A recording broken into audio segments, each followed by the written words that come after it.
In what looked like a cave, the boy was clearly in a hurry to catch up with his friend walking ahead, and at the very last moment, he still managed to bring her to the ground. The only question he's interested in is where is she going, but with a completely indifferent face, the girl replied, "She's going to climb the tower. If you climb to the top, you can get out of this place. There you can see the blue sky and the stars." That's why the girl wants to climb the tower. She can no longer live in this gloomy place, so let Bomb forget her so she can be reborn as a new person. And at that moment, some unknown force begins to pull her under. Bomb was in a panic and didn't understand why Rachel had decided to leave him. He promises, if the girl leaves, he will follow her for the rest of his life. But despite all that, his girlfriend left, leaving him alone. However, at the same second, our hero wakes up in an incomprehensible place. He sees a bright light in the distance. How did he get here? Where is he? Suddenly a voice sounded behind his back. The hero turned around sharply, holding his cleaver at the ready. But the speaker had no intention of attacking. He only wants to greet Bomb. It had been a long time since any man had entered the tower on his own. The mysterious creature calls himself Hyadon, guardian of the lower floor of the tower. And what is the hero's name? The boy replies that he was given the name 25th Bomb at birth, but it's something of a challenge and Chiyoten will just call the hero Bomb. So why did he enter the tower? And the guy ignores the question and quickly asks if the creature has seen a girl with blonde hair. He must find her as soon as possible. Hyadon hesitates a moment. He remembers someone fitting the description, but the answer lies at the top of the tower. To get it, the hero will have to climb to the top. All worldly wisdom, honor and happiness are all located there. However, Chiyoten warns, the path to the tower will be extremely difficult. It is long, dangerous, and extremely difficult, but Bomb says that if he can meet her, he doesn't care what lies ahead. He'll do whatever he can for Rachel. And great, then the hero must be tested to see if he is worthy to climb to the next floor and let him get used to it. Such will be waiting for him all the way. The conditions of the test will be set by the floor guardians. The further you go, the harder it gets, but there's no other way up. Hedon strikes with his staff, and a cage with a horrible beast appears before the hero, and the creature begins to explain the rules. The point of the first challenge is to enter the cage and burst the black balloon. Can just run to him while dodging attacks, or defeat the beast. Let him choose his own tactics. You're not scared, are you? Yes. It's a big beast, but it's a low-level test. White steelhead eel, normally harmless, but it's mating season, and it hasn't been fed in a while, so it's very hungry. But if a guy doesn't want to, no one insists. However, if Bomb does not pass the test, the way up will be closed for him. And that poor girl he's talking about is probably alone. Maybe she was eaten a long time ago, but the hero will most likely not be able to find out even that. After all, to enter the cage for him is like dying. With his strength, he can hardly even burst a balloon, let alone an eel. Bomb, however, didn't even finish hiding off and raring to go. He will get his way at any cost. And at that moment a girl was coming down the very long stairs to the lower floor. Her subordinate ran after her and asked her to explain why they were even going there. Let her say something. She only kept silent. Well, his mistress, main jury, finally deigned to give an answer. A man entered the tower of his own free will. An illegal one. He opened the gate himself. It's an incredible event, and she should definitely check it out. Surely the ordeal is about to begin. They have to get there in time. The twosome quickly reach the portal open in the floor, but the girl notices with disappointment that the hero doesn't look any different. Like the same illegal Yurik Mizuno or Phantominum going in of their own free will earlier. Yeah. A guy named Evan also looks at Bon and doesn't notice anything different. He's literally a completely normal person in every way. Oh, too bad, because Yuri wanted to see something really amazing, and Bomb can't even pass the first test. And that's when Evan notices one thing. Chiyoten chose a challenge that usually goes past the 20th floor. Does he really want to make the kid refuse to participate? Except if he doesn't, he's gonna die. Yuri suggests maybe we should help him out. When Evan heard that, he looked at her in confusion. Why would I help them? The girl looked down thoughtfully. The guy interested her. All illegals brought unprecedented chaos to the tower. Helping such, of course, was forbidden under penalty of death. But still, Ivan tried to talk the girl out of it. But at that moment, the guy below rushed from his seat right into the cage. A real psycho. just like she thought, which means it gets really interesting. The girl quickly jumps down, asking not to worry too much about her. But he's more worried about himself because his mistress is off the brakes again, and if she does, they'll execute him too. And Yuri at this moment, landing a leg kick right in Bomb's face, orders him to stop, shaking off his somersault. She said, "Is the kid out there sick of living?" Except Bomb doesn't understand what she's saying at all, in terms of what language it is. And here Yuri has already had his limits with Hyoden. Had he not even given the hero watch? Did he do that on purpose? And the creature replies that she forgot all about it, but the girl doesn't believe it. He's the oldest and most experienced tower keeper, so don't let him mash that nonsense. But it doesn't matter where Evan is now, let him come down. And the guy wasn't exactly thrilled with the idea, but whatever. Jumps after his mistress to the first floor, and Chioden realizes at the sight of this guy, so that's who brought the girl here, that the guy awkwardly greets the floor master, but there's no time for pleasantries. Yuri asks Evan to give the guy a watch immediately. Good thing he had some extra. True, they're a rank, an unnecessary luxury for a rookie. But unfortunately, he doesn't have the others with him. He holds them out to the protagonist, and Bomb didn't understand. Was it for him? But as soon as he touched the watch, they immediately flew up and started spinning. And right after that, all of a sudden, now the hero finally began to understand their speech. So, is it really all about this thing? And the guy introduces himself to the hero. He's Evan Edric, rank A escort, tower officer. And this is his mistress Yuri, also a tower officer. The thing next to the hero is a watch. They are vital to conquering the tower. This artifact includes many functions, for example, translating all the languages of the tower. And also, let him say invisible mode. The hero does. And the second the clock disappears, and on command, the visible mode appears while Evan was explaining to our hero how to use the watch. Yuri turns to Hyoden. Is it really worth resorting to such methods just because Bomb is an illegal participant? This ordeal is found as high as the 20th floor, but it's not that simple. The floor guardian gave the task according to the hero's status. Besides, all the former illegals were of unprecedented strength. For them, it's a test, a trifle. And suddenly Bomb asked, "Why does everyone call him illegal? What does that mean?" And Yuri explained to the hero that only a person chosen by the tower can enter the tower. But there are some people like our hero who open the doors here on their own. They bring chaos and unprecedented power that is feared within these walls. The Bomb, he's perfectly ordinary.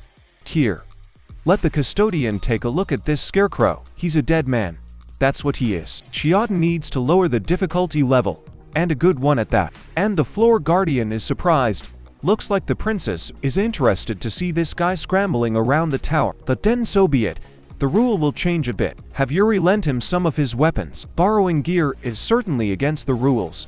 But if the mistress gives Bomb a recent gift from King Black Mart himself, then so be it. The creature will turn a blind eye. But to give up the sword, he knows exactly what kind of weapon it is, and he's offering it anyway. Okay. Though, after thinking about it for a bit, Yuri agrees. But before he does, he asks a question. Is Bomb really sure he wants to go up that badly? He could die before he gets there. But the hero is still determined. He's ready for absolutely everything. And good. Then the princess will give him the weapon. By activating the visible mode on your arsenal, she pulls out the very same sword. Evenge was clearly opposed to this decision. If the king finds out about this prank of hers, she'd be in trouble. And Bomb himself wants to refuse such a gift. But Yuri warns if he doesn't take it, he probably won't pass the test and won't be able to go upstairs. And the hero has no choice but to accept this gift. Black March is a top-level blade. It was forged by the legendary armorer Edward in the weapons series 13 months. It has a will of its own, is almost alive and has incredible power. But even with these weapons, the success rate of passing the test is extremely low. And the hero has no choice but to accept this gift. It doesn't matter so much what level the weapon is as to holds it. The hero thanks the girl for such great help. He will definitely return it. And now Bomb is fully prepared. Standing next to the mistress all this time, Evan asks why he's so desperate to help this squishy guy. Did she really think he would bring change to the tower? And no, she has no such ridiculous expectations. It's just, to be honest, she really liked the kid. He's cute. And this conqueror of women's hearts was already on the doorstep of the cage. He remembered who he was here for. living in darkness. It was only because of Rachel that he had seen the light. She told him about the world. She gave him warmth. She became the one he lives for. And for her, the hero is ready to die. That's okay. There's something Bomb fears more than death. Those standing outside the confines of the cage, or discussing the hero, they certainly let him in and armed him with a sword. That the ordeal is still too harsh. The only way to win is through a miracle. However, Evan realized there was a catch, for the bomb meal is just food, and he hasn't eaten in a very long time. The difference in strength between the two of them is enormous. You can't run away from him in this environment, which means you're gonna have to take the hit. When the monster consumes the hero and all he has to do is stab the creature in the tongue with a black mark, while Leo wriggles in pain. The guy easily bursts the balloon, but Evan can't give that clue to Bomb. No matter what path lies ahead, the duty of a guy is to lead whoever can walk it. And that's clearly not the case with the protagonist. It's not clear why he's taking the test, clearly without a king in his head. So all we can hope for is for the protagonist to run away from the eel. Surrender. Mrs. Yuri will save him. Maybe he won't die that way. But wait, why isn't the guy dodging the monster's attack? Is he numb with fear? No. The hero is clearly doing this of his own free will. Despite all the cries of the uncomprehending Yuri, the guy's just standing there. Bomb lets Eel eat himself. And that was a real shock to Evan. Did he really know how to pass the test? Yuri was rushed to save the hero. At this rate, he's going to die for sure. But at that second, Evan grabbed her arm. No, he hasn't been eaten. He just knows exactly how to pass the test. He guessed. The girl doesn't understand what the chaperone is saying. Is sacrificing yourself really the best solution? But just a couple seconds later, the monster spits the guy out. From inside, he pierced the eel's tongue. It seems Bomb had just passed the test. He met the creature head-on, showing bravery, determination, and stamina. Those are the very qualities that are being tested on this floor. Yuri was outraged why Evan hadn't told her about it then, but all because it wouldn't benefit the average person. It's the average person. Even if he thought of such a plan, he would hardly be able to make such a dangerous decision. But it was like this guy felt no fear. So the girl Baum's looking for is more important to him than his own life. Well, he's got a little bit of a problem there. And in that same second, the hero finally pierces the balloon. But for some reason it doesn't burst. Yuri turns to Hyodon. What the hell was that? Why didn't this balloon burst even from being hit by a black mark? She'd never seen anything like this before. The floor master, on the other hand, was smiling.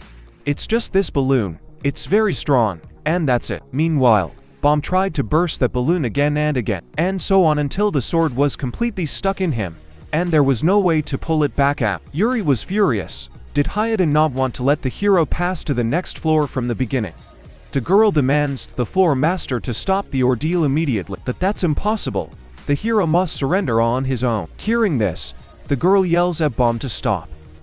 Let him forget about the test. Life is more important. But the hero persisted. With his cleaver, he began pounding on that cursed sphere. But after a couple of blows, his other weapon was broken as well. The young man himself was already tired. Except that very second, Deal finally came to its senses. Yuri couldn't look at it anymore. She would recover the hero herself. However, Evan stops the girl. The hero has a black mark, which means there's still a chance. The guide is yelling at the guy, tell him to try talking to his weapon. Tell him to ask it to activate. Bomb didn't understand. What's he talking about? Talking to guns? Is this some kind of joke? And Yuri didn't realize her companion thought this weakling would get anywhere. Even she couldn't manage to activate the black mark. But Evan's confident the main character will succeed. Madame said herself that black mark was impossible to agree with. But that's because he and the sword just don't have the same personality. This guy looks like the opposite of Yuri, and Bomb had no other choice. He turned to arms. He begs for help climbing the tower. The monster behind him was inexorably approaching, and time was getting shorter and shorter. And Yuri is already deciding to end it immediately. It's getting too dangerous. But at that moment, a bright light appears in front of the hero, and then the silhouette of a girl, who asks, does the guy really want to go upstairs that badly? It was the incarnation of Black March. She wonders what the hero wants to get from the tower. Glory, power, wealth. Maybe something unthinkable or, on the contrary, down to earth. But the hero, no, he doesn't need any of that. All he has to do is meet his girlfriend, Rachel. Black Martha was surprised. Rachel, Is that some beautiful girl, or the name of a treasure? But no, it's just someone dear to him. Though it's not as luxurious as diamonds, it's not the most beautiful, but he still wants to find her. She's worth more to him than gold. He'll find her and he won't need a tower. The girl was surprised at how demanding the kid was. That the incarnation of the sword liked them just the way they were. Okay, she helped, but just this once. In the same second, the sword seemed to light up with a bright light, but he didn't realize what kind of power it was, because with it, he could easily split the sphere. Well, that's what's weird. The orb cracked for some reason and began to engulf the hero. What's going on? The princess asks the keeper again what he's up to, and he only replied that he had given the woe what he wanted. Sent the hero to the next level, that's all. But he's taken the Black March with him, which means the girl needs to find him soon. After saying that, the princess and Evan start to leave, and then Heodin turns to the void behind him. She had seen it all. The boy rose higher. What will this child do next? At this point, the princess and her chaperone are discussing what happened. I wonder, when Baum sees the delights of the tower in his path, will he still be looking for the girl? Does that kind of determination even exist? Evan himself doesn't even remember why he came to the tower. Won't this kid be the same after a while? However, it was more important not to ponder, but to find Baum. He's probably on the Ivan Hell floor. Then that's where we need to go. Baum himself, in his unconscious state, recalls Rachel teaching him in the cave, explained what hostility and why people use force. Suppose someone attacked Rachel, what would Baum do? He replied that he would have gotten angry and probably fought, but that's why people are feuding. In the end, everything the hero does came from this particular girl. Then suddenly the guy came to his senses in some strange field of tall grass. In front of him was a mysterious queue. It welcomes Baum to the Evangel floor. Here it becomes clear whether the travelers are worthy to continue their ascent. Details will be left for later. We need to do a light test first. They'll think of it as a warm-up. Right now there are 400 members on the floor. We just need to reduce their number to 200. In what way? Anyway, and then the ordeal will be over. And it was all too sudden. What kind of challenge? What do you mean? Reduce the number? And what should Baum do next? But there was no more time for reflection. There are immediate screams of pain all around, and the smell of blood in the air. The hero's premonition tells him to run, but like gold at the moment Baum stumbles, and a man emerges from the bushes. He doesn't even strike up a conversation and wants to deal with Baum quickly. In just a second he catches up to him, and nearly chops him into pieces. The protagonist ducked at the last moment, and had time to run away. The Piper wanted to chase after him, but just then the girl at the top of the cliff pierced her attacker with a hail of arrows. But she didn't want to help Baum. Not at all. He's next. Except the girl barely has time to draw the bowstring when something hit her, smashing through her head. Somehow, out of sheer luck, the protagonist was able to escape. Only that was hardly the end of it. The enemy appears in front of him again, which, to be honest, more like a monster, but there's no way around it. It's too big. We'll have to fight. A well-dressed kid will have to take the fight, who was standing next to a monster ready to kill him. But before that, the guy has a question. Why is his opponent going to attack him? It's not like he's done anything wrong. The creature scoffs in response. Does it not understand? The one who survives will win. Those are the rules of the test. The monster swings his sword, but the guy easily takes the blow with only his bag to cover himself. For some reason, the steel didn't take it at all. This kid doesn't like following the rules, not at all. As soon as he heard these rules, he immediately knew that someone would finish off the unnecessary 200 people and pass the test. They can handle it without him. And he, in turn, will try to win the rest to his side. The guy doesn't follow other rules. He makes his own. That's how rulers think. And his opponent isn't even fit to be a subject. With those words, he quickly dispenses with the monster. The battle was still raging all around. One man looked down on the scene. No one can get him from here, and the view is great. But at that moment some crocodile with a spear appears behind him. He asks the guy to get out of this fishing spot, not just asking for it, but demanding it, cleaning it up with her own hands. The guy was going to be outraged, but then he realized he didn't have a fighting chance, so he tails off and has to leave. The crocodile, on the other hand, began to survey the battlefield. He's looking for a decent catch, and scrutinizing the surroundings. He's going wide-eyed. There are a lot of interesting opponents here. From some, like that lizard girl's power. No, not her, but her weapon. It's kind of overwhelming in its power. This booty is clearly not going to be easy, but there's something else here with a similar vein of power. And there it is. Found it. The alligator's gaze falls on Bomb, and at this point, the hero was just thinking of attacking first, while the creature still had time to notice him. But at the last second he is stopped by the same guy with white hair. With a stance like that, Bomb won't even kill a rabbit. And there's no point in attacking. He explains that the Dawn tribe is peaceful and will not kill even in such a situation. I'm surprised the hero doesn't know about it.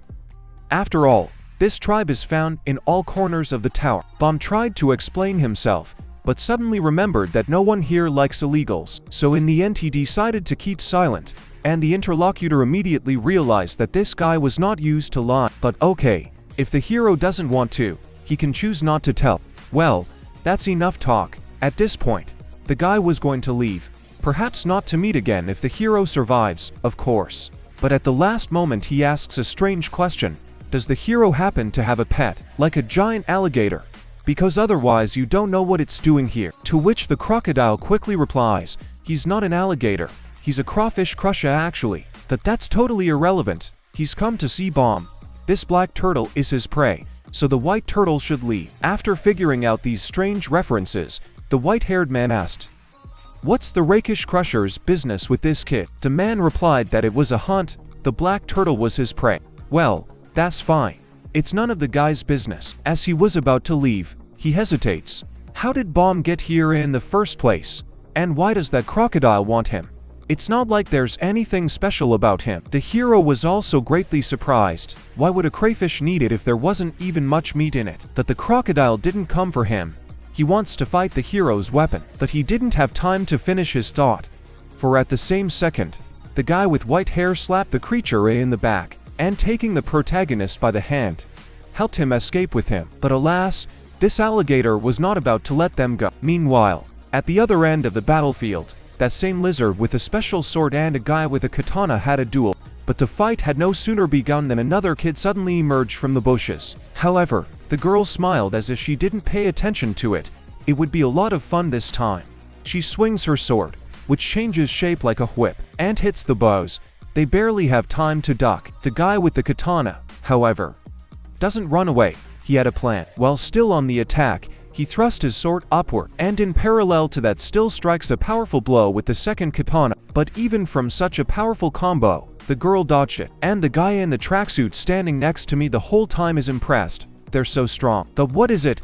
Doesn't anyone notice him at all? And while this battle was going on, our twosome was finally able to hide from the alligator. The white-haired man asks, what did the hero do so much since this cancer wants to fight him? Bomb replies, the crocodile does not want him, but a fight with his weapon. His interlocutor is surprised. With this needle, but wait, the title ... Black March. Where did the hero get it? Only the chosen daughter of Zathard, king of the tower, has this weapon. Most officers can't even lay eyes on it, and here some commoner is honored to hold it in his hands. Who is the main character like that? But Bomb replies that he's just a regular guy, and white-haired was disappointed with that answer. He had saved the hero's life, and he wouldn't even tell him how he got the sword. It's weird though. Bomb looks weak, but he seems to be the most interesting of all the contestants. He can obviously be useful. So the guy introduces himself. His name is Kunagare Agnes, and even though Bomb clearly doesn't trust him, he wants to climb the tower together. And the protagonist didn't understand the point of Zero why Kun would do that, and he got it right away. Like the guy doesn't know what it means to have a black mart in the tower. I wonder if the alligator realized what kind of weapon was in front of him. Although from his demeanor, it's unlikely. And he was still looking for heroes. Well, he'll be yailing a long time before they come out. How long can he hide? But you can just ignore him. There's hardly any time left. Finally, the sound of the end of the test is heard. The first part of the test is over. Those who fight from this point on will be disqualified. 200 contestants have passed the first round and can now exhale. Well, that's what they thought. Except it's time for part 2 right away. No rest. They won't get any of that. But don't let them get frustrated. The task is very simple. All you need to do is find 2 friends, which means you need to assemble a team of 3. But there are limitations. They only have 5 minutes to do it. Once time is up, team members should hold hands. So everyone's gonna have to make friends from the ones who's in the neighborhood. And these are their recent enemies. The point of the challenge is actually to make your non-friend your partner. So the team of heroes will have to take on an alligator. At the same time, the same hapless kid that no one noticed was desperate. So what? He's got two geniuses on his team. He's a match for them. His name is Sheep Fox, and he needs to think about his next course of action. There's an upside to having him with such a strong team, and they'll take care of everything for him. And so he wanted to be the link to reconcile the two. Except they got through it without him. They still don't notice Fox at all, and just go off to find their latest ally, leaving the guy with literally nothing. Meanwhile, Bom and Kun are considering whether to take the big man for their team, but it looks like they don't really have a choice after all. So Kun goes out to meet him. The time for the trial is up and now they must become friends. But Rak only laughs in response. Team, comrades, let them not be mistaken. He's a noodles of oodles, a crawfish crusher. He'll never team up with his prey. Well, then there's no choice. Kun will straighten him out in 1 minute and find someone else in the remaining 4. But they are interrupted by Bom. Mr. Rak wanted to fight him, didn't he? But why? The alligator immediately responds that by fighting the strong, he gets stronger. That's why he needs to defeat the hero and his weapons. And well, Bom doesn't mind. Let him start the hunt then. The hero just throws his weapon to the ground. Now he's just a weak kid. Rak was outraged. What kind of nonsense is this? Let him take his sword and fight. But the protagonist replied that if he wanted to hunt, let him hunt that way, on an unarmed target. And no matter how much the big guy tried to talk him into fighting normally, the guy refused, and with a disappointed sigh, the alligator gave up on the idea. It doesn't make sense, now he's not fit for hunting at all. At this point, Kun again suggests teaming up. Cancer, on the other hand, says he is conquering the tower to find a strong victim. But then wouldn't it be better to go with them now, and then find more worthy opponents on the floors above? Especially now, how much more important is it to conquer the tower? That the crocodile is not going to listen to him. On the contrary, he becomes enraged. He's clearly being played for a fool. He came here just to fight the strong. This is his hunting ground, and here he is king. If they don't pick up the guns themselves, Thunderbolt will make them do it. With those words, he attacks White-Haired. Defending himself with his bag, Kun was able to withstand the blow. That there seems to be no choice but to grab the gator after the timer expires. The point was that physical contact is the criteria for creating a team. But will Kun be able to defend Bom against the blows and still clonk on his own? And the answer to that question is no. The crocodile was about to get the guy with his spear. Kun tried to throw a knife at the spear's course to deflect the blow in some way. But surprisingly, Bom ducked on his own. Only the questions, and how he did it, will be left for later. There is no time at all. As the creature swings its weapon, Kun orders Bom to run at the crocodile. His spear is still on. He won't have time to thwart them. 2 seconds left, alone, and time's up. That the heroes have just about managed to take on Cancer, and the ordeal is over. All teams are immediately relocated. This is where the second round of the trial will take place. Spike asks the Hadzu swordsman if he's shaking with anticipation, to which the guy replies that it's just his hand shaking from wanting to shut him up. Well, then Liso turns to a girl named Anok, but she's not thrilled with his chatter either. But Chip doesn't give up and tries to convince them that he is actually very strong, which, of course, the bows don't believe. Next to them, the rest of the team is talking as well. Among them is a red-haired guy who brutalized everyone he saw at the trial, and another one who just sleeps all the time. I don't even know how he got selected. And among all these strange candidates, there are clearly a lot of strong contenders. So Kun tells Bom to be on the lookout. There's bound to be people here willing to play dirty. Everyone here should be considered an enemy, but still, there's no stronger team than them. After all, they have an incredibly cool Mr. Alligator, who was actually very unhappy about being tricked into joining. They're not a team. Seconds later, a new scuffle breaks out.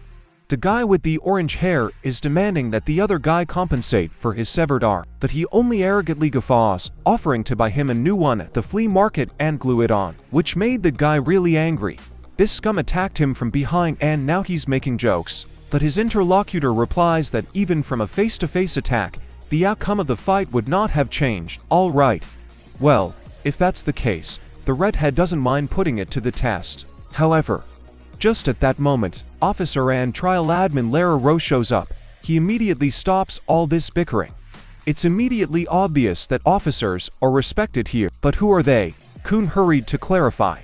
The officers are those who have reached the top of the tower. After climbing, they are assigned ranks, statistically, out of 1 million participants, only to become officers. And Baum immediately thinks of those who helped him on the first floor. They have the same titles, but his musings are interrupted by Lara. He asks all the participants to come forward. A new test is about to begin, but there's a small little test to pass before this hero. Those who fail will be disqualified. Lara is asking everyone to come closer. Closer and closer and closer and closer. Like, all of a sudden, in the same second, everyone present is thrown off by an incredible force. A lot of people couldn't even stay on their feet, and the force that pushed them back was Shinzu. In a split second, Lara squeezed her and used her as a barrier that pushed everyone back. Shinzu is everywhere in the tower. It's the reason why people breathe and get nutrition here. It's an essential part of the ecosystem, but depending on its use, it can also be a deadly weapon, like stabbing a person through and through. However, there are those who overdose due to the effects of Shinzu.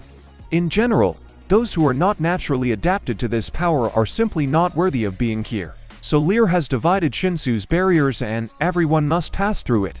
That way it will be clear that those present will not have any side effects from the effects of this power. Those who don't pass, alas, it's time to leave. And that goes for the entire team of the loser. So if one goes out, everyone goes out. And it's an outrage to everyone here. What is this nonsense? They've been hastily assembling teams. How can everyone take one for the other? It's simply not fair for the whole team to be eliminated. But Lara doesn't think so. They know in general what the most important factor in conquering the tower is. No. But he'll tell them, that's lucky. Lucky they were born healthy.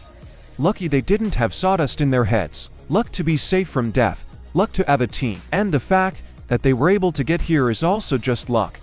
They say the test isn't fair.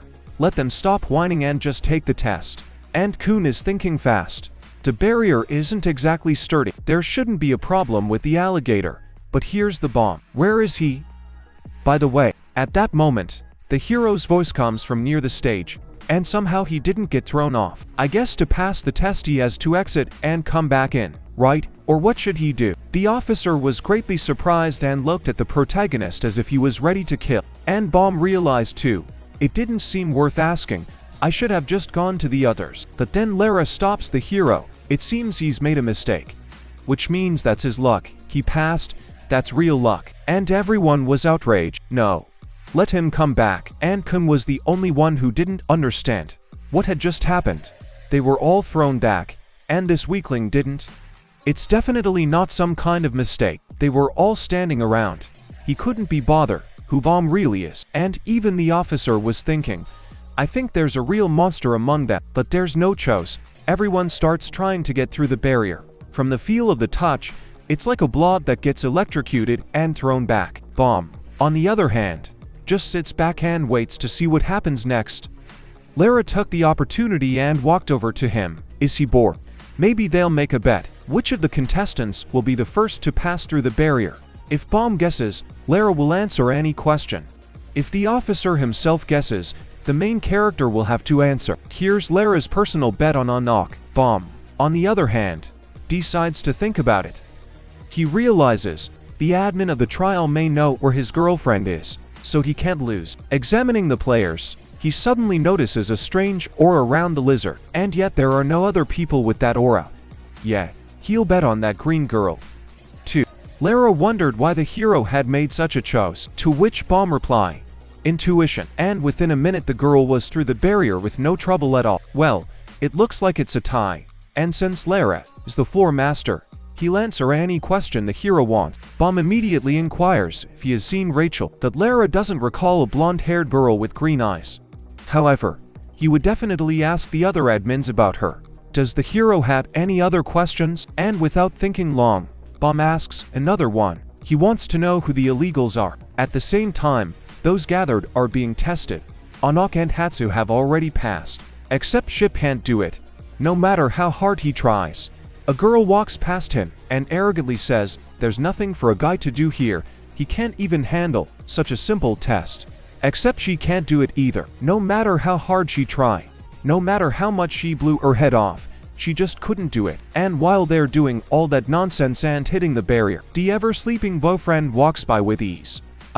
They're so nosy, but there's no one behind the barrier. It's a great place to sleep. And the twosome, seeing this, became furious at such humiliation. All the while, Lear was explaining to Bomb who the illegals are.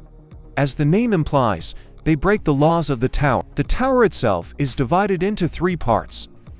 The outer part is the living part of the tower. The testing part is the inner part, which is actually climbed. And then there are the middle zones. A normal tower dweller is born in the outer and spends his entire life on one floor. However, some use the outer tower for transitions between levels, such as Bomb himself and the other conquerors. Tower conquerors, or recruits as they are called, are chosen by the tower itself if they show potential. And this is all very different from the world that the hero knows. It turns out that all those who are here were born and raised in the tower. If so, then they're with Lerad and the world of Yuri literally like night and day. The officer continued. The illegals are the ones who were not elected. That doesn't mean they are bad. However, all the illegals that came before, such as Phantominum, Andrew, and Yurik, with the reincarnation of horror because of their power. The hero wondered if it was even possible to meet them. Well, of course, yes, but only at the very top of the tower. Their conversation was interrupted by a shout to the entire hall. How can he not get through the barrier? Even that dead guy came through, and he's much weaker than him.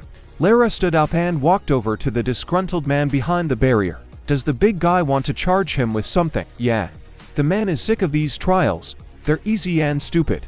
And then you can see why a guy like that became an officer. They're all weak in there. The admin only grinned in response to such a thing. He was trying to give him one last chance, but it looks like the big guy's gonna have to learn a very hard lesson. Now he would realize what power was hidden in the tower and why it was beyond him. Shinsu is infinite. This power has no limits. Shinsu itself can grant eternal youth, immortality, and divine power.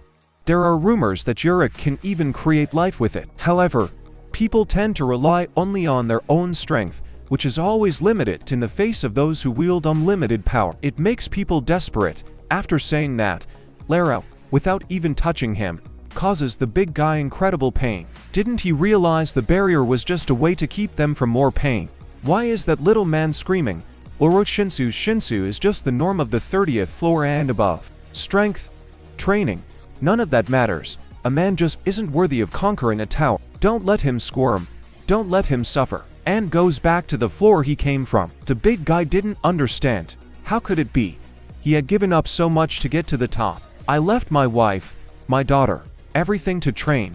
Is this really the end? But the keeper wasn't even listening to him anymore. He goes up to Bon and asks him if he thinks God is cruel. It makes one feel as if one can do anything at all. And then at one point shows up and says, Is your limit shattering, Alho? At this point, the hero also decides to ask a question. Does Mr. Lara consider him worthy to conquer the tower? But such an answer is not in the competence of the admin. However, he can only say that sooner or later the limits will be reached and the protagonist. The important thing is that by then he's already found what he's looking for. Meanwhile, he passes through the barrier with ease. Except with his briefcase, there have been some problems. The hero is about to go to his comrade, but at the last moment Lara warns. He better be careful with this new acquaintance of his. He is the sign of a very dangerous dynasty. Meanwhile, Ship and the girl finally manage to get past the damn obstacle too. It seems like they're at sea now. When it was over, the administrative assistant approached the heroes. In the next test they will go in the order of passing through the barrier. The others must wait for their turn and follow the instructions of the robot instructor. And the wait is making Kun very frustrated. But Bomb, it looks like, dizzy with something else entirely. It was his first time in such a bright place. Is this really the sky? And if you go higher, can you touch the stars? Kun would be surprised. What? The kid's never seen the sky. What stars? What's he talking about? It's just a story. They might be outside the tower, but here they're just light bulbs. And the sky was created with Shinsu's help, that's all. And hearing that, Bomb was very upset. This was all his friend's goal. Suddenly, from behind the door where the trial is taking place, a heartbreaking scream was heard. The yellow-haired girl asks the next team to go inside, except no one realized what was going on out there, that they were all going to die out here. But time was running out and there was no shouting from some teams. If that means they're through, if only they'd been given some clue as to what was going on behind that strange door. But suddenly, there's that scream again. Did those fail too? I wish I knew a little more. I mean, they're on the same team. 3 teams out of 10 have not had a shout-out so far. The success rate is incredibly low. But suddenly a strange man approaches the heroes and takes them by the shoulders. Turning around, Kun asked, not particularly politely, "What does he want?" "Well, don't be so suspicious. They're all in the same boat here." And he just wanted to tell them about one important clue on the test. But be quiet, or the others will overhear. But Kun immediately hesitated. A clue. He wouldn't know, he was just a normal participant. But he said, "It's simple, the method of deduction." That's why they took him away, mostly for his brains. And Kun still didn't trust it. They weren't given any clues. What then is his deduction based on? Only they didn't. They did. They were always in front of their eyes. Time. Here's the most important clue. Let him think about it. Those teams that didn't yell got it done in 4 to 5 minutes. The longer ones, on the other hand, were screaming. And that's really how it is, if you think about it. Yeah. The weird guy keeps going on. The room is completely sealed off. In other words, they can't hear the screaming. Which means the admin is deliberately letting them hear the screaming. It's a clue by shouting. And the conclusion is this. Whatever the test is, they should be able to do it in 5 minutes. Kun replied, sounding logical, but it was far from certain that it was true. They would find out on their own. Bom wanted to thank this assistant too, but Kun said he shouldn't. I mean, it's a self-serving creature. Just wants to test his theory on them. That's why he told them everything. How's that?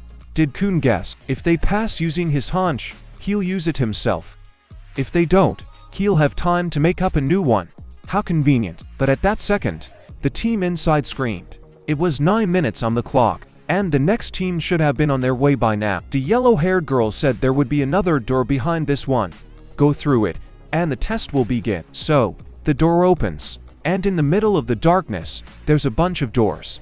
And in the middle of it sits the admin of their trial, a guy named Yu Han-soon. And this test, I wonder if it's going to be a challenge. In any case, this is not the first difficulty in Kun's life journey.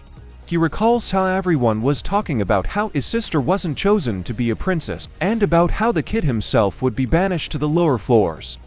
It was good, most people said, because people were afraid of him. At that age, it's like he knows everything about the tower, and Kunager's look is too creepy. It's a good thing it was thrown out like garbage.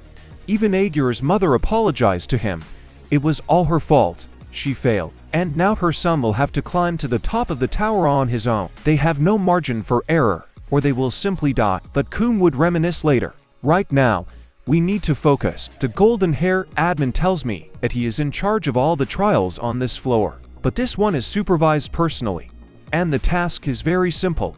In 10 minutes, the hero just needs to open the right door out of the 12 presented. And then they can pass the test. By opening the wrong door, they will simply die. And by giving up or failing to do so, they will lose. Kun got it right away, so that's why there were those screams. Aegir asks, don't you need clues to find the right answer? But the guy said no, there will be no more clues. The trial has begun. But what's the big deal? I mean, there's no more. And then how do I look for it? It's just a scam on how to find the right door. But time marches on inexorably, and outrages don't help matters. Kun quickly starts calculating their next steps. If all the clues have already been given, where are they?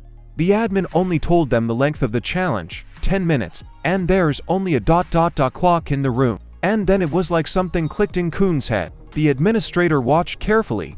It looked like someone really smart had gotten caught this time. But that's exactly what's going to get him into trouble.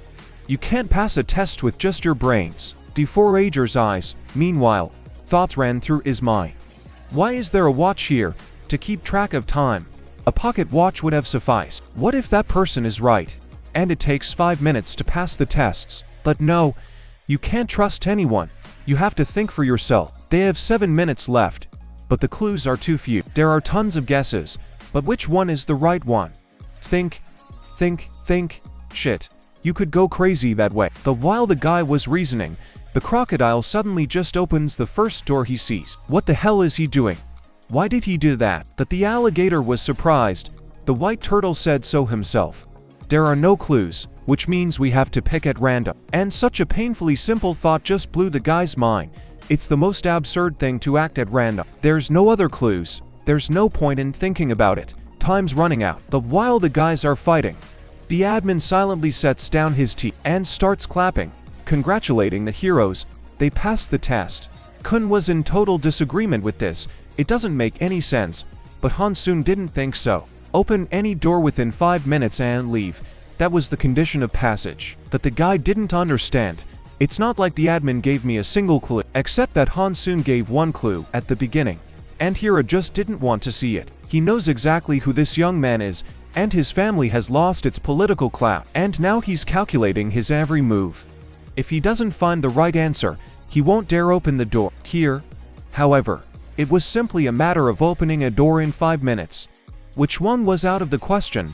The world would not wait for Kun's decisions and reasoning. All doors were the right choice. But after 5 minutes they would be certain death. And Hansoon is glad the guy has such allies who won't hesitate to make a decision for him. He hopes they don't see each other again on the upper floors. And now the ordeal is over. They can go. And lastly, the admin says to Kun, he seems to be carrying quite a heavy load. The guy didn't answer anything to that, and Rak was pleased with himself. His turtles could do nothing without his greatness. As time went on, the following teams also made the right decision. And the team of Anak, Shippa and Hatsu passed the test the fastest. Hansoon asked, how on earth did they guess? But Spike answered, it's simple. 3 clues were given. First, the shouts of those who had been fiddling for more than 5 minutes could be heard behind the soundproof door. Second, the clock, it measures exactly 5 minutes. And 3, he said there would be no more clues. Which means there's no need to look for them. Later, the very person who had given the clues already entered the room. He reports that, as the master ordered, he helped everyone. But why was that necessary? Because then the test becomes too easy. However, Yoon notes that not everyone took advantage of even them. Some blindly believed, some didn't trust him, and some just picked the door on a whim. And there was only one who correctly understood the essence of the ordeal. The guy cites herbal tea as an example. Some people will get poisoned by it, others will be cured, and others will not drink it at all. The only sure way left is to try and find out for yourself. Meanwhile, a new group of applicants were taking their first test on Evan Keel's floor, and as a result, there were only 3 people left alive. Rachel was among them. This incident is reported to him by the examiner Quantum. How did he even let this happen? And he just changed the rule, told everyone to fight until they lose their pulse for 30 minutes. But in the end, only 3 survived, and Hansoon doesn't believe it. 3 people were all killed, and in just 30 minutes. Is there a Princess Ahardo or someone illegal in there? But as it turned out, both options were there. Hearing such a response, the admin was greatly surprised. Allowing such a trial, knowing that such monsters were present, was simply monstrous. But Kwon didn't even bother to check the participants. Damn it! Why does this always happen when the floor master isn't there? Hansoon will have to handle this on his own. And after a while of resting, the guy already called Lara and our hero, and all the others at this time, or resting after the ordeal, that the vacation is about to end. And Ajera excuses herself to go to the bathroom. At this very time, Ship comes to meet the heroes. He is delighted that despite his appearance, Bomb has come so far. However, there will be even fewer people. Now the trials will definitely become more difficult, but that's okay. Ship will definitely make it to the end, just like he promised his friend. And by the way, Bomb, why conquer the tower? Well, he needs to find someone. To which Ship replies that this task is not an easy one, for in fact the inner tower is huge. But that's okay, the guy's sure the protagonist will find who he's looking for. And that's when Lara walks in. He came with really good news, by the way. He offers to run a bonus game. Participation is voluntary, but those who make it through will receive the maximum floor score, and will be able to go higher without participating in subsequent trials. It's a great chance for everyone, but only one team will be the winner. The game is called Battle for the Crown, and he will give a more detailed description already on the playground, where, in fact, everyone soon moves on to. The point of the challenge is to take the crown. The teams present here will fight for the crown, and the team that will be the last to win the valuable item will be declared the winner. The idea is simple, but the rules are complicated. The game is played in 5 rounds of 10 minutes each. A maximum of 5 teams participate in each round. The winner of the round whose hands will be crowned at the end of 10 minutes, automatically moves on to the next round. In the next round, 5 teams also participate. Teams from the previous round may also participate. After 5 rounds, whoever is the last owner of the crown is considered the winner of the whole game. Teams are selected by pressing the red button. The principle is that the first one up is the first one down. But if the button was pressed simultaneously by several participants, the one that has pressed the button more times in the past is chosen. There are ways to end a round prematurely. You have to sit on the throne with the crown within the first 5 minutes. But if the owner of the crown changes, the round ends and the team sitting on the throne at that second wins. Now, regarding the rules of movement, the team that won the crown continues to hold it in the new round. But one of the team members must sit on the throne with the crown. And if that person loses the crown or is banished from the throne, his team is eliminated from the game. And the team that stole this ill-fated attribute of the king will be declared the winner of the round. The heroes immediately realize it looks like they're going to have to take a risk. If you go out first and win, it'll backfire on you. All competitors will definitely want to go out last, and the number of teams in a round is limited. Lara continues, yes, the rules can make your head spin, but you don't have to think in the challenge to just steal the crown. And another one, and the guys will be joined by people from another neighborhood due to a number of circumstances. And so the ordeal begins with the admin counting to 5. Anyone who wants to participate in the first round, let them press the button until the countdown is over. Except for all the teams decide to just watch the first round. However, Ship's team has made a very unconventional decision. They pushed the button, and his teammates thought the same thing. Putting up 50 minutes against these lay masses is a cakewalk. Yet, the bows are always pushing the envelope. Well, they're the strongest ones here anyway. It's gonna be easy. However, it wasn't that simple. Another team volunteered, and so the game began. Nag immediately declared that this time, she would handle these fools alone. Let her teammates stand by and watch. The opposing team hearing this of course gets angry. Does it really underestimate them? Well, it all depends on how they perform. And then great, a guy named Khan decides to fight alone too. That girl's got a lot on her plate. He'd love to shut her up. However, not in time for the guy to come up, as she knocks him out with one punch. At the wall, the guy seems to have really passed out, and his sword-wielding co-commander immediately rushed to retaliate. How dare she do such a thing to his friend? But alas, it's a miss. She's too fast for such obvious attacks. But I don't think so. The blonde-haired digman took a moment and stabbed the girl from behind in the temple. However, it was as if she wasn't even paying attention. She deftly intercepts his arm and sends the Thunderbird flying. The angry sword guy, seeing all this, also rushes to attack, but she's already told you, he's too slow. Anak easily dodges the attack and grabs his weapon, after which the guy also flies back to the wall where the remnants of his team are. Everyone present is amazed. The girl is that strong, even without a shinsu. But the fight is not over. The opposing team still has a chance. The guy with the sword attacked the girl again, but it was just bait. 5 minutes have not passed, and it is only necessary to run to the throne. That's what 2 of his teammates are doing. It's not long now. She can't catch 3 of them. But even now, as it turned out, the bows didn't stand a chance. The girl knocked all 3 of them down with one blow of her whip like a bowling alley. And then, after such a strike, she jumped on the throne wearing the crown. It's still time, right? So this round is theirs. And everyone else is starting to think this team can win easily, too. Especially if they put Ship on the throne and guard it. Lee Su realizes the same thing. He offers the girl to switch places and let her fight. But she only replies with boredom that she is somehow too lazy to do such a thing. And Spike didn't realize. What do you mean, lazy? Shit. Had she lost her mind? After all, there is really less chance of winning that way. The man on the throne has no right to fight. But at that moment, the team is declared the winners. It's too late for persuasion. On the loudspeaker, Lara warns, if the girl gets up from the throne, it violates the rules. She must sit on the throne until the end of the 5th round. And Kun was very happy about that. We can exhale.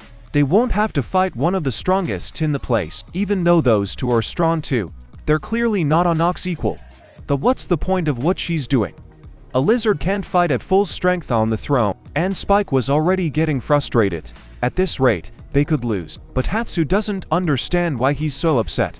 With his katana and Lisu's assassin skills, they're sure to succeed. It was clearly a taunt, though. The guy with the katana knows full well that his co-commander is useless. And so the second round begins. Since the first team is left only for conjoin, the countdown is on.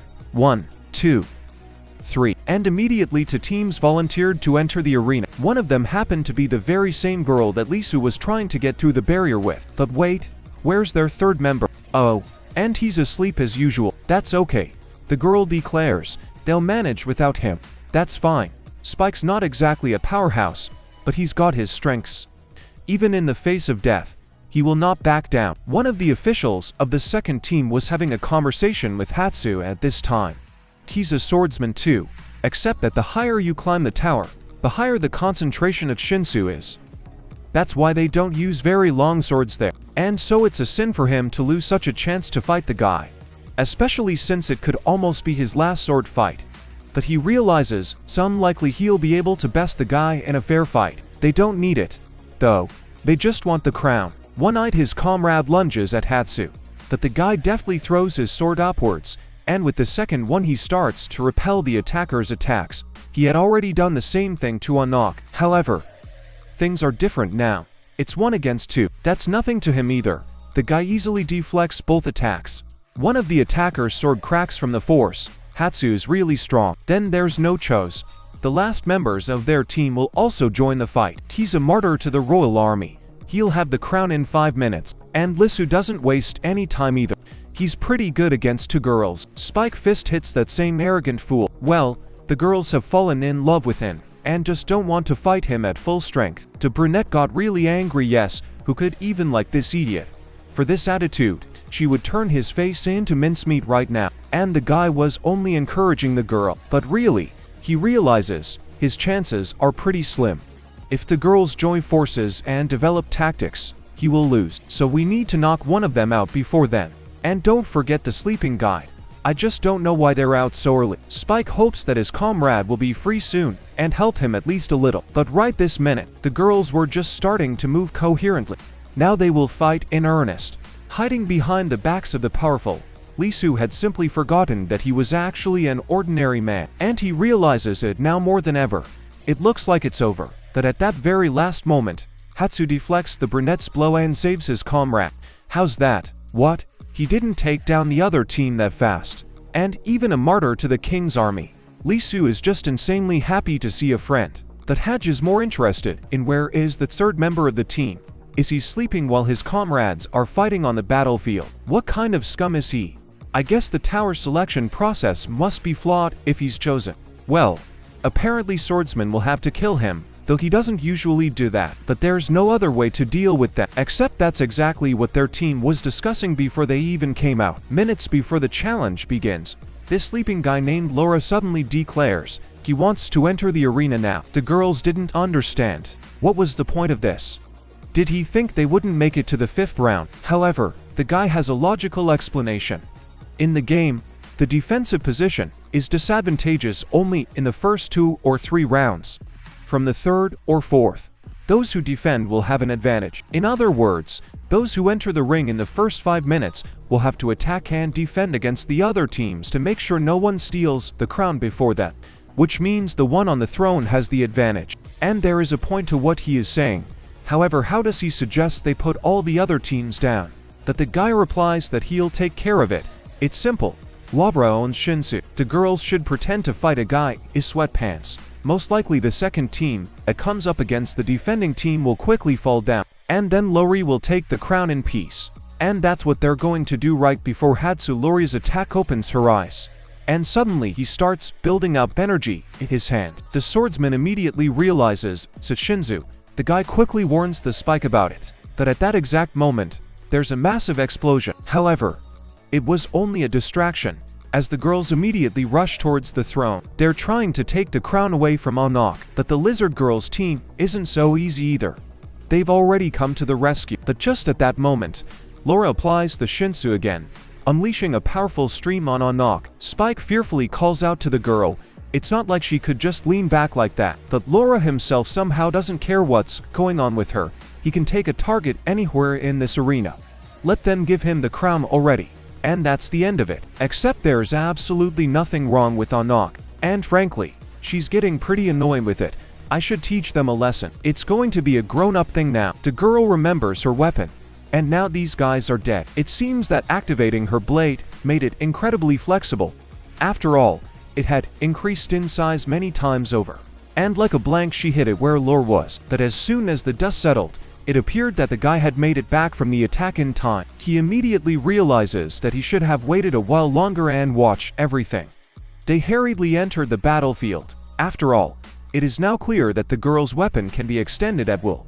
You could take down an entire stadium with it. Lara, who is watching all this, is thinking, Anak Zahart, perhaps this princess could achieve the same results as Yuri, the Lord of Black Martha. Maybe it's just luck, though, you can't do without it. Generally, the participation of such girls is not welcome in trials, for her weapons are truly dangerous. Meanwhile, Anak didn't even think about finishing her attacks. So what did that kid say? Can he get her from anywhere in the arena? Well, let it get to him. She can do the same. So he unleashes more and more blows on the sleepy guy. Which, frankly, he's used to by now. Except here it turns out that the girl's weapons can also separate. Laura has to sweat to dodge the attack. Nak's weapon is too strong. Is that even allowed in the trials? Watching this, Kun begins to realize it's probably best to skip the trials. They don't stand a chance. But then suddenly, there is a cry from Bomb. Black Mart, his sword. He's acting strange. Anak, who is sitting on the throne, notices the same thing. She feels the presence of this sword. No, she knows for sure. Black March is around here somewhere. Aura doesn't understand what's going on. Why did the girl suddenly stop? Something's wrong. Why isn't she attacking? But the guy doesn't even have time to fully reflect before his team quickly starts pulling him off the battlefield. And he was completely baffled. Why are they doing this? They still have a chance. And she'd come to them. I could see why she'd stopped. But Serena doesn't see it that way. She's often run away from the battlefield. And this is exactly the moment. There's no way they can win. They'll have to surrender. At least they can stay alive. Especially since it's just a bonus game. It doesn't affect anything. The round ended and Spike shouted to the girl. That was it. She could go down. But it was as if she wasn't listening to him at all. Sensing the presence of Bomb's weapon, she comes off the throne abruptly and jumps right up to our hero's squad. It shreds their cell and goes inside. She has only one demand: to surrender that sword. Ajara quickly blocks her path to Bomb. The girl had no right to enter the room with him. It was forbidden. But as if she can't hear the guy, she's far more interested in where Bomb got the Black Mart from. However, the protagonist is not going to tell her that. Why would she want that information? And at that moment a Spike burst into the room. What his co-commander was doing. She's the reason they lost. Why did she get off the throne? All because of some gun. But Anak explains, it's not just any weapon.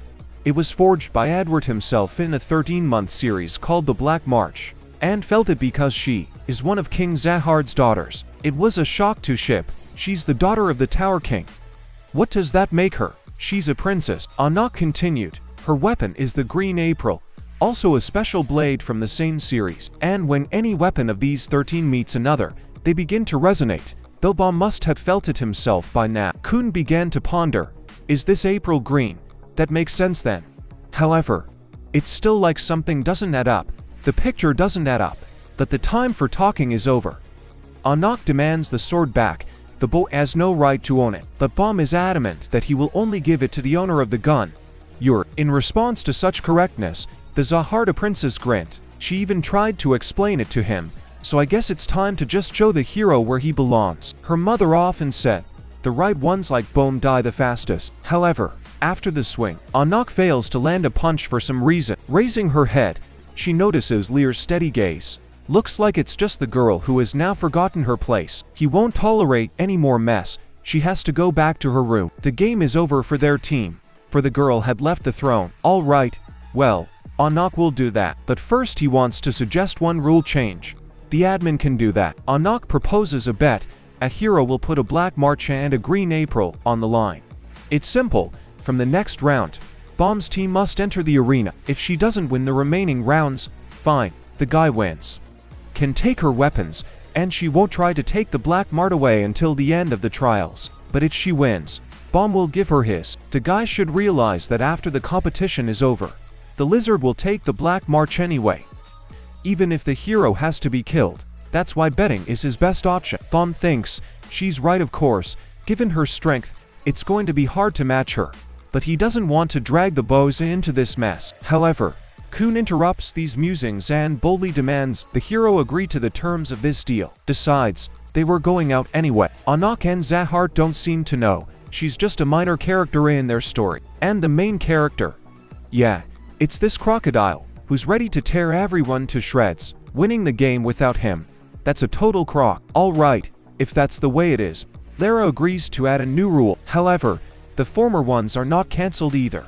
The girl has left the throne, which means her team will have to return to their room. Now it's time to get on with the game. After all, it looks like this clash with Saharu is going to be one of the greatest ever. Already in the room, she suddenly notices the girl from the next room, and she says something, with just my lips, which made Princess Saharta very angry that the girl doesn't have time to strike in her direction with the whip. Hatsu's attack is repulsed. Does she even realize what she's done? Henceforth, the lizard must not do so, forgetting his command. But Anak doesn't understand where this guy even sees the team. She doesn't even consider them her comrades. And as they walk away, the hooded girl watches them intently. She's obviously pleased with herself, but it's getting boring. Isn't it time for them to take the stage themselves? Bomb, on the other hand, is at this moment apologizing to his comrades. He didn't want to involve them in this at all, especially since he's still such a wuss. However, Kun supports the hero. Thanks to him, the lizard is out of the game. That's something. And in fact, it's amazing how bravely Bomb defended the sword without fearing even Princess Saharta herself. The hero in response only timidly replies, it's all thanks to his friends. They were there for him and gave him strength. And it was Rachel who put it in his head a long time ago. Betrayal is bad. And especially one must not betray a woman, or the punishment of heaven will fall upon him. The Agers, on the other hand, were learning very different things. Trust no one. Rely only on yourself. Yes, Bomb is certainly reckless and naive, but still Kun is surprised by it. Even though this guy has no strength or special reason to trust others, he still cares about those who believe in him. Kun wouldn't have been able to do that. But this dialogue is interrupted by Le Rosevos. Round 3 is about to begin.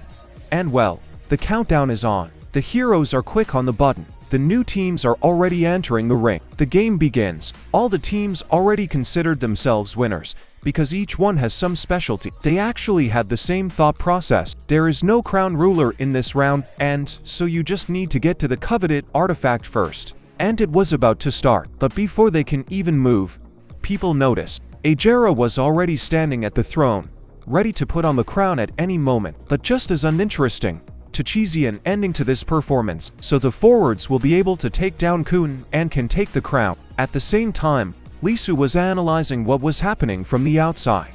Kun was right not to sit on the throne now, otherwise, they'd have to fight back for 2 rounds.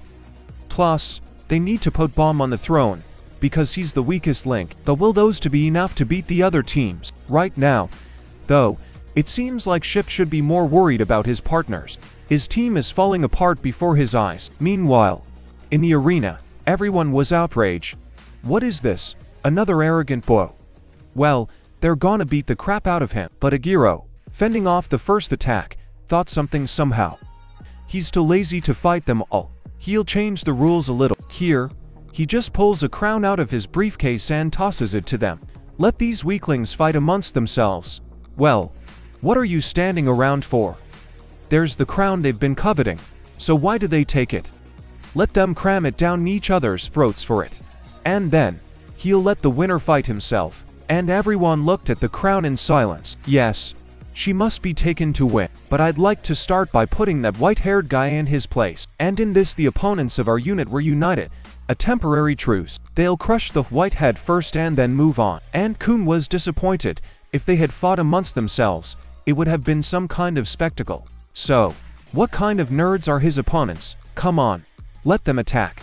And the whole crowd came at the guy. All of them, except for one girl. After all, she realizes perfectly well, this is a chance. While everyone is busy fighting, she will easily take the crown and sit on the throne. And in doing so, bring victory to her team. Kun, on the other hand, had already started the battle.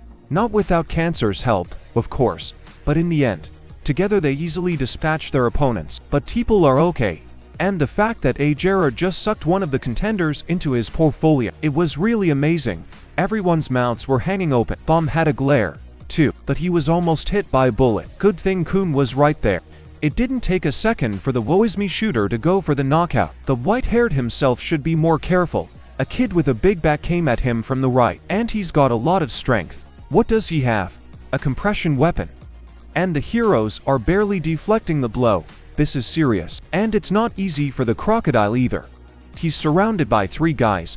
They seem convinced he can't dodge, but Kun only saw it as a chance. Come on. They need to jump right now. And just at that moment a guy with a strong weapon strikes, thus hitting his team members. But the fight didn't end there. Now the 3-eyed one is going to attack. He is sure that Ajera will not do anything to him with the ordinary kitchen knife he hides behind his purse. Except it wasn't just any knife. My opponent clearly underestimates the hero. The blade of this weapon quickly lengthened, piercing the freak through and through. The first team is completely defeated, but from what's left, everyone doesn't give up. The attacks continue, and one of his opponents takes a shot right at Bomb. It feels like it's impossible to dodge, but then time just seems to stand still. The attackers can move, and the bullet is frozen in place. Rak reacts quickly and throws the bullet back at his attacker with one strong blow, completely destroying his rifle. And then he screams at the top of his lungs, Bomb, his prey. No one dares trespass on this turtle but him. Meanwhile, the girl watching this picture realizes that she doesn't have much time. The guys have already taken them all down, and she only barely made it in the shrunken state. We need to hurry and get the crown as soon as possible. This she does, and now all that's left to do is run to the throne. She can do it. Those assholes can't do anything. But at that moment, Ajera just pulls another crown out of her bag. A real one. Looks like he's gonna win after all. And then a bunch more of the same items fall out of the briefcase. Well, don't let them look at him like that. Yeah, he was just playing with them. Mambarondino, that's the name of his briefcase, and he can clone objects. Lisu, who was watching, was amazed. Apparently, the boy had managed to pull off this trick the first time he took the crown. He's been introducing every team by the nose since the beginning. That absurdly confident look wasn't a bluff. Using the fake crown, the bow drew attention away from Bomb without losing anything. And thus the victory was already his, so Kun is a pretty creepy guy. While Bomb sat quietly on the throne, and while Kun was tying his bandage, a new round began. New opponents, this time 3 teams. The crayfish was going to attack them too, but the Ager stops him. They need to conserve their energy, and the next round, they're going to have much more dangerous guys coming out. Especially in this round. They won't have to fight, and really, for some reason, one of these teams started straightening out all the others. Which is surprising, because it would have been much better to attack the man sitting on the throne with the whole crowd. So why is that? These 3 are from the same team, they're allies. During that very first test, the bow had a thought. Because it's stupid to follow the rules even if Ager himself won't do anything. Someone will kill those 200 unnecessary ones anyway, which means he should spend his time doing something useful. And Kun sought allies among the remaining 200. He had a good method for that. He just put those who wanted to be tested in his bag. People had nothing to lose and could only rise to the occasion by helping him through the ordeal. So during a break between rounds, the guy let his, you might say, subordinates out of their confinement. He told them that he would need help. As soon as he ties his bandana differently, let them come out and fight. Truth be told, Ajera didn't want to release his trump card now, but there was no choice. He wants to win himself and help Bomb win. No, it's not like that. He wants the bows to conquer the tower together. And while the guy was telling it, the allied team easily defeated the opponents and simply withdrew from the battlefield in silence. The round was over in favor of Team Bomb. But there is no time to relax. There is still one more round to go. The remaining 4 teams entered the arena. Among them are the newcomers from the other trial. They are obviously more to be feared than the others. Of course, it would be nice to beat the odds this round, but it was unlikely to work out that way. And Kun thought right, for at that very second, some girl snapped out of her seat, and it only took her a couple punches to send 2 opponents to rest at once. She's incredibly fast. With one of her staffs, the girl in the strange costume knocks out one opponent after another. Amongst all the scum, it's like she has no equal. And having finished with this group of pretenders, the girl rushes at our hero's squad. They weren't standing idle either. The crocodile was ready to intercept, but the girl easily jumps over both him and Kun, and it lands right in front of Bomb. And the white-haired man would like to rush to his aid, but Ajera doesn't even make it to the throne in time. The second member of the girl's team strikes. In the end, the protagonist is left alone with her. And right now he was being pressed to give up the crown, but the kid doesn't think of giving up so easily. He'll defend her to the end. Well, in that case, fine. We'll have to take it by force. Especially since it'll be easy. The girl raises her staff, but at the last moment, some sort of obstacle appears between her and the protagonist. The protagonist is literally saved by a girl from the same newly arrived team. Her name is Androsi, and she says that it's at least indecent to talk in such a lewd costume. Anyway, she takes on this attacker. Meanwhile, another hooded girl appears near Bomb. She says that their troop is not going to take the crown away from them. And that voice, it's very familiar. Is that really Rachel? Meanwhile, the two opponents are already starting the fight. Androsi easily deflects the attacks thanks to her shields, but he doesn't forget to counterattack either. Numerous projectiles flew at the girl in tights, and she can dodge all she wants. It was just a distraction anyway. How's that fool in the tights? Did you get a closer look at her beauty? For Androsi, it's just another distraction. That weakling in front of her will never make it to the throne. At the same time, despite a fierce battle with the other team, Rak and Kun were discussing the situation, not understanding at all why the trio stood up for them. The only thing that's clear is that he doesn't care about the crown or anything else. The situation was also a mystery to those watching. Anak thought those three, led by Androjo, could have easily won had they somehow found out about their agreement with Bomb. Akun, having dealt with yet another opponent, decided to look around the battlefield. Of course, there was no need to continue counting on the help of their sudden allies, but if things went on like this, they were obviously going to win. Bomb similarly didn't understand what was going on. The third member of their new allies team didn't move at all. It's also so huge. What kind of monster is that? The girl in front of him ... She looks so much like Rachel. But what if he's wrong? And then who is her crew? What kind of people are they? If it weren't for the game, the protagonist would have walked right over and made sure whether his friend was standing in front of him or not. Decides, if it's her, she wants to go further up the tower. Can he give up the crown for her? Meanwhile, Androsi continued to mock the girl in tights. Did the ugly girl really want to hit her pretty face? No, you can't let something like that go unpunished. Androsi is on the attack, but at the last moment, he stumbles unluckily and falls to the ground. But the woman was just waiting for this. She leaps past the fallen one with lightning speed and punches a Bomb defender in the face. The hood finally comes off, and the hero realizes, yes, it's his Rachel. Without a second thought, he rushes to his friend's defense. Bomb can no longer hear the cries of his friends. I don't care. I don't care that he lost. The guy jumps off the throne, protecting the girl from another blow with his body. The attack came right at the back of the head, and the blood came out in a stream. Kun and Rak couldn't believe it. If that girl in tights threw another punch, Bomb would die. And the protagonist was already mentally saying goodbye to life. He'll do anything to protect this girl, but for some reason, the mask of the unknown woman in tights flew off her face a second later. Everyone was shocked, and even Lara Ro didn't understand what happened now. Meanwhile, Yuri was still trying to find her black mart the same way, and she's had a couple new chaperones in the meantime. But the task didn't get any easier.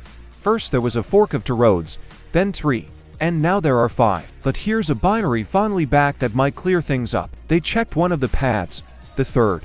It was the shortest, just as Avon had said, but it had a huge clutch of steel eels. It will be problematic to pass through there, because female eels only lay eggs in places with large concentrations of shinsu. But Yuri still doesn't understand what the problem is. Shinsu and shinsu. Chopping eels, that's all. A guy named Curtin tried to explain to Princess Zaharta that it's not that simple, but the blue-haired man interrupted him. She wouldn't understand anyway. Yuri has a high resistance to shinsu. She doesn't know what it's like not to be able to move from its high concentration. However, the princess eventually still agrees to take the easier, but longer, 5th path. Speaking of which, Curtin, upon arrival on Ivanhel's floor, have him prepare to give his blindfold away. The girl is going to give it to someone better when she meets her. And when Evan heard that, he was shocked. You can't make decisions like that in the moment, so let him think better of it. In the arena, however, her attacker was writhing in pain. Her mask cracked in half from the impact, and she cut her face badly because of it. The protagonist, on the other hand, fell senseless. The blow to the back of his head was too strong. Since the last team did not take the crown, there was no winner in the competition, and all participants were given a 3-day break. And Kun was disappointed by this set of circumstances. All his efforts were wasted. At that moment, Lara walked confidently toward the principal's office. After asking permission to enter, the beau sat down at the table, and the director noticed that he always thought the guy was shorter than he was. But we'll talk about height later. That's not why the administrator came. I did end up agreeing to a cup of coffee. The main issue is the challenge itself. No one came out of it a winner, because the last team simply refused to take the crown. And the principal thoughtfully asked, "What's the big deal?" "Well, personally, Lara, I get it. This test was needed to send away that troublesome trio that had recently arrived on the floor. However, they still didn't win. And besides, one of them knows one of the participants in the neighborhood.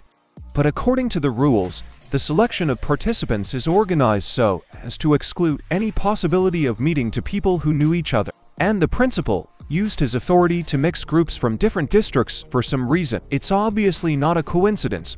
So what's the real reason these three were sent here?" Without thinking long, Hansun answered the question with a question. And as Lara Radu thinks, why do they test the participants? Well, how's that? Isn't that to weed out the unworthy from ascending the tower? Except the answer is wrong. The reason is that they have a very dangerous power. Yeah, all the guys want to get something important for themselves at the top. But what if their cherished desire is to harm everyone around them? What if they dream of the end of the world? It could very well lead to disaster.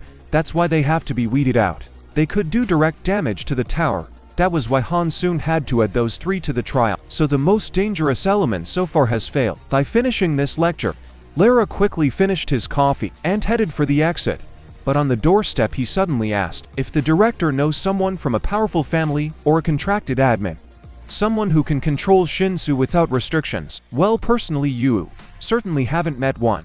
However, I have heard of an illegal named Jurek Mazida. He fits that description. After waiting for his ward to leave, Hansun thought, it's not so easy to deal with Lara. He's a kid with a knack for guesswork, but Kwon is a different matter.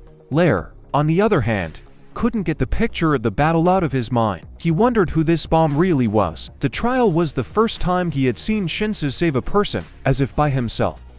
Sure, the power was low, but the problem is how the hero was able to do it. It doesn't obey the laws of the tower at all.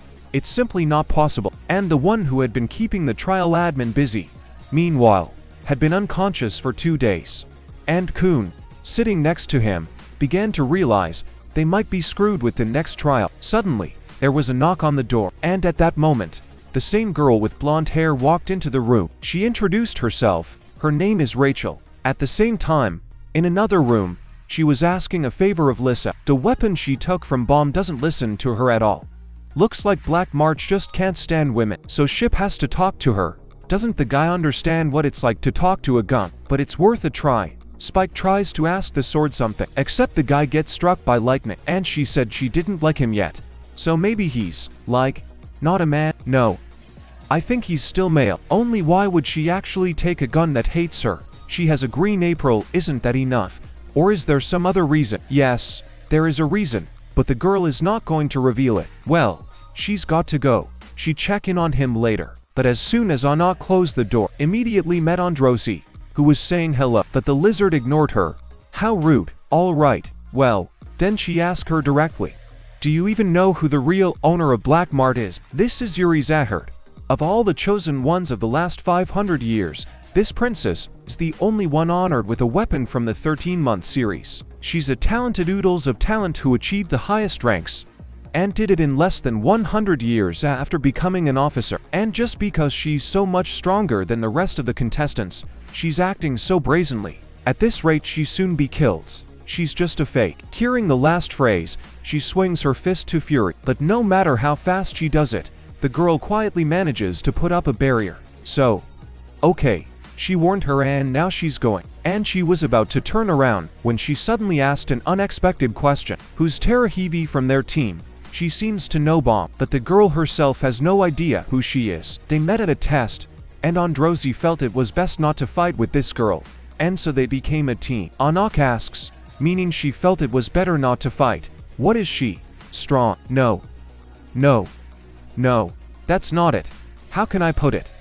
It's like Rachel didn't come from around here. And in Bomb's chamber, Rachel was telling Ajira about their acquaintance. The kid was a very lonely kid. He lived in complete isolation, and his only friend was the girl herself. And when Bomb learned that Rachel was leaving, he wept and begged her to stay. But she decided to leave him anyway. The girl thought she would never meet that guy again. But here he was with her again. So at the trial, the girl wasn't going to take away the crown.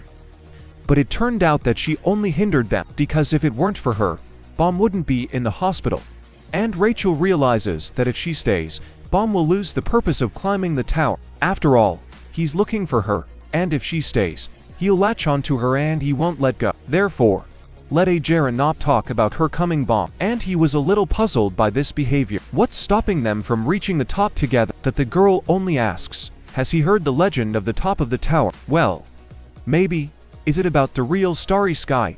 The top of the tower? Yes, the girl had heard about it from the beginning. Every time she closes her eyes, she sees the starry sky. At first Rachel really did wonder if she should stay with Bomb. After all, the wanting to climb the tower is her life's goal. She just can't do it without it. So Rachel asks that the main character not be told about her. It would be better for everyone. After a while, Croc came to check on Bomb. He really cared about the character, though he wouldn't admit it. And a day later, right on schedule, a new ordeal began. The protagonist woke up only 2 days after the beginning. The whole time he was out, he was having flashbacks. It turns out that Rachel rarely told the protagonist about the sky and the stars, because he just couldn't understand her. The guy didn't have a goal or a dream. And one day the girl suggested to Bomb to close his eyes and imagine that there were no stones in this cave. They just disappear, and the sky and the stars would appear above. Beautiful, and most importantly, free. One day she would surely see this picture. In that second, Bomb finally came to his senses. Croca and Kun were already sitting next to him. They heard the boy deliriously saying Rachel's name. By the way, he was out for 5 days. So what? Does that mean the trials have already started? So he failed. Huh. And Kun wanted to keep the intrigue going a little longer, but the alligator ruined everything. No.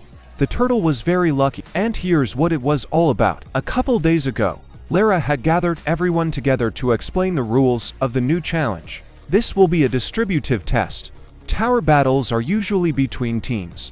The specialty of the participants determines their roles in the battle. There are different combat specializations. One who fights at a distance and forms the nucleus of the fighting force is called the Noodles of Men. The one who drives the enemy caught by the Adelschick and maintains the onslaught while introducing fire at a distance is called a Kopjoschick. Those who light their way in the darkness and collect and process data to call the light to their side are called Adepts of the Light. Those who fight on the front lines, scouting the situation and helping the Adelschick are called Scouts. Finally, those who support the team with the help of Shinsu, pushing back the enemy, the Guides. Of course, there are still specialties, but they do not play a special role now. The essence of the test is to train a person in his specialty. At the end of the month, those who get the highest score will be able to move on. Depending on the specialty, the number of people who rise above will be chosen, and a table appears in front of the participants. Here they were divided by specialization, depending on their skills. The only group that has few members is the Guides. This is the rarest group, and it is in this group that the protagonist finds himself. Some names have a leader marking. These are the participants who have passed the previous tests best of all, and they are awarded an additional point. Everybody starts to resent that nobody told them that, so they'd be giving it their best shot. But Lara is quick to reassure the crowd that they will have more important things to do than that. Kun also had a question. What about the wounded? Will they be able to participate? Yes, they can, but they will be given penalty points from the start. After all, penalty points for those who failed to complete the task are quite appropriate, except as it turns out, the protagonist is lucky. The curator of the conductor's trial will come a little late, by 3 whole days. And that's great news. It's definitely enough for Bomb to have time to recover. That was all Ajira was telling the already awakened Bo. Thanks to the curator's delay, he wouldn't receive any additional penalty points. Even though the specialization wasn't easy, Bomb was very lucky. And here, of course, I'm happy to hear this news, but, Rachel, what happened to her? And Kun quickly extricated himself from the situation. That girl is fine. However, she is clearly not what his protagonist was looking for. It was the girl's first time seeing the guy, but don't let him get upset. He'll probably meet the one he's looking for sooner or later. However, Bomb is sure it was Rachel. She definitely lied to Kun. Apparently the girl wants to climb the tower alone, for the sky and the stars. And that's a very strange reason for a guy. Rachel is much more important to him than such worthless things. Meanwhile, everyone, including Bomb, had already gathered in the auditorium. An obscure lamb appears on the stage in front of the characters. This is Yuga. He's going to be their supervisor for their guide specialty. First, a little bit about Shinsu. This power has no clear properties, a miraculous substance similar to the power of a god. Therefore, Shinsu's rule can partly be called an invasion of divine jurisdiction, but that power is very dangerous. The curator can easily kill everyone present in just 5 seconds. To control Shinsu without special tools, you need the permission of the floor manager. This is called a manager contract, and must be renegotiated on each new floor, otherwise their power will be blocked. Laura's already got that contract, but everyone else hasn't, so they're gonna do it now. They need to close their eyes and activate the visible mode on the watch. Now let them say, contract with the manager. And Bomb did just that. The second the hero found himself in a strange place, some unknown creature appears in front of him. It is and appears to be the floor manager. They need to see if the hero is worthy of making a pact. And after a little but careful analysis, turns out the guy fits the criteria. But Bomb must remember once and for all, it's not his power, it's a cow's. After that phrase, the protagonist opened his eyes. Everything went well. But the next day already starts with a training session for the swordsman. The main objective is to throw a javelin at a very distant target. It's high in the sky. It may seem impossible to them, because it is. These wimps are unlikely to make it, but the supervisor of the Kopjaks, Officer Yubok Dao, will give the participants the motivation to try. If they hit the target in 4 days, they will receive a machine gun and move on. Because of the task, of course, not because of the easy ones. Everyone realizes that, except for Croc, who stepped forward. That's no problem for him. Gator's been handling a spear his whole life. He swings and throws the weapon, except it immediately falls into the abyss. Damn, how could he screw up like that? All of a sudden, someone, with a swift throw that pierces the target. It was one of those who came from another level. Rachel's teammate, and the crocodile was annoyed that the bastard was showing off. What the hell is he doing? The guides, however, had their own tasks. Bomb now understood absolutely nothing from the daily lectures and that the study was over for the day at least. Suddenly, at that moment a strange-looking young man approaches the guy. His name is Ho, and he too, to be honest, has a headache from studying. And most importantly, it's unclear why it's necessary, since Shinsu is more about talent than cogs. And by the way, Bun's kind of talented, but no,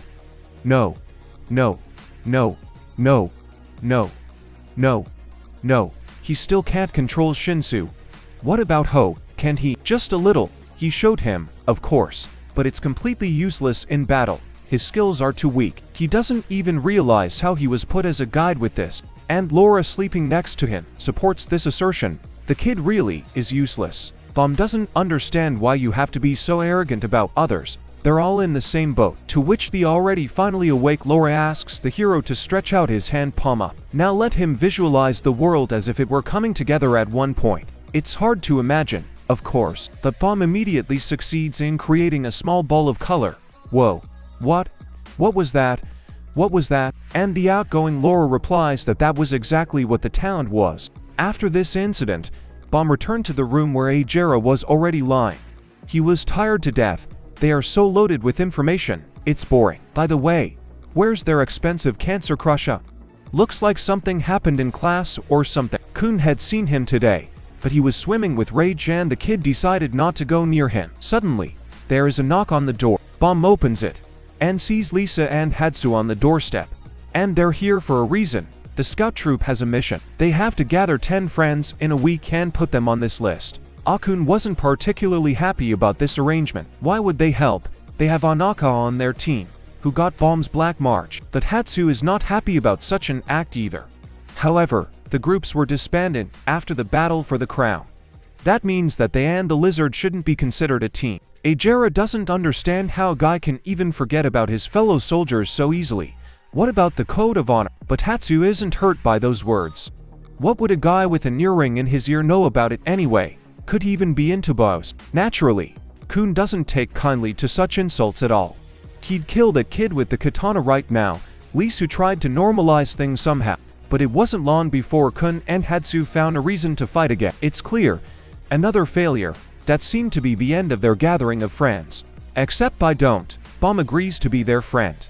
Even if it's not for real. After all, he had lived his whole life alone and now he was glad he could make friends. Meanwhile, in my room, Rachel dreamed of the sky and the stars. But now Bom shows up in this beautiful dream, and he has more and more friends. And with them, he just runs away from her. And all she has to do is look at the stars. For some reason this dream woke the girl up like a real nightmare. The next day the boys gathered in the dining hall and everyone seemed to be bonding. Except for Androsi. She doesn't understand why she'd want to be friends with the competition. The girl ordered food, but as she was leaving, she noticed there's meat on the plate. She doesn't eat that, so Androsi changed her plate and Bom called her to sit with the others. That's how she found herself in the thick of things. The guys were talking about everything.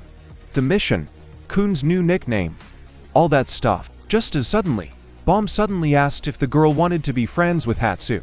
Oh, is he trying to set them up? The guy is clearly cute, but the girl has to say no. Dating is forbidden in her family, and Androsi doesn't believe in friendship with the opposite sex. It's like buying shoes but not wearing them. At that moment, Anik approached the table. She asks, has the princess fallen so low as to socialize with such scum? But wait a minute, Androsi's a princess too. She and that lizard are sisters. To which the princess responds in riddles. Anisa and Anak are like two models of designer shoes displayed in the same showcase. Except for the lizard, Chinese knockoff. That's how the day passes and the next day comes. Today's test of the utilizers will be a simple test. You have to either hold on to the columns or push the enemy off. They must jump from rack to throw others down. There must be 8 men left. Only the blades they have been given may be used. Androsia raises her hand. Did she get it right? If you fall down, you could die. Are there any precautions to be taken? Yes, there are such, but they are imperfect. If they fall, they will be injured and therefore very likely will not be able to participate in further trials. So, time to get started. Androsi realizes that the news of the flawed security system has greatly frightened many participants. In addition, there are few of them who will be able to jump such distances. And there are even fewer who can compete with her. Except for Anak, of all people here. But she's obviously got the brains to stay away from her, so we're good. However, it seems the girl is mistaken. For her nemesis is already standing on the column opposite, and she's ready to start a fight any minute. Androsi didn't realize, did she really have the IQ of a lizard? She doesn't realize at all that she would go up against the real Princess Zahart. If she had a green April, she'd have a chance. But now, she's gonna get her ass kicked. The lizard, however, doesn't care. She wants to crush her like a tearjerker every time she sees the Zahart crest on that talentless fool's hairpin. So she leaps at Androsi. She parries the strikes immediately though. This fake is clearly underestimating her. But she says they're all fake. No real ones. Well, throwing away his needle, Androsi says that apparently the lizard is so dumb it can't tell the difference. In such a case we'll have to teach her a lesson, because the difference in the brand can be noticed immediately just by the example of the thing. Meanwhile, the Adept of Light had a very different challenge. Kun is in the lighthouse, the center of all battles. This is where all information is stored and all commands are given.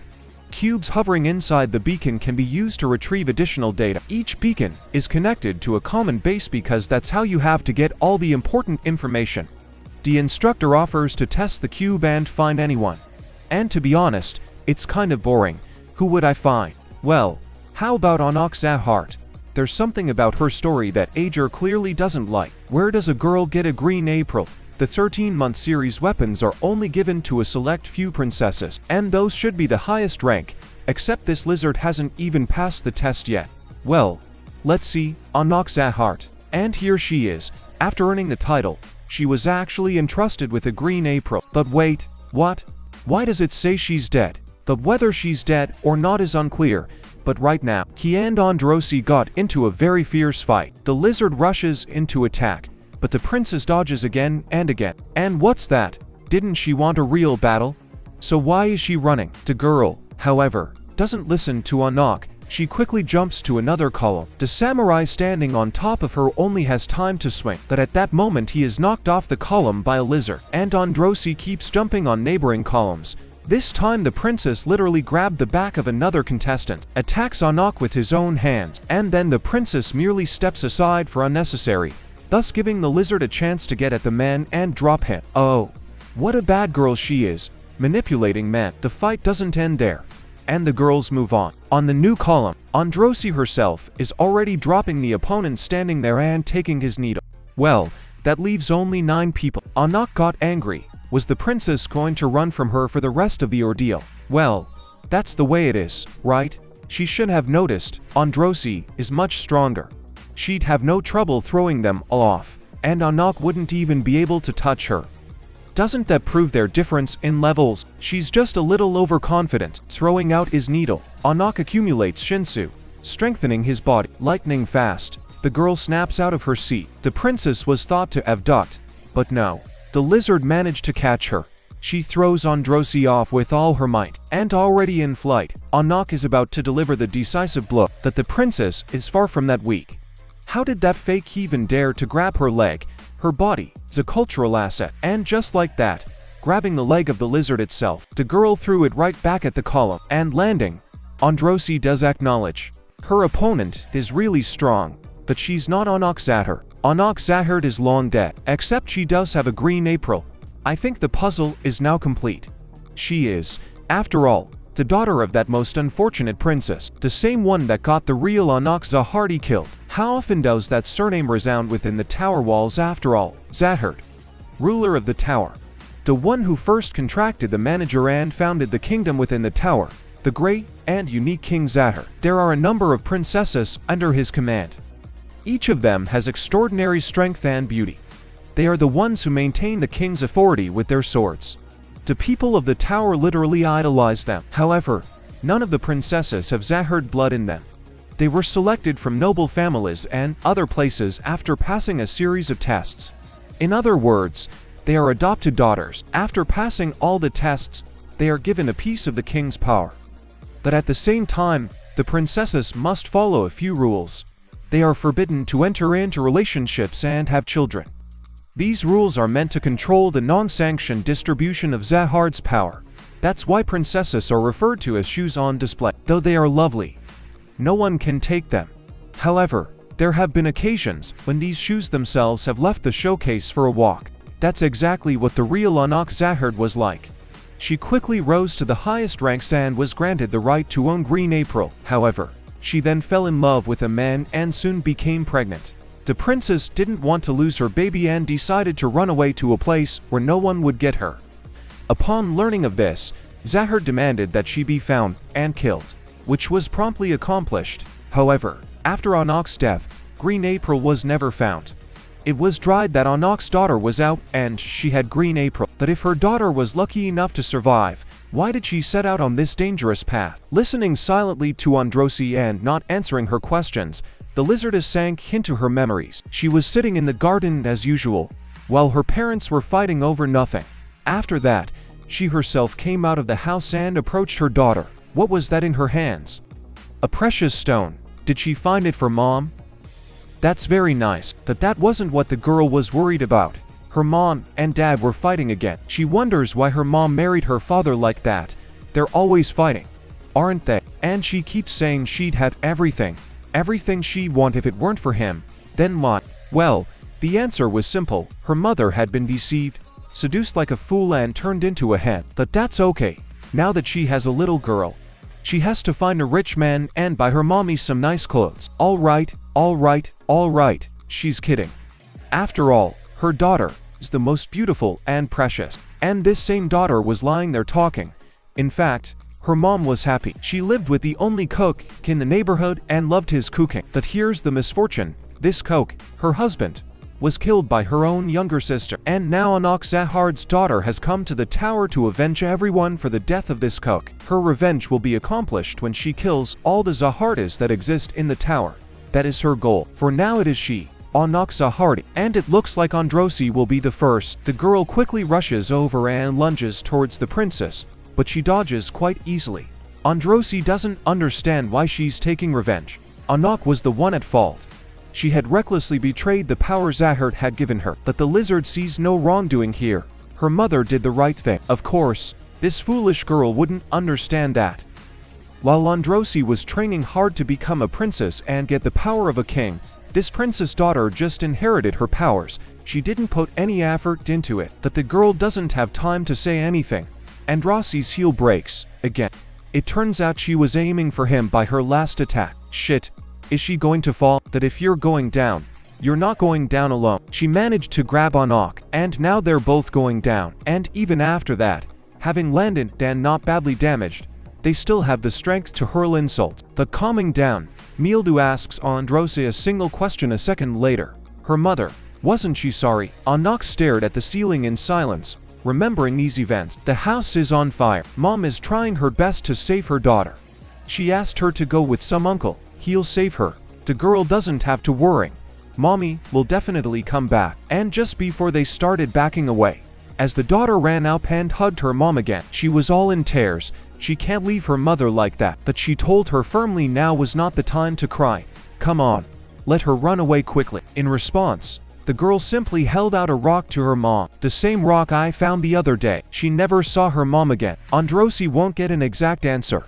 Meanwhile, the guides practice hitting balls with the shinsu. Ho easily hit 2 of those at once, but I'm stuck on the 3rd one. One thing is clear. His results have not improved, unlike Bomb, who went next. Last practice, he'd hit 1 ball.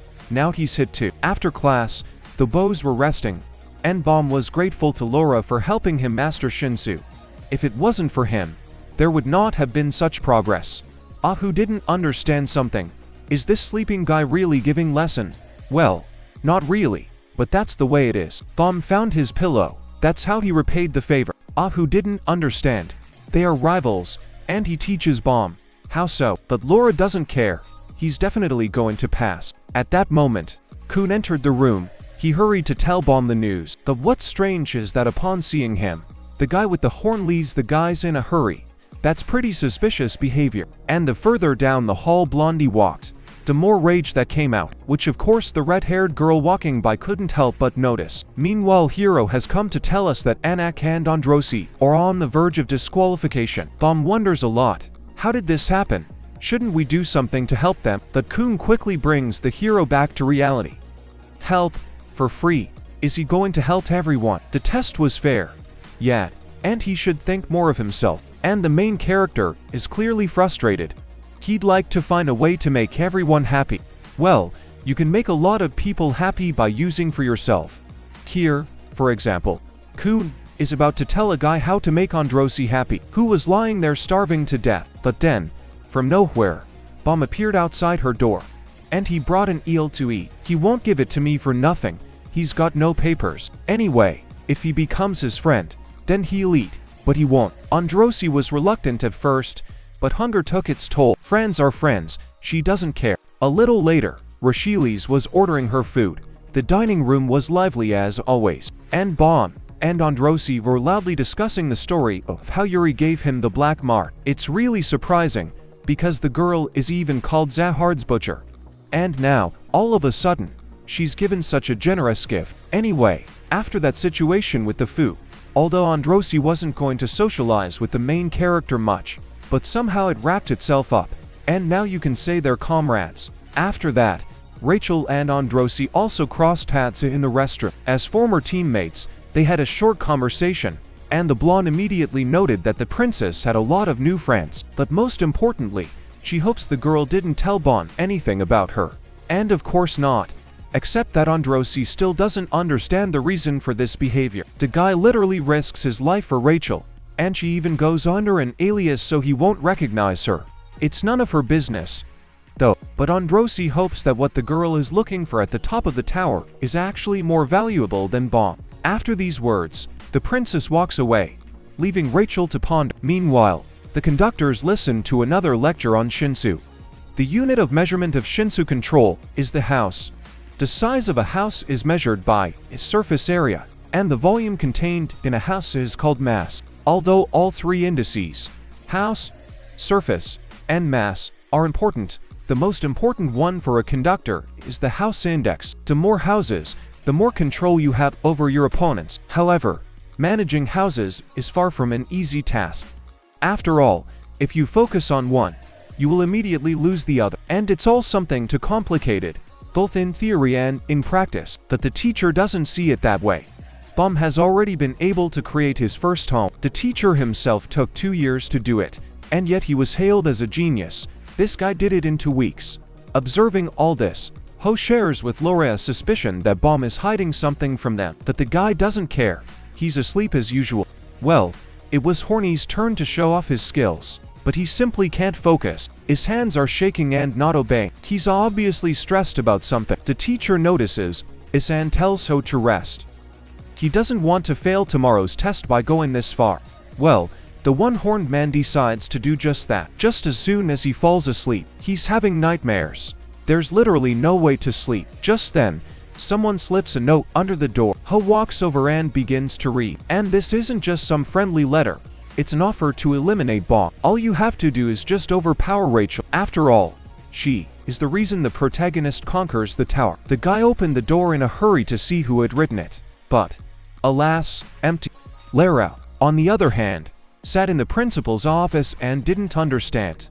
Seriously, the last test would be hide and seek with the officer. Suddenly his musings were interrupted by a guy briskly entering the room. It was Quantum, and Lara didn't understand what else he was doing here. It's simple, he's already seen the instructions for the final test. Hide and seek with an officer. So what? Lara probably thinks he's the officer. But it's nothing like that.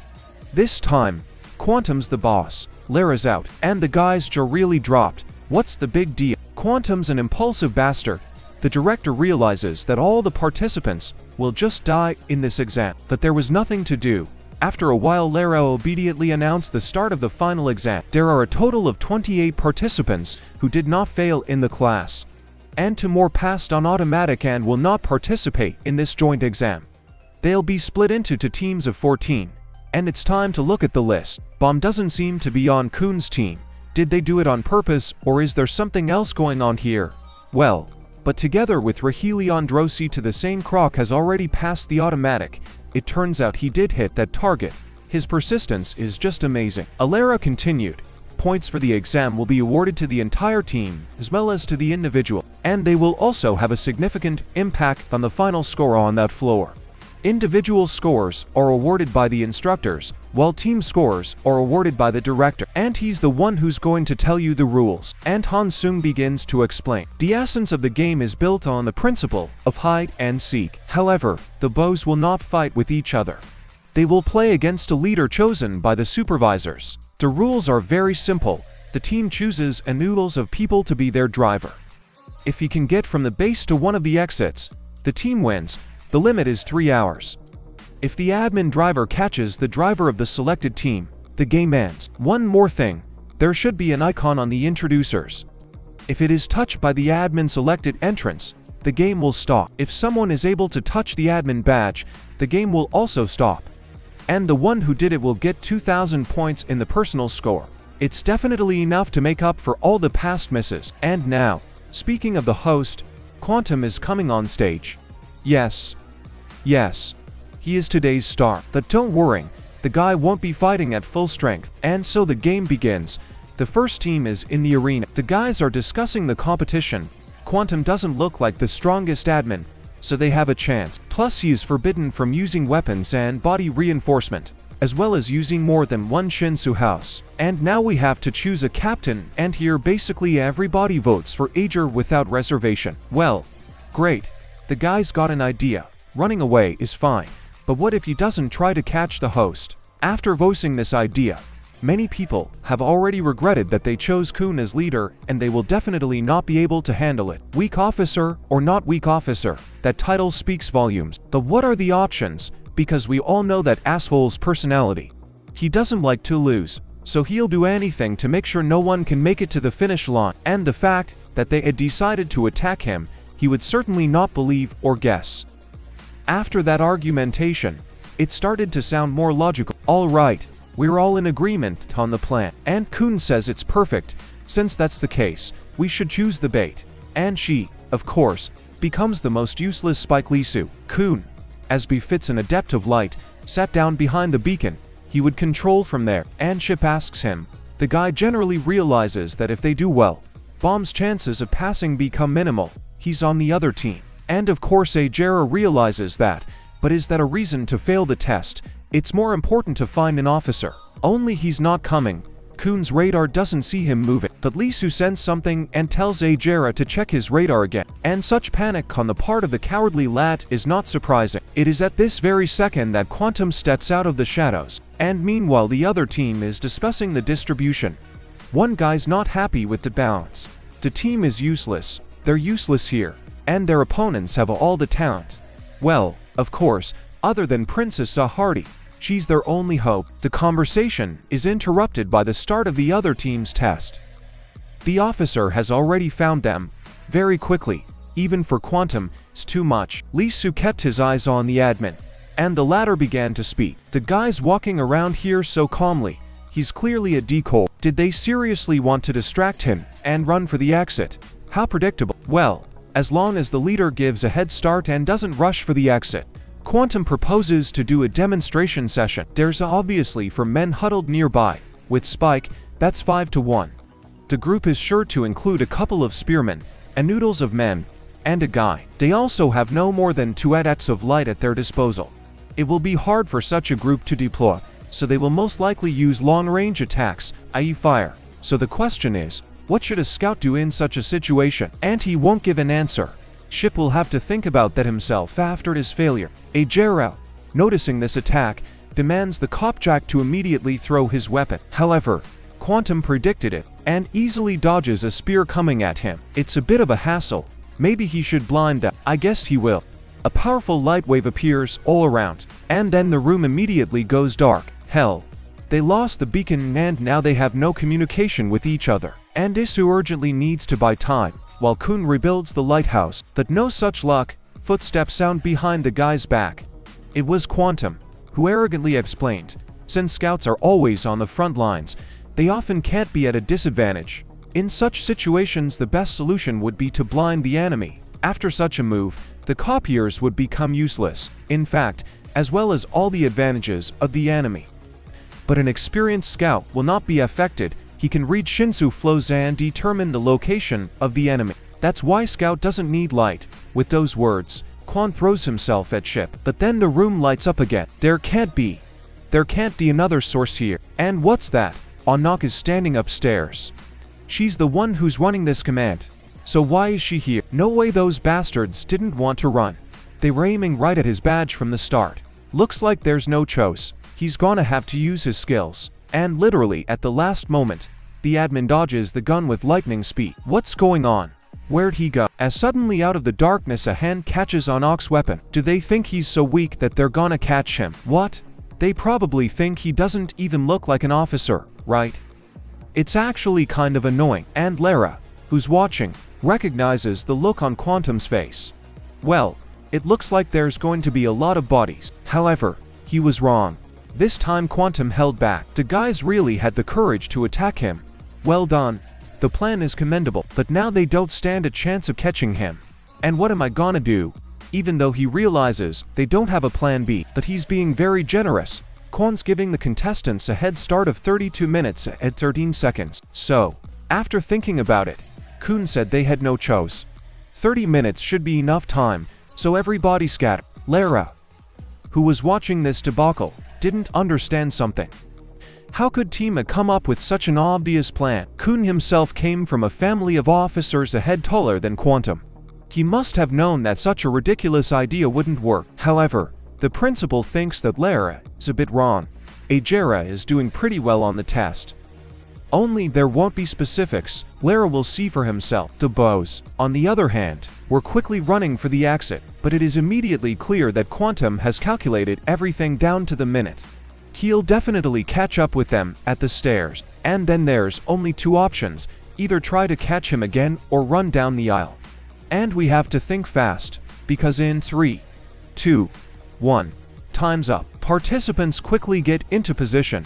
There are 2 points along the way where they can detain the officer. This is the stairwell of the first ring. It is quite narrow and will make for a concerted attack. Now we need to hold the admin for at least 5 minutes, but they can't even prepare properly, because Quantum is already here. And he can easily figure out their plan. Is this where they're trying to hold him? Well, give them a quick lesson. Scouts often have to fight several opponents at once. There are a few tricks to avoid this. Now we need to hold the admin for at least 5 minutes. In this test, the Shinzu limit is 1 house with limited mass. That's not enough to kill a man, but it's enough to keep yourself hidden from view. And then the quantum just evaporates. You can't see it in the light. It's the same technique that evaded Onok's attack the other day. Then we'll have to attack into the void. One guy puts his gun forward, but admin quickly appears out of nowhere and pushes him back. A dozen spears immediately flew at Quantum, but the admin dodges them all. Then last trump. The big guy jumps right in front of the guy. With his incredibly powerful blows, he smashes through walls. But alas, there is no way to hit the very skittish admin. One more miss and that's it.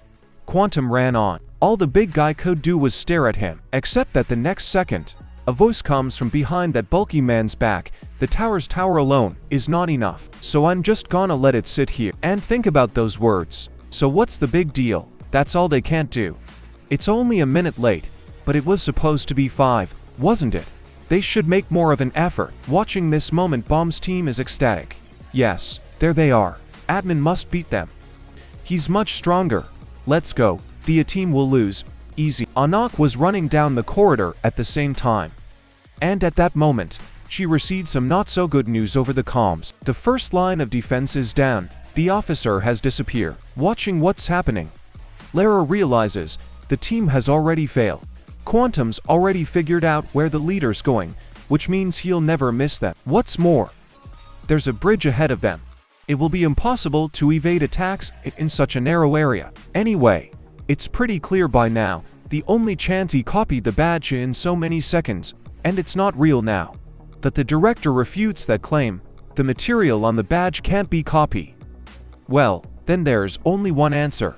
Tima has already lost. Meanwhile, Fox is also informed that the first line of defense has already been breached. But how could it be so fast? Where does an officer get such speed? Is he really that stubborn? He also blocked the light with a Shinsu last time. I wonder if there's any way to neutralize this trick. To which Kun said that it could be done by Lori, except he's asleep on base, because no matter how this round ends, it's gonna go either way. Well, alright, Lisu can handle this Hypnotoad alone, except that Hypnotoad is already at his back. What did he call it? Lisu immediately started making excuses. He's actually a fan of Quantum. Quantum is the best teacher. But this kind of flattery from the officer only irritates him. Do they really all want to die here? In the meantime, Onok, who was running ahead, stops abruptly. Despite Kun urging her to keep running, she realizes the officer catches up with her right at the bridge, and she has no chance of winning there, which means she take the fight anywhere but there. But at that second, the Spike being beaten by Quantum literally screams at Onok to believe then and run on. Yeah, she doesn't trust anyone, but she has comrades now. The guy in person will definitely hold the admin back. She just needs to trust him. And he'll even hold Quantum by the heel, but he won't let go. Of course, such nonsense didn't impress the always serious girl much. But okay, trust them. Just this once. She decides to run on, and Spike made good on his promise and clung to Quantum with a dead grip, so he definitely won't be able to escape with Shinsu's help. We need to attack, now is the time. Yeah. Four Eyes from his team is gonna kick that admin's ass, but alas, Quantum simply brushes this twofer off. They must not understand something. The officer can easily defeat them without Shinsu. The only reason he's using him at all is to hide, and all because he doesn't want to kill all the members here with his own hands.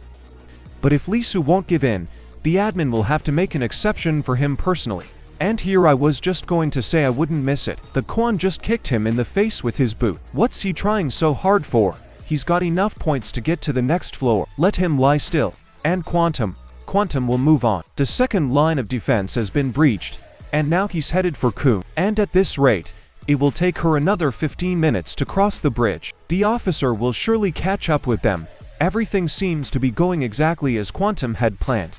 That's the way it was. And the admin had already made it to the bridge. There she is, the host. Now it's all over. But wait, it's not a girl. Who's that? What's the Adept of Light doing here? And where's the girl? Anak should definitely have made it to this place in time. Kun replied that she wasn't here, but of course Quantum didn't believe that. The leader must be here. He didn't have time to hide her. Kun does have a bag. The Quantum already knows it's not simple. It's a man-baradan bottomless bag. Don't let him pretend. The Kun thing won't work here. Let him open his briefcase and show you what's in it. To which Ajera only grinned. The admin doesn't seem to get it. Because of the badge, Kun wouldn't be able to hide Anak. The material the badge is made of is simply rejected by his bag. And the communications director confirms it. Quantum was wrong. Ager's bag is empty. Well, that may be true, but it doesn't change the fact that the girl is out there. And Kun agrees with that. Yes, she was here, but she jumped down. She's Princess Sahar, and knows how to strengthen his body so he won't crash. And right now she's on her way to the lower exit, because there are stairs right below them. And the road was easy, so she wouldn't need a light adept to coordinate her movements. They've already won. Of course the Quantum could have jumped, but he's already spent all the Shinsu available to him, hasn't he? The restriction to one house is very, very small, and the Quantum is also a common plebeian not descended from a noble family. He'll jump and crash for sure. Let him accept defeat. Only in reality, things were far different from Ager's sweet speeches. As soon as she reached the bridge, Kun told her to stop immediately and climb into one of the cubes of light under his control. The plan is very simple. The girl will sit there until the officer jumps down, and then she run to the finish line unimpeded. And the guy will do anything to provoke that admin into doing something so brainless. Only Quantum, hearing Kun's provocations, simply laughed. So how is he trying to get him out of his mind and make him jump? He's probably counting on him going, I can get down without tires. With a bomb. Only the admin figured out their plan. His bluff's not gonna work, because otherwise what is the cube doing here in the first place? Why would it be leaning here except to hide the waterman in one of its cubes of light? He must be somewhere else altogether. And even if he is, each Adept of Light has two cubes under his control. One of them is flying. But where's the other one? Well, there's your answer. Most likely the second one is under the bridge and the leader is waiting in it until the Quantum jumps off. Well, the admin will tell Ager something. All such cubes are made of a mineral called suspend. The purer the mineral, the better it steams, the Shinsu cluster. But pure suspendi is too expensive, so most are made from a minimal percentage of purity. Thus, they can only float within the Adept of Light's field. When the light adepts move out of Shinsu's field, they fall. And Kun didn't understand why this lecture was necessary. He already knew all this information. Like what? Because this is going to be a great question. If Quantum grabs Kun now and jumps down with him, what happens to Q, who is hanging solely under the influence of his Shinsu? He would fall and fall and fall with his girlfriend. He had talked so long about his noble ancestry that Quan wondered what kind of cakes would come out of such noble heirs of the Kun and Zahart families. Come on. Let her surprise him and show him that proverbial power of a noble family. After all, they're already jumping. How's it going in there? Is he shaking with fear yet? Well, if Kun begs, then so be it. Quantum will spare him. Just let him beg. But in response, Kun only clawed away from Quantum's hand and grabbed some rope that I don't know where it came from. And in the next second, the cube of light flew upwards along with Anak. This rope was thrown over the block. Kun had originally counted on it. Now it's a mystery to Quantum. What happens if on one side of the rope block is the cube of light with the waterman and on the other side are the two of them falling? That's his answer. Anak will be on top again, but only Quantum himself will fall. And Bomb's team wonders how he came up with that. The protagonist, however, was glad. His friend had envisioned this turn of events from the beginning. But everyone else is looking at the guy with judgmental eyes. Why is he excited, right? He and Ajera are rivals now. Should he want them to lose? Meanwhile, the curator is watching, and they clearly liked what Kun did. All of them. Except one. He wanted a fair fight. Where does the guy even get all these gadgets from? Well, they say there were rumors that Kun stole these items from his father, Kun Edward Hoare. Lara was surprised to think Kun is always coming up with something. He was the only reason they had won. But the principal immediately stops Lara. It's too early to draw conclusions. The test isn't over yet. Kwon, on the other hand, was furious. How could those brats even get him to divorce him? Hell, there's no way he's going upstairs without Shinsu. All that remains is to walk away annoyed, resigned to defeat. As at this moment the admin hears a voice. It's Laura. He's going to help him get back to the bridge. Anak was almost at the finish line at this point, with just a little bit left. But at that second, an officer appeared out of nowhere and quickly clicked on the icon. I don't understand how, but it's game over. Tima was defeated, and after all that, the co-commanders were resting in the room. Too bad. They were so close to winning. Aegir blamed himself. If only he hadn't come up with that stupid plan to try to catch Quantum. Yeah, it's his fault. Seeing their comrade in pain, everyone began to console him.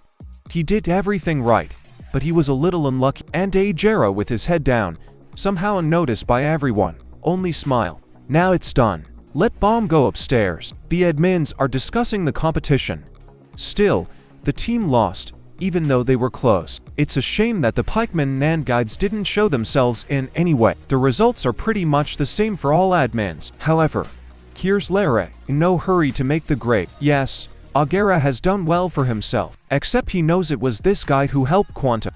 Lara just doesn't understand what was driving Kun, and why he betrayed his team. And the director doesn't agree at all. Aegir never betrayed his team. Here's the form with collected signatures from France, just for them, so that as many of their number as possible would pass on. That's what Kun did. Pretty ironic. People are going to the tower for a purpose, but along the way they find things they care about. To conquer the tower, you'll have to leave something behind. And Aegir is well aware of that. He chose between what to keep and what to give up. In this test, Kun performed marvelously. Now you can go and eat something delicious. Behind the case, the admin discusses the next command. Yes, they shouldn't have favorites. However, the B team is clearly weaker than the A team. But while there are some positions on this team that are clearly weaker, there's a guy among them with the greatest talent. He looks ordinary, but will clearly go further than the average contestant. Meanwhile, Quantum was sitting on the stairs. Damn it, did the average sucker think he could fool him so easily? No, that's not gonna work. And Team B's test was already in full swing. The guys have been running down the hallways for a while now and finally decided to take a break. They certainly won't be caught early by previous teams, and Rossi's plan is obviously a good one. At first, there was no clear leader in the team. Everyone was arguing among themselves until the princess decided to come forward. After all, she is the leader, so let them listen to her. However, her tactics are quite dangerous. All the oodles of people unite and move out in a single front.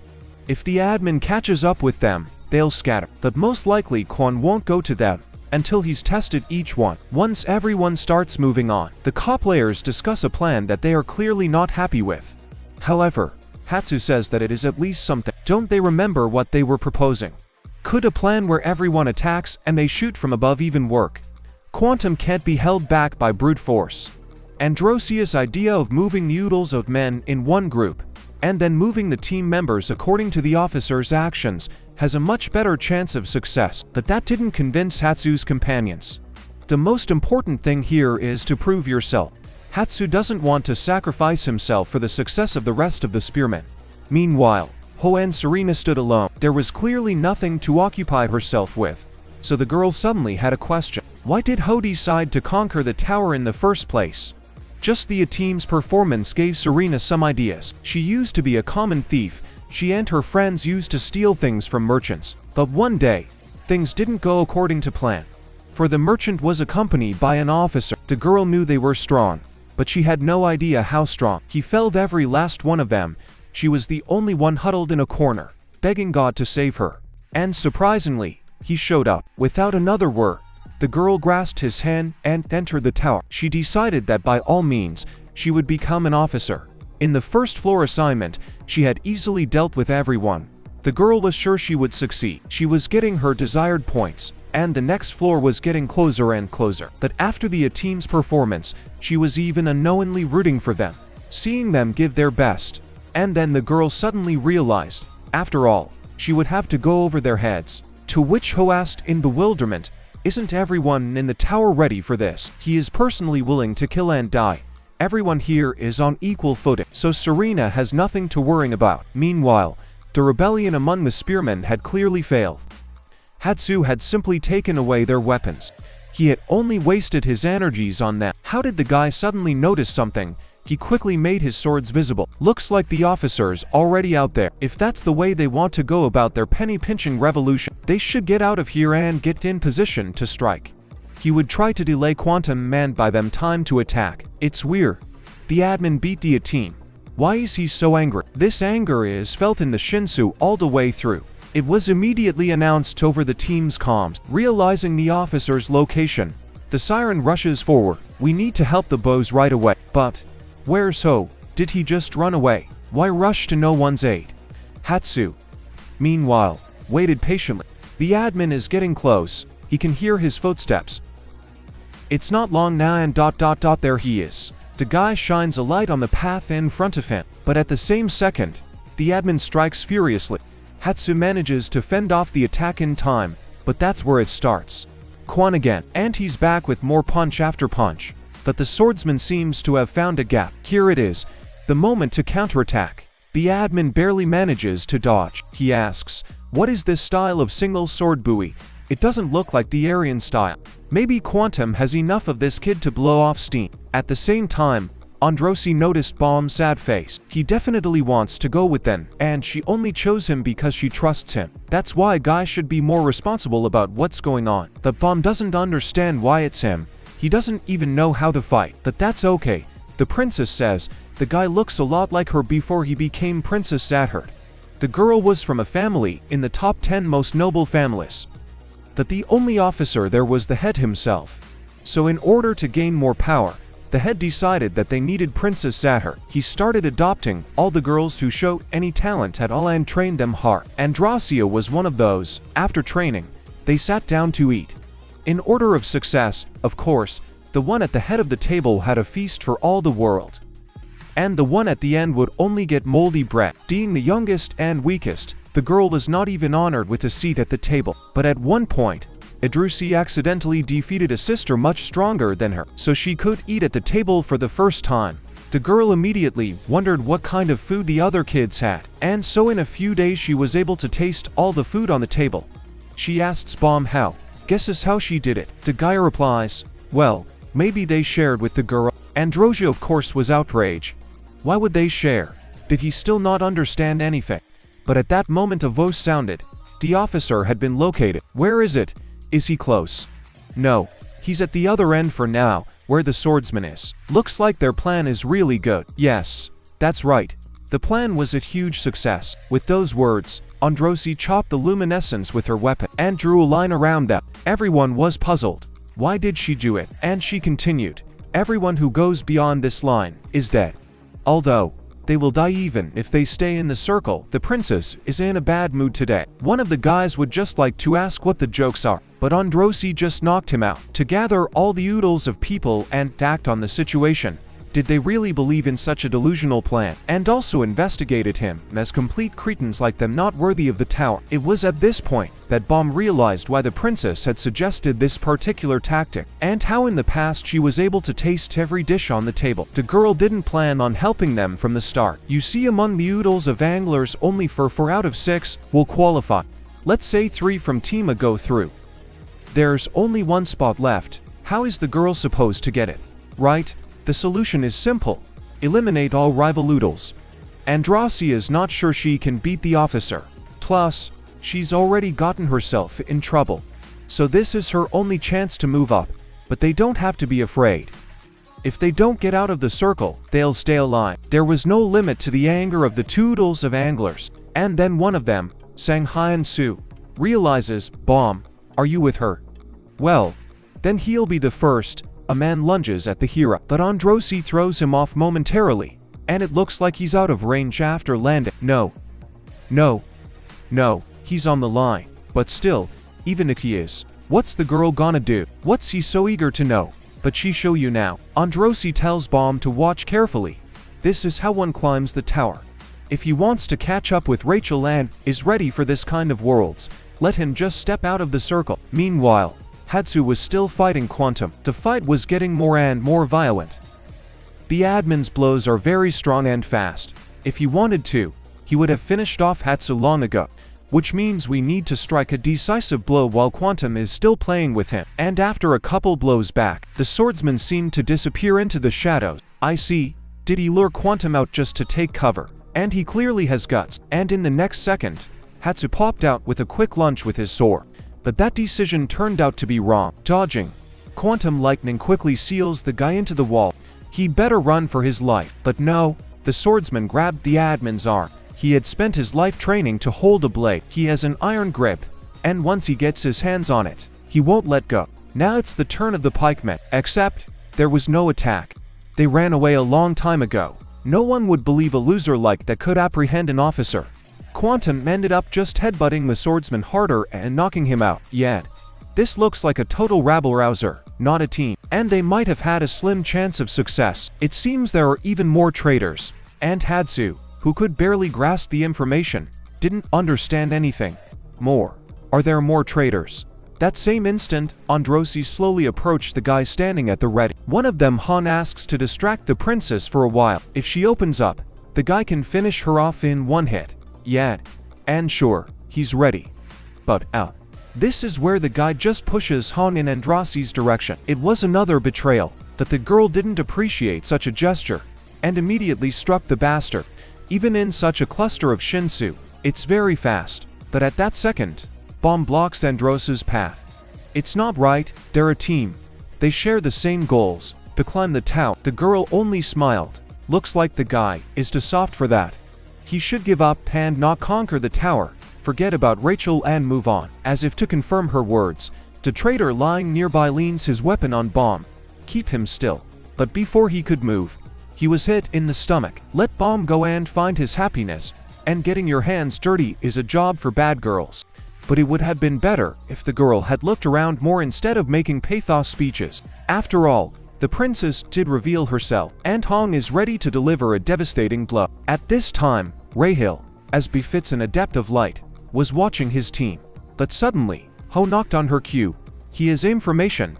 Someone on their team is targeting Bomb, and he knows who it is. He's going to tell us now that the girl has to cut off their connection. No one must hear. Rachel must come closer.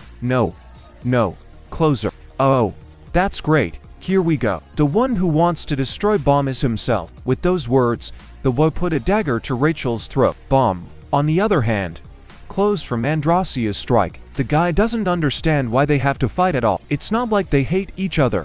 The girl's right. He's not the type to do that. Everyone he cares about is here. They're friends. Are the stars really that beautiful to be going over the heads of dear ones? Bomb is only willing to fight for those closest to him. Androsi is pissed off. What does he see in that freckle-faced fool? Sooner or later, you're gonna have to eliminate someone for this girl. Besides, she doesn't even want the guy to follow her herself. And Bomb understands all this, but he only acts on the call of his heart. And so he just steps out of the circle. Han asks if the girl won't follow him.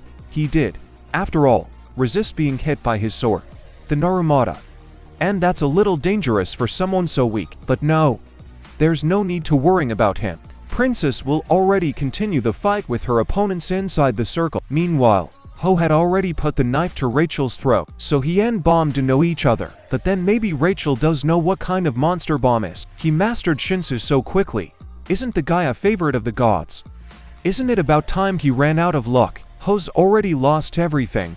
He has nothing to risk. He is now being led by the hand of God. And Bamu is already reporting the situation. The spearmen have fled. Hatsu has fallen out, and Rachel is out of reach. What on earth happened there? But hearing that there was no communication with Rachel, Bomb did not answer that question. He's running. He had to find her soon, otherwise it might be too late. But it won't be too late, for Quantum has appeared in the room with who? A mere participant thinks he's being led by God himself. What insolence! Let him not be deluded. God in this trial. Quantum himself. But wait, why did the admin even come here? Something was clearly wrong here, as if Quantum knew what was going to happen here. Was that letter a trap? To which the guy asks if they really think he's such a wuss. Well, Quantum will prove otherwise. He's throwing himself at Han, but at the last moment, his path is blocked by a flying spear. And hell, that horny guy made it into the defensive zone. Who threw that spear in the first place? And it was the same to that betrayed Hadza. After the skirmish, they grabbed those who wanted to help the swordsmen and thought to use them as bait, but they had no idea that such passions were going on here. Quan was furious. He knows those nitwits very well. They're dead men. One of the two offers Ho a deal. Horny will detain the officer, and they'll deliver a devastating blow. They must become a team, for they have all betrayed their comrades. There's no leader among them, so eliminating the officer is the best solution. And no officer, no obstacle to killing the girl. So what's it gonna be? No chose. Ho agrees. He says if Quantum comes any closer, Rachel's dead. But apparently the guys didn't understand something. Quantum's not that weak. If any human being dies in here, he will personally kill everyone in this room. Just as suddenly, Bomb appeared in the room.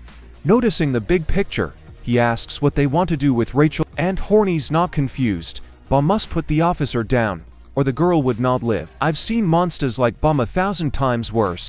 They are all arrogant and take away the happiness of others. But so why is he still standing there? It's because of him. And now Bomb must defeat the officer immediately if Rachel's life is so important to him. And there seems to be no choice. The hero takes a fighting stance, but is he really going to fight? The difference in strength is obvious. Admin closes the distance and strikes easily. Bomb's body went now, but it's not that simple. Quantum explains their next steps. The Shinsu strike he applied can temporarily paralyze. Bomb feels Shinsu flowing through his body. So, he has to create an identical one and fire it at Ho. And then Rachel can be rescued, and Quantum himself will take on the spearman. You got it. All right. Then, let's go. The twosome quickly scatter in different directions, but Quan is being sneaky here. He's not sure the hero can do anything at all. After all, it had taken him decades to master the technique himself. I don't care about that girl's life. All that mattered was that he get to the pikeman. But what was the surprise for Min when Bomb did deliver a paralyzing blow? Who is this guy? Is he really a monster? Meanwhile, in Androsi's circle, their fight continued. One of the opponents tried to give Androsi some kind of a blow, but time and time again he failed. His partner was also trying to do something, but the girl was clearly stronger. She quickly tossed the guy out of the circle, and he didn't understand that having such power, the girl was afraid of the officer. It's ridiculous. But what is he talking about? The princess has never mentioned such a thing. She's not afraid of anyone. If it wasn't for Shinsu's one-house rule, she would have put Quantum down quickly. But then then why? Is that girl really just trying to increase her chances of winning? She's a real monster. That's funny. A monster, huh? That's what they all say before they die. By taking out the defeated opponents, Androsi took the trophy sword from the corpse. She could still use it. At the same time in the room, Bomb was trying to get Rachel to wake up. Is she okay? And the girl does open her eyes, but the only thing she says is this: why did Bomb go after her? I mean, she asked me not to. And with those words, she passed out again. Bomb turned to Ho. Why did the Horn One do all this in the first place? That the protagonist has already been clearly explained. It's to stop Bomb from climbing the tower. By doing so, Ho himself can win. But the guy was able to chivalrously save his beloved. There's no way Ho can go any higher now. But you still don't understand the reason they were friends. That statement made Ho really laugh. Friends? Is it because they didn't sign some pathetic paper with a list of friends? There can be no comrades in the tower. They either go by others or others go by them. Everyone who was a Ho-Chi-Chi is long dead. God did not give him the strength to save his loved ones, but for some reason, he gave that kind of power to the killer. And Bomb is the same, a talent that will cause much pain to others. In fact, who had no reason to kill Raki, he just hates Bomb with all his heart for some reason. And in the same second, the horned youth stabs himself with a dagger. Seeing this, Bomb runs to his rescue. Why die like this? No, it's unacceptable. But just at that exact moment, Androsi came into the room. Interesting. She didn't even think there would be a happy ending. The guys are going all in on the princess. Where the hell has she been? And where are the others? But it's simple. The girl beat them so bad, they can't go any farther. She'd been planning this from the beginning. Yes, it's a betrayal. Serena was very angry, so much so that she slapped the girl. Do you have any idea what they've been through? But can't we save that for later? Because Rachel is also wounded, and she needs help. And to do that, We need to complete the challenge as soon as possible. But before that, Androsi approaches Bomb. She says she doesn't know what it is, either, especially about these stars for which Rachel conquers the tower. But I began to realize why Bomb was following this girl around. Truth be told, the princess also has someone she genuinely wants to help climb the tower. That's why she threw those oodles of people out of the game. A girl follows the ashes of her heart in the same way. Don't they all? Different desires and goals. So let the hero do what he wants to do. She offers two options. To first, she fights the officer and, if she wins, Bombs and Rachel can continue the journey together. Second, the guy will go against the team and help the officer. They will be able to escape through the inside of the tower. But then Rachel will never realize her dream. But situations like today will happen again. The kid should know that. After that, Quantum and Androsia stood across from each other, and he's got his badge on him, just like the girl. But no sooner does the guy show his, than the princess immediately throws herself at him. She turns behind her and stabs the sword right at the admin. Bomb, looking at it, remembered how his girlfriend used to dream of the stars. When a man loses what he holds dear, he loses the will to live. Meanwhile, Quantum, a survivor of the hit, said that the princess had gotten a pretty busy weapon. But the same thing Androsi can say about Quantum. The guy doesn't have a scratch on him, though the princess definitely put in enough force. I mean, he didn't even have time to cover himself with shinsu. His body is something to behold. However, it was predictable. He's an officer. Okay. Looks like the admin won't have to hold back this time. And nothing personal. But Quantum won't feel guilty if a girl cries when he defeats her. The attacks of these two were quite fast. Androsi tried to hit with her sword, but Quan quickly dodged and rushed in to attack. Now that the girl has opened up, Quan will definitely hit her. But at that second, Bomb applies his freezing technique. Quan was paralyzed in an instant. Taking the hit, the admin was flabbergasted. The guy just learned this technique, and now he's using it on someone from a distance. Who the hell is he? But that's not the point now. It's getting dangerous. Shinsu Quantum's supply is already depleted. He can't put up a barrier. If the princess reaches the badge while he's paralyzed, the game will be over. I guess we'll have to take our chances. His ageless body had undergone rigorous training and conditioning for just such a thing. Yet, even though the Quantum was serious, it was definitely not an easy fight. Because of the constant freezing temperatures from Bomb, the admin has failed time and time again, and the princess was already beginning to feel her advantage. Soon Uncle Admin will have to empty his pockets. Apparently, their next encounter will be their last, and this time, Princess Sahar once again relied on her partner's freeze. And there it was, Quantum's badge, you might say, in her hands. But this time the technique didn't work. Somehow the officer overcame his paralysis, and with that, literally with his clothes on, snatched the badge from Androsia. This time the victory is his. Yet, sure, the girl took his badge too, except he was faster. But let him take a closer look at what he took. What kind of pervert rips a girl's underwear out? Disgusting. And the badge is still Androsi's, both her own and Quantum's badge. Game over. And Serena slowly closes his eyes. The guy was already dead. The next day, Lara announces that all the food in the canteen today is free. So let the boys have a good meal, even if they are very tired. Also at 6 p.m., the results of those who are sitting for the next exam will be announced. The dining room was unusually quiet. Androsia was waiting for her order. When Kun approached the counter, sitting down next to him, Ajara decided not to sit in silence. He complimented the girl on her hiding her badge under her skirt, but somehow the conversation didn't go any further. And afterward Aguirre went back to his room, but he couldn't lie still for long. There was a knock on the door. It's Krakow. But why is he so small? Where's his daddy? With a headbutt to the stomach, the angry cancer wrecker, and inside. He didn't even have to get so small. That's how it turned out. On the day of the last test, the alligator didn't know what to do. And here comes this little thing, so small that the alligator didn't even notice him. Stop messing with the gray croc. Except it turned out to be the floor director, and he quickly shrunk this giant with his magic. Why is he so small? You can't even see him. What's the crocodile gonna do now? He came to get the guy to help him with the bag. It can change the size of objects. Kun can't do that. However, transforming with a growth change requires the permission of the floor manager. What's he supposed to walk around like that now? Well, speaking of which, where's Bomb?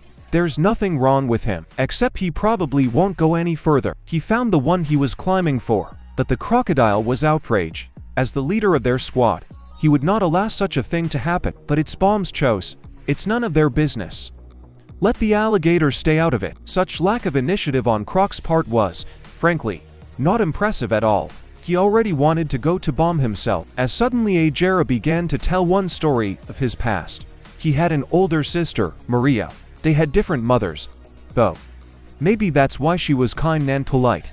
Not like him. For Ajara, who grew up amidst power struggles, it seemed alien and beautiful. He was sure it was Mary who should be next to the king and live happily. And the guy managed to do it. Since his biological sister had originally claimed the place, it was a trifling matter for him. But from that moment on, Ajara kept feeling an emptiness in his heart. Even though everything had gone according to his plan, there was a feeling that he was missing something now. Maybe his attempt to climb the tower was just to make up for it. 2. And being between Bon and Rachel, the guy hoped he could figure out what he was missing. That was partly why he wanted to help Bon go further. But nothing has changed. It's like Ajara has always been perfect. So what's he missing? Croco snorted in response. Is the guy really that stupid? He sent the girl to the king and boasts of it. I don't even have to tell you about Princess Sahar's status. It's not important, despite all the privileges. After all, if Croco were in Kun's shoes, he would break the king's back. But there was no way he would give up the girl. Ajara wants to know what he lost. Well, he lost his balls. Suddenly, at that moment, there was a knock on the door. It was Bomb, and he had something to talk to them about. It looks like Rachel won't be able to walk anymore. Because of the damage she's sustained, she need long and expensive shinsu therapy.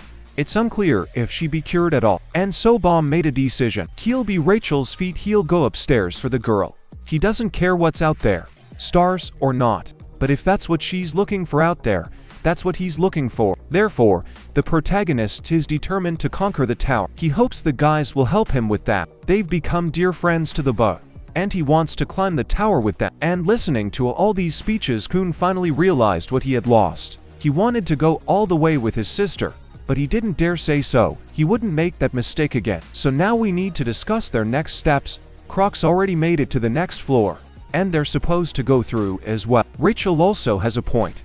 But what's next? She failed the next test. So for now, their goal is to try to get the girl to the next floor, no matter what it takes. It takes someone who knows everything about tests, and Kun has someone in mind. But Bomb himself needs to get stronger. He is no longer after Rachel. Now he needs strength to conquer the tower. One more thing, they need to find more allies. And that's exactly what Bomb did. Androsi, who met the boy in the hallway, had hurt him trying to find people to go up to the next floor with Rachel. However, it's clear enough, no one would volunteer to help him. Androsi wants to ask again what Bomb found in this girl. When she first saw her, she felt it immediately. The blonde girl seemed out of this world. So what happened between the two of them? Bomb in response decided to tell about where he was born. It was a dark, lonely place. The hero had no memory being there at all. The only thing he knew was that there was light upstairs. He started making a tower to get to him, but even when it succeeded, it turns out he's locked up. He can never get out. That made it awfully hard for the guy. Even a rock falling on my foot hurt less than the realization of loneliness. But at that moment, the stone shifted, and Rachel appeared before the hero. She was the only one who had come to him from the world of light. The guy was very impressed, and he will follow his savior even to help. Meanwhile, Kun came to chat with Lara. He wants to ask how he can get Rachel, or rather Michelle Light as she calls herself, up to the next floor. Lara had heard about Bon and the girl. However, he just can't let an injured man through to the next floor, and Kun understands that. But what if the girl's injury was caused by the interference of a person not a participant in the trial? Lara laughed. That's impossible. But then Agara placed a note in front of the officer. She's the one that Ho planted. It says, if you want to get rid of Bomb, kill Raheel. And whoever wrote that note is clearly not a member. And at that moment the conductor instructor was reporting to someone about the last exam. The result was predictable, but nothing. He will definitely take away Black March and Green April on the last test. The guy he was talking about earlier might be quite capable of getting the crest of the Scarlet Eyes, but clearly singing it after he gets the rank of officer. Anyway, he'll give a more detailed report after he gets off Evanhel's floor. This place is bugged everywhere. That Han Soon, the floor director, is a pain in the ass. I wonder what he was thinking when he turned down a higher officer position just to get to Avanhel's floor. But it was only when Yuga remembered Han-soon, as he immediately appeared behind his back. What's a guide teacher doing here? Or maybe it's better to address him by his real name. Number 67 of the Royal Punitive Forces, Ren. And this same Ren asks, how long has Han-soon known about this? Well, actually, ever since Yuga's tardiness was revealed. It was still pretty obvious. Looks like Yuga is already dead. It's a shame, but Ren wanted to do it quietly. But if he has no choice, he'll eat Han-soon. At the same second, a huge snake appears behind the creature's back. He had always wanted to fight an incredible genius. After all, that's exactly what the floor director Ivanhel is being called back from. Meanwhile, in Lara's office, he read the note. He doesn't understand why Kun decided that the person who wrote it wasn't a participant. But it's simple. A week before the final test, Kun met with Haworian, the one from the game for the crown in the latex suit. The girl said she holds no grudge against Bon. Unlike Ho, Horny is very jealous of the hero. Ryan may have just been translating from the era, but Ajera decided to be reassured. The guy made a deal with a roommate of Ho's named Fuz to talk about Ho's strange behavior. And Kun was right. Warren's words were true.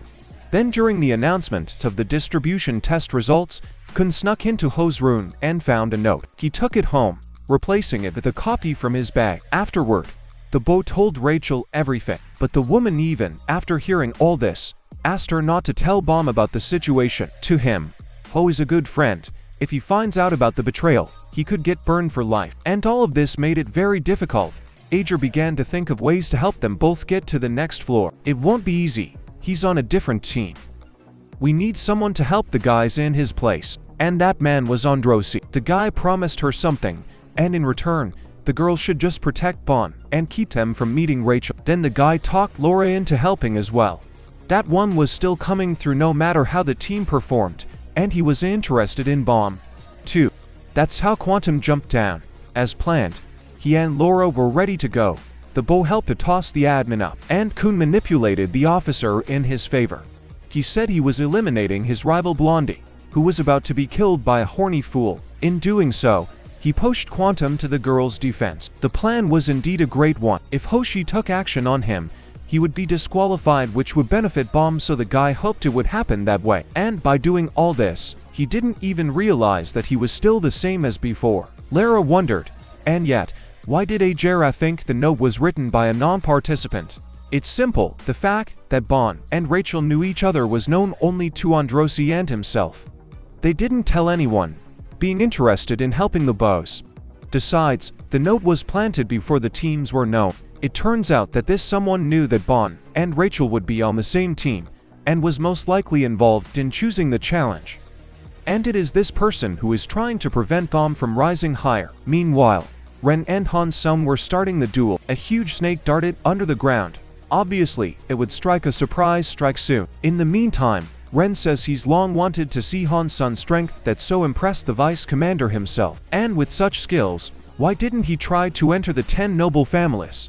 At that moment, the snake jumped up behind the principal's back and was about to attack him. But the one only calmly said that the rumors of his own power were certainly monstrous, but sometimes the truth is much scarier. Ren's huge pet literally died in an instant, because some unknown creature had taken a bite out of his neck. Well, it looks like Ren underestimated Han-soon. Since he's been under Zahard's protection, he's never been in a fight, and he's so itchy. To stumble upon such a treasure is unheard of. Now Ren will finally be able to fight at full strength, but then the principal declares that he's not going to fight. Has the joke gone too far? Ren's goal is to get Black March, Green April, and destroy Anak. Well, Han-soon will help him with these tasks. His goal is simple. Evangel is the place to weed out weeds that could harm the tower. Han-soon is the one doing it. So have Irina say hi to the boss. He'd love it if he stopped by for a cup of coffee sometime. Meanwhile, Lara seems to be starting to realize there's something clearly wrong with this ordeal. The two princesses of Zahar, Black March, Green April, illegal with a girl, some guy with a dangerous talent who's after her. He recalls the headmaster's phrase, the trials are not to select the talented, but to eliminate those who are dangerous to the tower. Well, it looks like there's one way to help Rachel move forward. The director was drinking coffee at the same time. A simple meeting with a high-ranking officer excited him so much, but there's only a little more to go. Soon a huge wave will come that will shake the tower to its foundations, and after a while, Lara and the principal were walking down the hallway together, but suddenly the examiner asked a question. Those who could harm the tower, are they present at the test now? To which Han soon, as usual, answered with a question. Does Lara know why they didn't start screening out people on this floor? He was no different from the others before. They simply tested those selected by Chiyoda. The introduction of such multi-stage tests was due to the advent of the Phantominium. It was a famous illegal that turned the entire Zahard Palace upside down. Everyone was defeated by it. This event was a great shock to all the possessors. And then Yurik Mazina showed up, also illegal. With his monstrous strength, he inspired terror even among the 10 noble families. After these events, the servants of the tower realized, if this continued, one day the tower might just collapse. If someone holds a grudge against the tower and has unknown powers, this could all be very dangerous. So here they began to test the participants, recognizing early on those who might bring chaos. This floor is needed to secure the tower, but Lara disagrees. Is it really necessary to weed out those who threaten the tower? A sea without waves becomes a stagnant swamp. Well, if he's not satisfied, he can just step down. The floor can accomplish its mission without him. Now it's time to cut back the weeds. In the waiting room, everyone is already assembled, and at the last minute, Kun comes in. He's not sure yet, but there seems to be a way to get Rachel through this. But for now, it's worth looking at the results. They're being announced by Lara, and judging by them, it seems the characters did come through. But the same can't be said for Rachel. How did some guy suddenly bolt out of his seat? He doesn't agree with the results. Do they even know how much effort he had to put in? And anyway, his team won. So why didn't he pass? Oh. Well, the principal slowly stands up and walks over to the guide. If he doesn't agree with something, let him prove that he's ready to move on. Here and now. He'll just have to leave the arena in his right mind. And alright, but what does he mean? Unfortunately, the guy will realize it now. He starts getting hit hard, and it's unclear where he's coming from. It's all terribly painful. Is it real, or is he just imagining it? Suddenly, out of the blue, Ajera rises from her seat. He doesn't agree with the results either, and the principal sighs heavily. Well, have the kid come down here. So, Han Soon is wondering, what exactly is his problem? It's simple. He wants Rachel to move on. It's his friend's request. Yi-yun laughs. Could such a person who is far from friendship really talk like that? But it doesn't matter. According to the rules, the girl is injured and there is no way she can go higher. And that's true, but only when the tests are conducted by the director himself. Kun, on the other hand, demands a meeting with the floor manager. And Hiro will fulfill the test he gives him. Everyone watching was greatly surprised, except Lara. After all, he was the one who told Kun about this method. The guy should demand a trial from the floor manager. That's what Zahard himself once did. Once Zahard and the founders of the noble families entered the tower, they followed the initial rules from the floor managers and thus were recognized as rulers. And even afterward, the directors were authorized to test the participants as well. Han Soon himself said that even though the floor lords weren't running the trials, it didn't mean that their authority had been shaken. It was just that they had given the authority to the directors. Therefore, the floor lords, who are now called managers, can make other rules and they will be prioritized. Right now, however, Kun is explaining to Han Soon, if the manager changes the rules, the injured participants will also be able to move on. Ayu was astonished. How did the guy even know about this? Well, he is from the Kun family after all. What's more, Ajera knows why no one usually chooses the Guardian trials. They're too difficult, but that doesn't scare him. However, the principal quickly cooled the boy's ardor. There was something else he should know. Only an illegal participant can request manager trials. That's exactly what Zahard or Yurik Mazina was. All others have no such right. And it seems at this point, Kun's hope crumbled.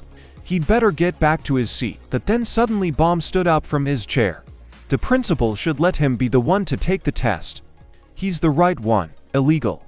Everyone present was very surprised, and they just opened their mouths at that statement. And a little while later, the guys were discussing what had happened. Kun couldn't believe that Baum could be illegal, and a girl named Nara doesn't know what that means. Alright, Fox will get a quick briefing on who the illegals are and why they're feared. But what should they do next? After all, a little earlier, Yoon had given them a choice to keep climbing or help Bomb with the challenge. However, even if they pass the test, they will forever bear the stigma of those who help the illegal. The heroes will have to make a very difficult decision. A green spaceman named Paraquel is panicking. Should they risk it for the guy? It's not like he's even done anything good for them. To this Hatsu reminds, they only won last round because of Bomb. So no, not the same, Kun said. He's siding with Paraquel. If he had only known that Bomb was illegal, there was no way he would have helped. That would get him and his family kicked out. Hatsu was really pissed off at that. They're kind of friends, but it turns out Ajera is just a coward. At this point, Bomb gets to the floor manager. He knew the hero would be back. Okay, the manager is ready to prepare a suitable test, but before he does, let him answer one question. What does the hero want to get in the tower? Ajera, on the other hand, fell to the floor from Krook's blood, which is why he calls them simple turtles, locked in their shells and afraid they can keep hiding to live longer. In the meantime, he'll go with Bomb, and unexpectedly, Anik agrees to go with the crocodile. Not that she wants to help, but she's not going to go with a guy who betrays his friends. Hatsu agrees, and together they pick up Lisa and drag him behind them.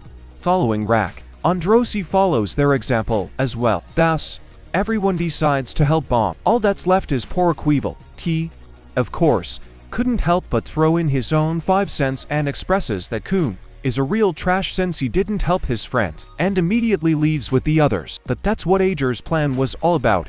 He just brought everyone together. Meanwhile, Bomb came out from the floor manager. He got permission for Rachel to go higher. And the principal doesn't understand why the guy is doing all this. You knew from the beginning that the hero was illegal. Memo: losing the battle for the crown.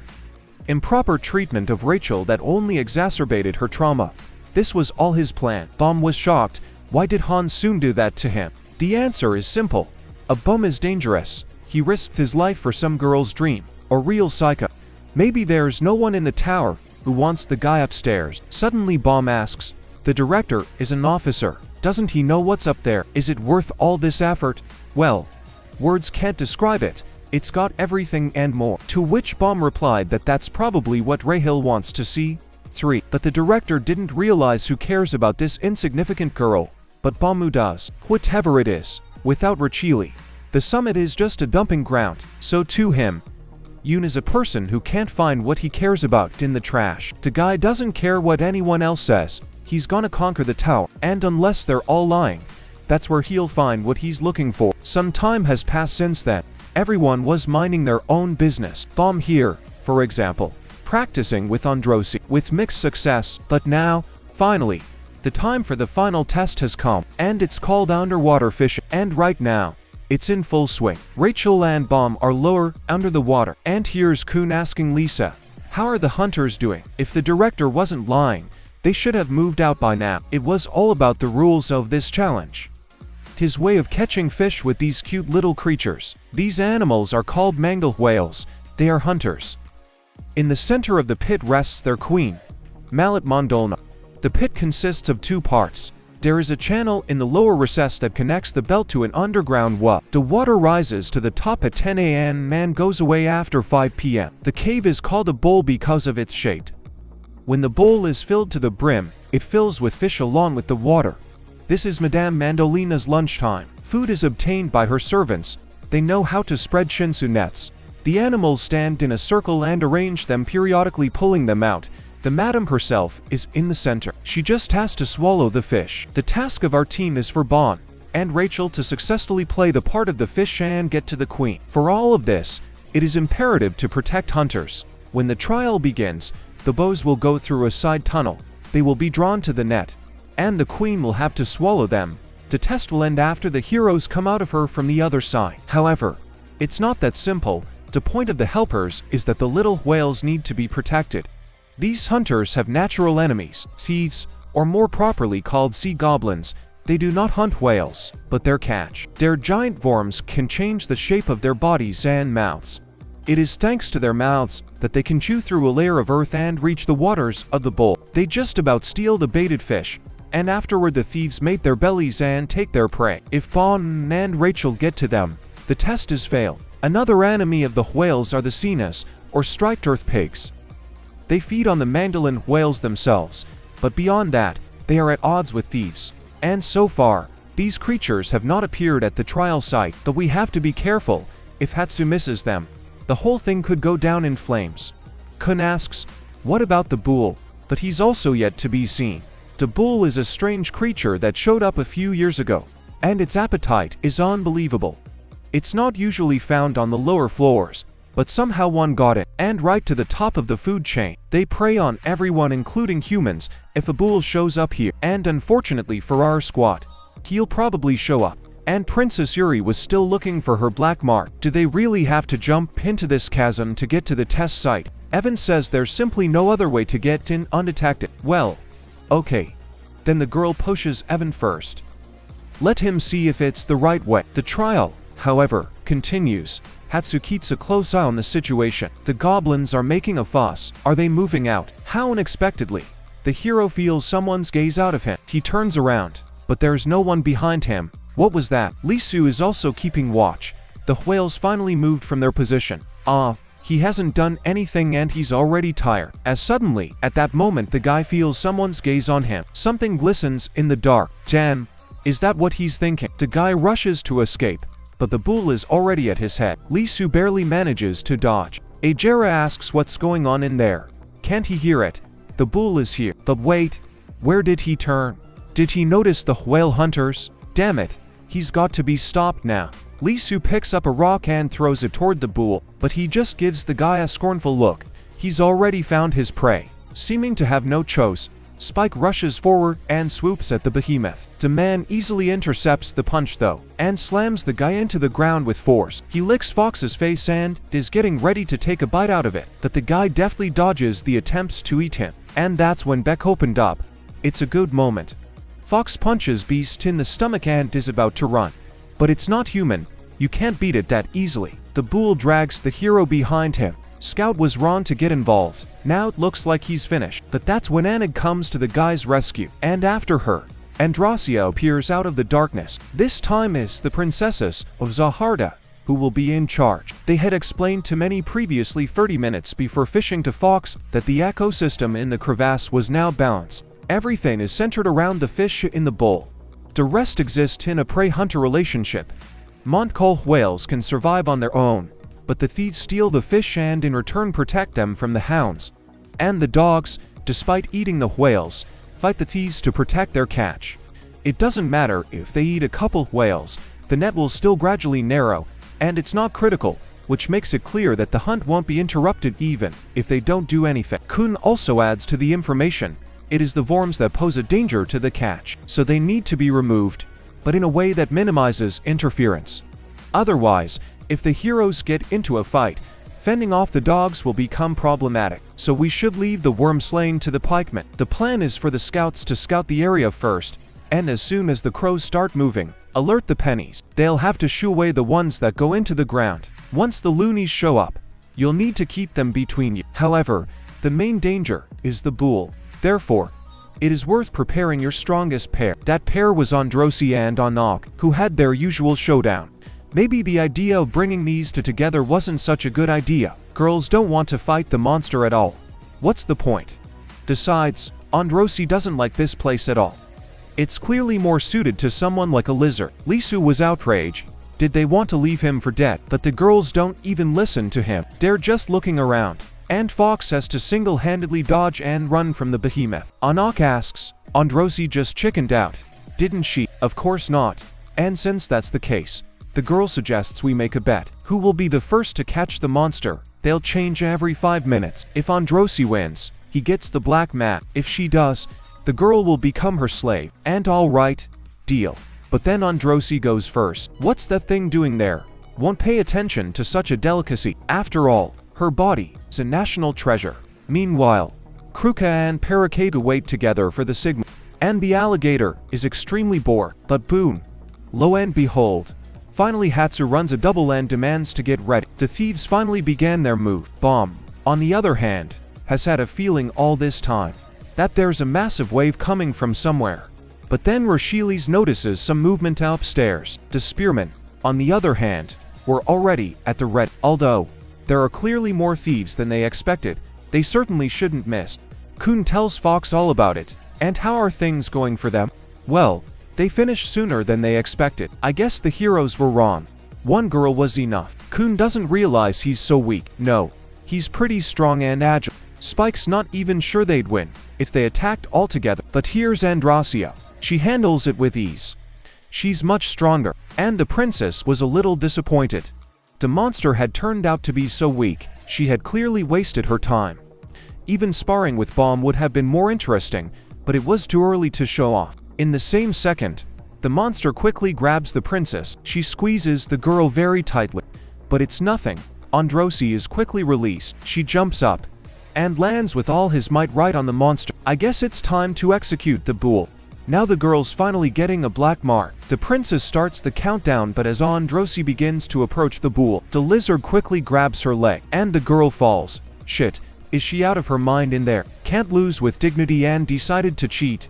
The princesses start fighting again, and then Lysis notices. The bull ran away, and well, time's up now. It's your turn. Anak. The girl immediately rushes off in pursuit, and Androsi follows her as well. It's not fair. She cheated. Spike tries to stop them, because it is very dangerous to go without light, but the girls have already run away, leaving him alone. They seem to need more time. Ren's watching. The guys took the bait. Meanwhile, Nair informs Kun that she has found the descent. Ajera is amazed. This is the first time he's seen an animagus controlling beasts. But the thing is, the girl doesn't really like to spread the word about her skills. That's why she kept quiet. Nair only showed it to her handler to get extra points. And the girl reminds Kun, he promised her something. Yeah. He remembers, but there's a bigger issue at hand. Will the girl be able to use animagic on someone like a bull? Nair replies that it would be difficult with her strength, though someone more experienced might be able to do it. And it seems that at this point, Kun suspected something. Androsi is still chasing the monster. Where did he go? Damn. You can't see anything in this darkness. And she's gone. The monster seems to be clearly in the water. If the girl is attacked now, she will be at a disadvantage. Suddenly, at exactly the same second, Androsi's monster rushes past Androsi, and the girl barely has time to dodge. For its size, the bull didn't even make a sound. It looks like Androsi is trapped, and this is confirmed by the bull appearing behind her back. He grabs his prey and drags her underwater. And this time the girl can't get out of his grip. But why? It feels like he's gotten so much stronger. The princess can't breathe anymore. She's slowly starting to lose consciousness. A couple minutes later, Anak was already there. The bull has disappeared. Did Androsis hurt him before? But there's a light in the distance. All right. Here comes the monster. The light began to slip away quickly and the girl had to speed up. Anak pausing for a moment. It looks like he's tucked in here. But suddenly the girl is called out. She's looking for someone. Ren emerges from the darkness and is summoned by the creature. And Anak was disappointed. Is that a conductor examiner? She thought it was a monster. She doesn't have time to talk now. But the curator stops the lizard. It is so unusual for him to see the living Anak Zahir dead before his eyes, as if he had seen a ghost. Oh. Well, I guess I better introduce myself. Retaliation Officer number 67. Ren. And he's got something here. Recognizes the same rock that Anak gave to her mother. How's it going? Did the girl get it? He's the one who killed the real Anak Zahir. Why? Does that green-skinned girl want her toe back? But she doesn't just want, she demands. That's the only way this bastard's gonna live. Meanwhile, Lisu was trying to find the girls. How far did they get? It's impossible to contact them. Spike asks how things are going over there for others. And there's a lot of thieves on the move. A lot of them. There's no way to attack them head-on. By the way, Lisu's hunch about the dog turned out to be correct. Listening, this guy climbs a rock, but at the last moment falls and bruises his hip. But Kun advises not to worry. The princesses are strong. They can definitely handle it. However, the guy's bad feeling doesn't go away, and for good reason, because that's when Anak demands to hand over the pendant. Ren only smiles in response. She wants it. Then let her catch up and take it. The girl rushes forward furiously, but that's when a bright flash of light hits her. The lizard manages to dodge by a miracle. There's an explosion behind me. What's that? And this is one of Ren's pets. If she defeats anyone and catches the curator, she can take the thing she loves back. But it looks like Rena is underestimating her. She will destroy this creature with one blow. the girl swings a green apron, but as luck would have it, the weapon gets stuck in the creature. And the hunter warned me, his pet is quite dangerous. Well, then I guess we'll have to resort to another method. A knock will make green April ignite, and in a moment, the creature was gone. Alright, now have Ren hand over the necklace. And your life. And from the darkness came a voice. Humph, he didn't even expect that the illegitimate princess would be able to ignite a sword from the 13-month series. But it seems the girl had miscalculated. The pet was still alive and well. And this creature suddenly appears behind the lizard's back. Hell, he got hit with an April green, and he ain't got a scratch on him. We have to think logically. If the weapon doesn't work because of the glowing shield, then it's just not worth the effort. Her target is the one on the other side of the chain. There he is. But, no, who even told the girl that the chain was held by Ren himself? 1 second, and the creature pierces the princess. Looks like the punishment squad officer was right. All half-breeds are notable for their stupidity. And in the capsule, Bomb feels the incomprehensible force more and more strongly. It's like a wave rolls in and gets bigger and bigger. The other squad, on the other hand, had sorted out everything they needed. Great, they made it before the dogs got here. Well, since Laura's gonna take care of all of that, let the boys give him back his expensive blanket and pillow. But no, they won't do that until after the ordeal is over. Well, that's not fair. Those pigs stole someone else's stuff and won't give it back. But at that moment, the guy turns to the side. It looks like the dogs are getting close. Croc and Parakevo were watching the goblins at this time, and Cancer can't wait to start hunting. But Ajera is still not signaling. Soon the dogs will show up and start fighting amongst themselves. Then they can begin. Suddenly the worms begin to burrow into the ground. Looks like they're already on the hunt. We have to stop them. But Ajera stops Croak. Not yet. Only the white turtle is out of her mind. At this rate, Bon and Rachel will be eaten.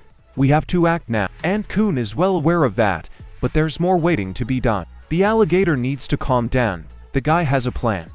Ajera will be sure to bring the Sonics to them. But suddenly, Parakevu throws his spear. What's he doing? What an asshole. Now the goblins have discovered them. The whole plan has failed because of someone like him. Ajera yells for the two of them to scramble to the light, if they are to survive, of course. Okay. Kroko immediately grabs his partner and rushes in the right direction, and it was perfect timing, for in the place where they were, a huge worm grows out of the ground. But an alligator wouldn't be himself if he did everything by the book. Once you get to the queue, he immediately signaled down right to the goblins. Now they're in a full circle, and Parakevu, frankly, already think they're not getting out of here. Meanwhile, Anak is doing just as bad. She's been shot and it's very hard to move. She tries to reach for the weapon, but the curator is quick to grab him. The return is done.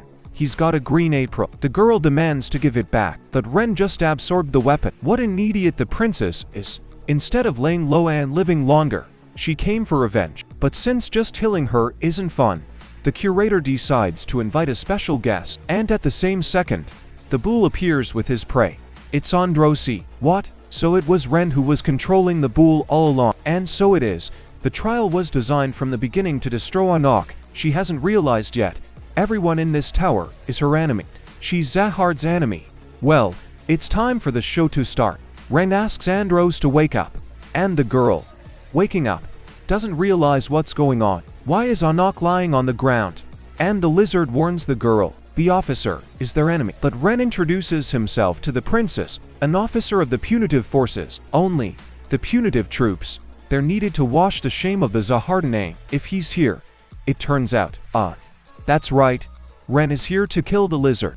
He's just the process, but there's one question, and Ross is trying to help the fake get higher. The girl visibly tensed up. Of course she would never do such a thing. Well, okay.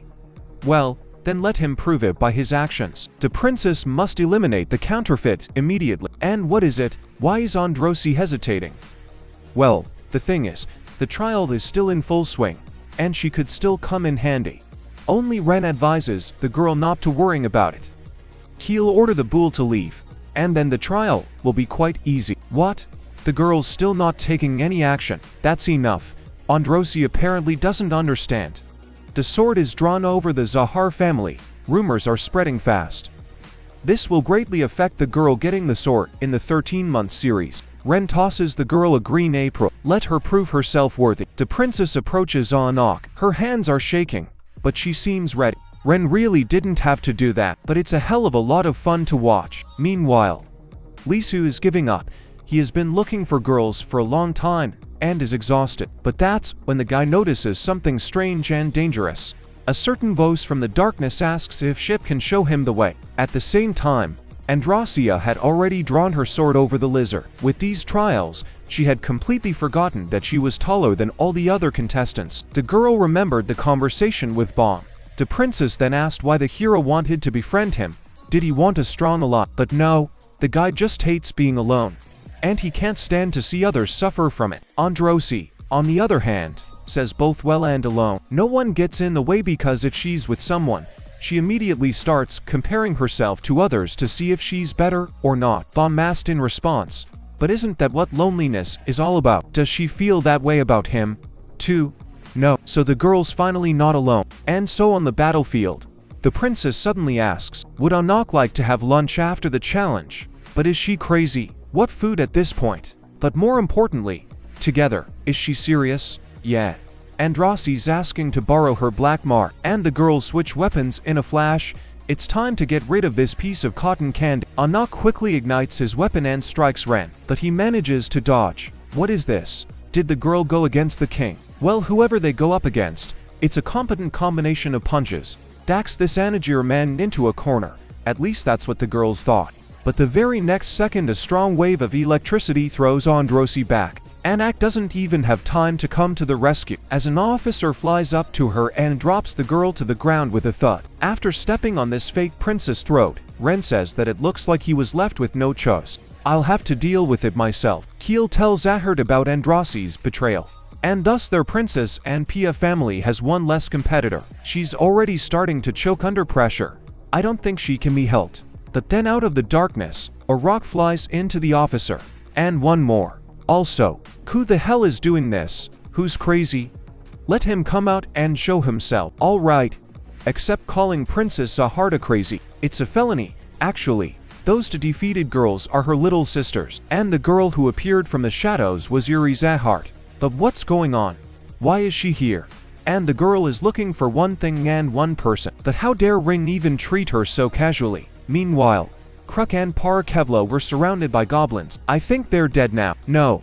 It can't end like this. Whatever happens, Parakevlo must climb to the top of the tower. The guy is hysterically asking for someone to help him, and it is at that moment that they suddenly lift off the ground. Their savior was lower, and just a second later, the psychers somehow started coming out of the worms. The guy has landed his comrades on safe ground, but they wonder what happened. How did the dogs get inside the worms? And it was simple. The dogs advance underground, the worm sucked them in, and those just got out. This hunch was expressed to the Kumu by Lisu. Nara explored the underground pathways thanks to her ability and found many branching tunnels, so the guys destroyed part of the tracks so the dogs would meet the worms. Okay, so this is what Ajera was expecting. Well, not exactly. If the dogs hadn't made it in time, the plan would have been over. And now it's hunting time. The spearmen began pelting the worms with their spears. Guys should move with the light, throwing weapons along the way. And Ajera wondered at that moment, is the test that simple?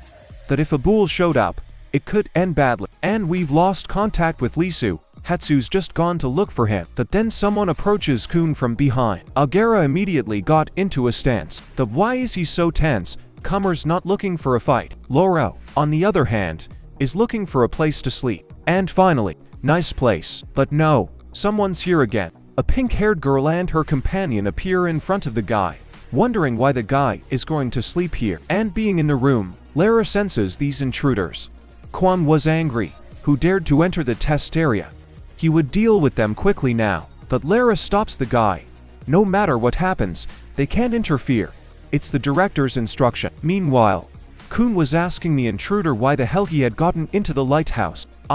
This guy is here for the lights. He controls them with his console. He needs to find his friends here, and preferably as soon as possible, because they're all like time bombs. And okay, I think I found it. What's this? Looks like someone's having fun in there already, doesn't it? Yes, it was. And Yuri asks this cotton candy asshole to introduce himself, which he does. Lopo Biarin, an officer of the punitive royal forces. And here he is to pick up the green apron. Punitive forces, huh? Well, that makes sense. That lizard is Anok's daughter. Yes. And that's why Ren is asking the princess to leave. It's not going to be a pretty sight. He begins to walk over to Anok lying on the ground and Fox standing nearby. But suddenly Princess Yuri stops Ren. Actually, an officer has no right to interfere with a contestant's trial. It's against the rules. Since when do they break it? The girl will take the gun herself. All right. He'll do that. But is the girl really going to let the fake live? It won't work that way. Her very existence is a mistake. The girl must be destroyed. Ren can understand Androsia's temper. That this behavior from the owner of one of the 13 weapons is outrageous. If the king finds out about this, but suddenly, Yuri's aura changed. Was she imagining it? Was the officer threatening her now? Threaten the princess with Zahard's name. He's obviously out of his mind. But it's useless to explain it to someone like Ren. The girl makes it clear. He has to get out of here, or she kill him. But an officer can't do that. Hell, he can't even hold back anymore. Everything that's going on here is driving him to animal ecstasy. He hasn't fought like that in a long time, and so he immediately releases all the pets under his control. Yeah, that's gonna be a fight. But Yuri suddenly called out to him. Is he okay? Is he done? Then let him look around. All those he called on a second ago are already dead. Now stepping closer, the princess asks Ren to consider her next action as self-defense, and with one flick, the girl knocks the officers out. At least that's what she thought. But it's not that simple. Ren is not that simple. He certainly managed to clone himself. What's he afraid of? Let him put his forehead on the line, or it's gonna get worse. Meanwhile, the pink-haired one was pestering poor Laura. Suddenly the guy from the lighthouse comes to her. He warns the girl that someone seems to have angered the princess. They might even have a fight in there. He's sending them the coordinates now. And on that, the guy with the blue hair was going to move out. Evan just showed up. Where are they going? He'll take care of it. But everyone else disagreed. They then had a right to have fun too. Hell, if Yuri hadn't thrown him off the cliff, the girl's always causing trouble. Evan and Karuden decide to head straight to the principal's office. He'd known they were coming for some time. He's been waiting. Evan sat down directly across from Yoon. Coffee already poured for him. Evan Hell was just leaving, so the heroes got lucky. That's why they're still alive. But Evan had something to say to that too. If the floor guardian were here, Yoon simply wouldn't have been able to conduct this test. He knew that a Zahard family mercenary was present at the trial. They, in turn, were only after Black Mark, and they both seemed to have a disadvantage in talking about what happened. And yes, the director agrees. Now let the heroes deal with the mercenary and take the Black Mark. It's up to the Zahard family to clean up after the Zahard family. Well, okay. Evan gives Karuden his orders. He has 1 minute to take out the officer. Except Evan has a really bad feeling about this. The guy immediately contacts the princess. He asks the girl to come to her senses. If someone finds out about Anok's rescue, things will get too complicated. Karuden will handle it himself. And the girl sighs. She's in. Man. Being a princess, such a hassle. So Yuri takes the Black Mark and starts walking away. But where is she going? Lisu asks Yuri to stay. She wanted to help them. They'll die without her.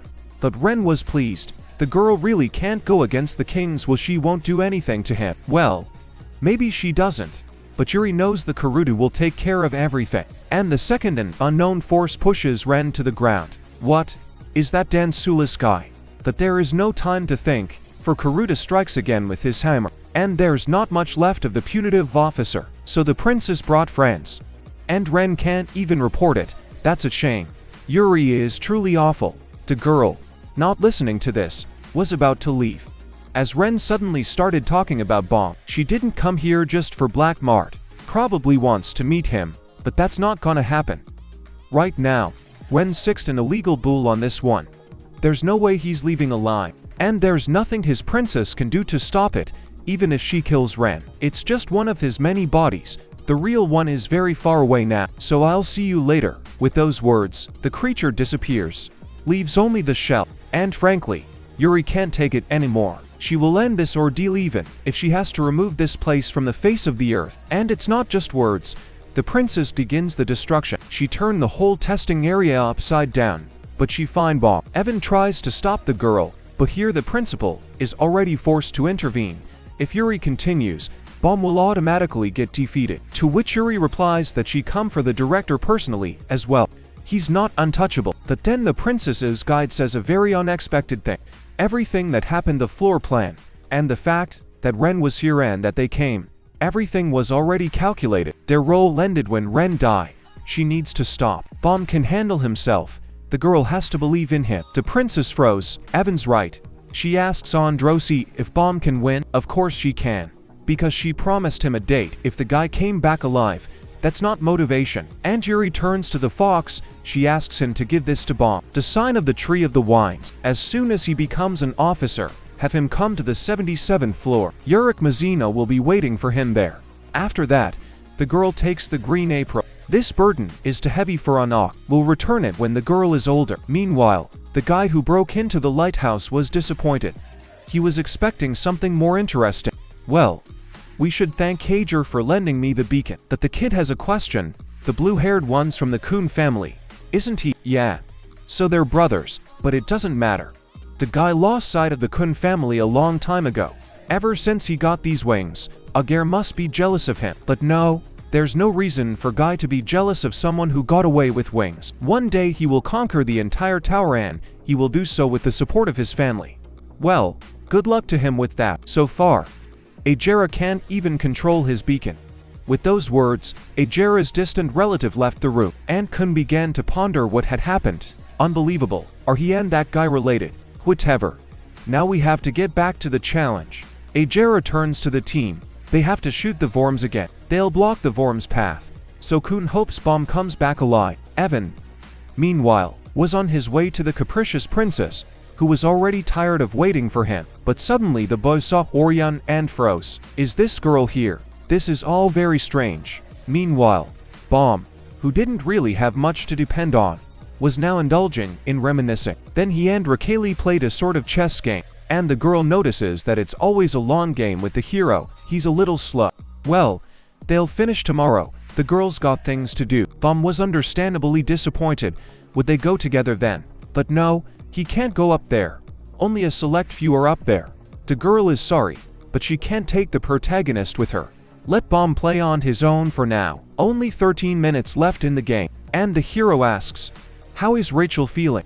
Well, she can't walk, of course, but the pain has receded, and Bomb wanted to tell her what he promises. After this ordeal, they would climb the tower together. He will become her legs.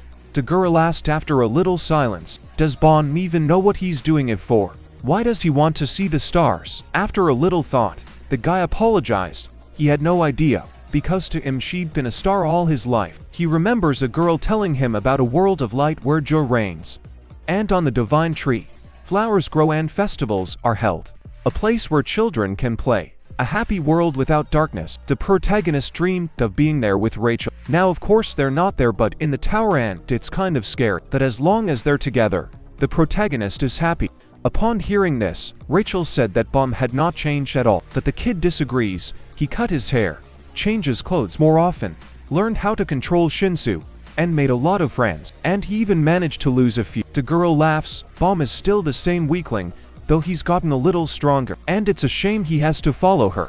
Just as suddenly, their conversation was interrupted, for something crashed into the pod. It didn't hit the guys, but what was it? And this is a bull. But why is it here? Looks like I'll have to use the Shinsu. Bomb must do this to protect Rachel. That's why the freeze, and surprisingly, it worked. The bull suddenly stopped. Great, Bomb was able to freeze the beast. Now we need to use another house to attack. Except the guy still doesn't know how to run to houses at once. And so the monster can move again. Not just now, almost got caught because of it. If attacking and freezing doesn't work, you have to do something else. Then the plan is for Bomb to wait until the last moment before defrosting, and strike at this very second. And so you just have to attack. But the hero's unexpected strength turns against him, and my arm feels like it's not responding and it's starting to bleed. Hell. No, he should be able to handle it. Everyone's trying so hard to help. He can't let them down. The guy doesn't want to live on others anymore. He's got one chance. He's got to hit it as hard as he can. Right into the mouth of the beast, with a bloody hand right before being completely devoured by the monster. Bamu manages to land a Shinzu shot, and it worked. The beast drops dead into the depths. The guy was overjoyed. He did it. He held the light with his own hands. Rachel was worried about the hero, but the boy doesn't notice it and tells the girl, wherever she wants to go, he will follow her. He will take her wherever she wants to go. Let him just give his hand. And not thinking long, the girl does just that. But the next second, someone who shouldn't have been able to walk suddenly gets to his feet and pushes Bomb out of the capsule. She's sorry, but the guy has to die here. Helplessly falling, the protagonist doesn't realize what happened. Why the girl did that to him, and the protagonist's comrades have already arrived on the scene. Bomb and Rachel should be out of here soon, and you didn't have to wait long. The creature spit out the girl. But why is she alone? Crocos asks where Bomb has gone, to which the barely conscious girl sadly informs. The hero sacrificed his life for her when the bull attacked. He stayed down there. And the next day, all the participants gathered in the hall. As usual, not everyone showed up. Androsi and Kun didn't even hope for. They never show up at these meetings. I don't care. Lisu's right, we need to figure out what to do next. Parakeva, on the other hand, as always, only cares if they pass the test. Who cares who died there? The important thing is that they can't go any higher. But Hatsu doesn't like that attitude. He points his sword at Parakeva. How dare he even say that Bomb is dead? Isn't that too loud a statement? But that's when Lara walks into the room. Didn't he say that fighting during trials was forbidden? And Parkawal immediately asks if they pass the test. And the answer to that question is yes. Despite Bomb not getting out, they all pass higher. Before starting, Bomb had a request for the floor master. If he dies, let everyone move on. And everyone was shocked. So if Lara said that Bomb really did die, yet the admins drained the area and looked around. They didn't find anything. Bomb's chances of survival are extremely slim. Hearing this, suddenly Rachel felt bad and she fainted. And of course, the contestants understand. It's all a shock. First the girl lost her ability to walk, and now loved one. They drag her over to the bed, and while watching what's going on, Hatsu asks the comrades. They're all indebted to the protagonist, don't they? Wouldn't it be better to help Rachel like Bomb wanted? And everyone agrees on that. Sitting next to the bed, Kun did as well. He will definitely fulfill his friend's dream by all means. At night, Rune came into Rachel's room. She congratulates the girl because now she's the main character, and she asks, how's the girl's chosen path? To which Ruhili said she was a little tired of it all, and memories came flooding back to her. Memories of the day she found herself in the tower. As she recovered, the girl noticed at once Hyuden stood before her. The girl was happy to see him. Is it really the fairies of the tower? She had read about them before. It was just incredible. But the floor master interrupts the girl. She's not the one the tower chose. Rachel doesn't understand what it all means. She has dreamed so much about climbing the tower, and she has finally gotten here. But Hyuden repeats again, the girl is unelected. Stop messing around. She's just a little liar. She knows how vicious and vile a creature she is. Rachel was shaken by those words. It can't be. The girl falls to her knees begging for a chance. She has to climb the tower. It's her only hope. Well, it seems Hyuden has no choice but to let the girl take the test. That's what's going to determine if she can move on. And the very room with the white eel appears in front of the girl. He's very hungry and he's waiting for Rachel to come. The task is simple. Burst the balloon at the night. If that's the case, the girl was surprised. Isn't he just sending her to certain death? Does Hyuden want her dead since Rahiri isn't elected or something? But no, he's just asking to burst the balloon. So is Rachel ready or not? Of course not. She doesn't want to die. The girl begs for another assignment. She can handle anything. But then Hyuden interrupts her. A guest has come, a real one. If the girl has no intention of taking the test, let her step aside. She's getting in the way. And then Bomb appears out of nowhere. He too entered the tower. Rachel watched silently. Is the protagonist really going to pass this test? He can't. What does he do? The girl begins to forcefully kick at the invisible wall that Hyuden has used to block her from the outside world. She begs Bomb not to do it. He won't make it. But Rachel's words don't penetrate the barrier. And then what happened. And a little while later, Hyuden was standing in front of the cage. He turns his attention to Rachel. The girl saw everything with her own eyes. The guy moved on. What about her? What's she gonna do? But gritting her teeth, Rachel says she doesn't agree. It's simply not fair. Bomb got help. They gave her this super weapon. And what about her? But the host explains the same thing, that it doesn't matter at all. What matters is the willingness to accept a challenge. Bomb, unlike her, entered the cage without fear or doubt. It was simply marvelous. Rachel, in comparison, was totally unworthy of conquering the tower, and the blonde was furious about it. She had always dreamed of it. Why did Bomb become the chosen one? Why this insignificant, useless beau? Tam, that guy took everything from her. How come her whining is suddenly interrupted by Hayato? She doesn't want to make a deal. If the girl fulfills his request, she can become the protagonist of the story. And then, having passed the test on the first floor, Rachel came to the principal of the second. Chayadon had already told him everything. She must have been tired after the ordeal. Though with the kind of assistant Chayadon had allotted her, it was an easy contest. Anyway, Hansoon says he'll allocate everything to the girl. The team, the rights, the powers, everything specifically for her. And speaking of which, Yoon will now introduce the girl to her escort. Such people are blessed by the tower itself. They know all the passages and are indispensable. And sometimes they can even see the future and change it. That person was War Young. From now on she is Rachel's chaperone, who is now in agreement with the girl. Left her to rest. But as he's leaving, Ryan asks one last question. Why does the girl want to see the stars so badly? To which she replies that she's just afraid of the night. And with those words, she forcefully clutches the blanket. But then the chaperone is done for the day, and as she leaves the room, she wonders, maybe she should check on the night that had lost all its stars. And the next day, everyone gathered for the transition to the next floor. The director praises the bows for a job well done. They have all shown that they are ready to go higher. Oh, yeah.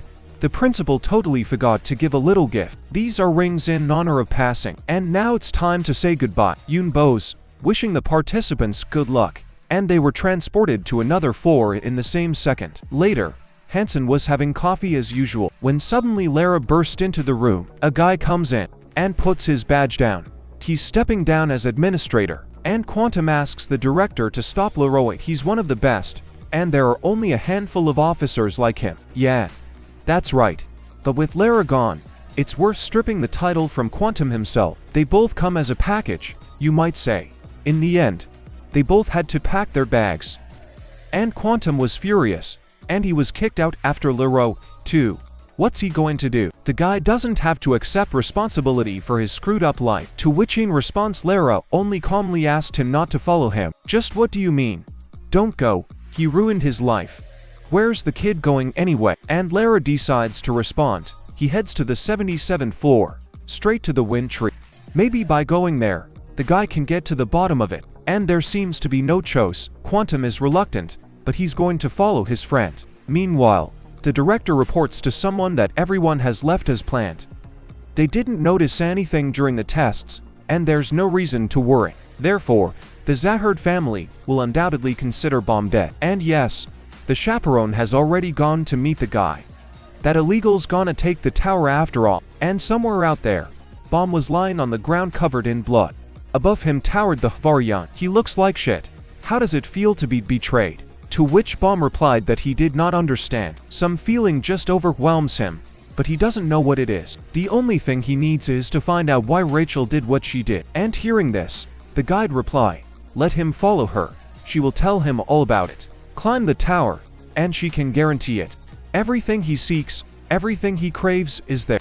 At the very top of the tower, 5 years had passed since that moment, and it had been quite turbulent in the fifth soaring castle of Zahard, namely the palace of Repalista Zahard. For the local guards had just arrived and immediately saluted the princess to Zahard's eternal glory. The butlers of the local ruler named Alumikadrak also greeted Yuri, but she wasn't exactly thrilled with the flashy scene the man had made. But their dialogue was interrupted by the owner of the Yellow Maya, Kun Mashini Zahard.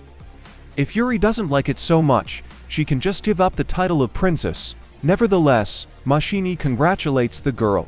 By bringing back the Green April, Yuri had pleased his father greatly. And the princess became visibly nervous. It was an accident, she just got lucky. And Mashini is, well, very interesting. Isn't the burden heavy for a little girl like Yuri? Yellow May's owner only wants to help, and may take one of her blades. What's she up to? Yuri thinks the con artist looks kind of haggard. She must be getting older. Shouldn't she hand her blade to Yuri and retire? The older sister didn't appreciate the backhanded teasing. How dare that bitch speak so rudely to her elders? But it's easy.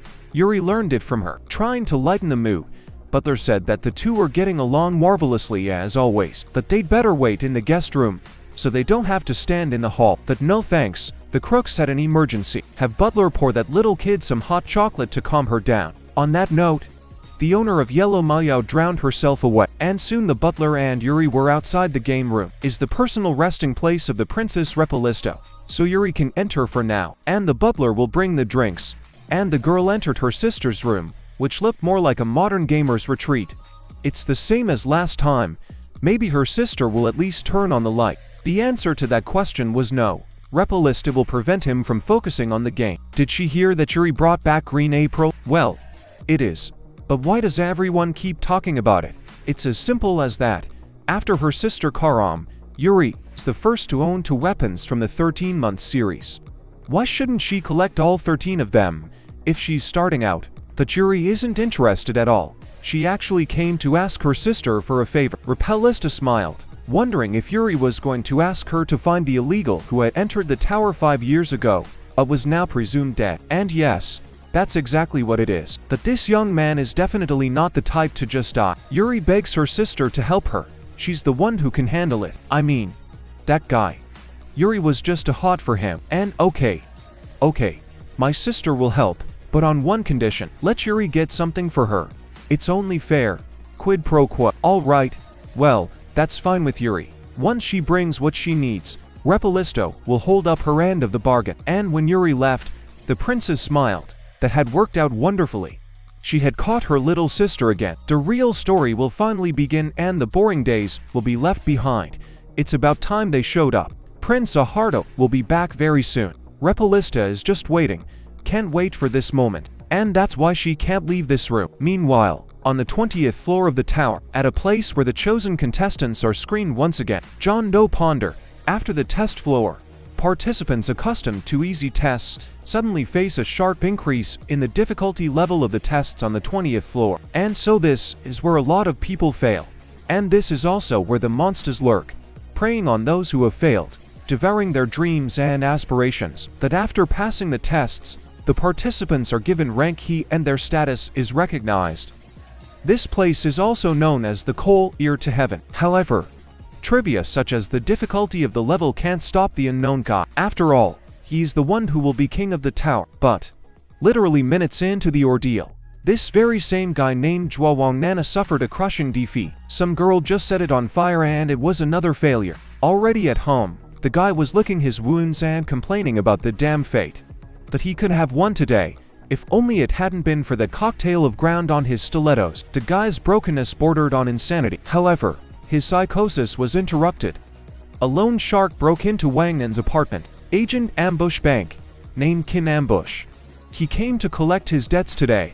That's right, ambush. The guy realized he smelled something hot and tried to get away, but he was stopped by a ghostly hand. So, where were they? Oh, yeah. Wang Nan just tried to open up and not pay his bills. How's he doing on the test? Not so good. Yeah. It'll take him 100 years to pay for it all. And Wang Nan realized clearly, he'd pay it all back when he passed the damn test. Yeah. The guy clearly doesn't know when to give up. How many times has he failed already? But good. The ambush will give him one last chance. Here. Just have him sign here. There is a special promotion for loyal customers like Wang Nan. Here. Let him read it. And there's a weight loss program where the guy had to give up all his organs. What? He doesn't like it. Is he giving up?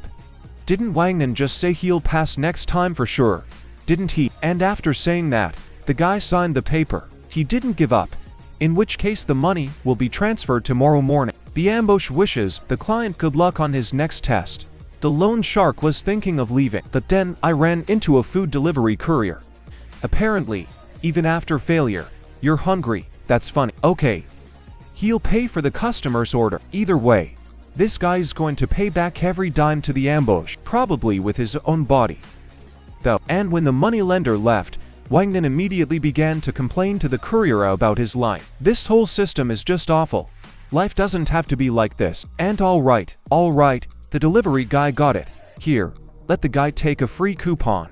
When he passes the test, let him order food from their place again. Have a nice day. And Wang Nan, left alone, was surprised the messenger girl was so moved from such a small thing. But no matter, when the guy becomes king he won't forget those who helped him. Really. First he's going to eat it all and pass the damn test. A short while later, the young man was already standing in front of the entrance to the room where the test was being held. The rules are as follows: there are only 10 contestants. After 30 minutes, those who remain on their feet will proceed to the next stage. The ways of winning are any. The order in which the contestants enter the arena is random. And tonight, Wangnan will definitely make it. And now it's his turn to come in. The ordeal begins. The guy stormed into the arena saying he's a rabid dog and he'll take anyone here. But he shut up, because what he saw shocked him. Some guy's already outlived all the other contestants. Who the hell is this guy? He's strong enough to take out 3 people by himself. Wangnan was terrified. If the kid fails the test, he'll be nothing but a skeleton. He can't let that happen. So Wangnan has decided to make a deal with this monster. The guy suggested he join forces. I mean, it doesn't matter how many people survive after 30 minutes, doesn't it?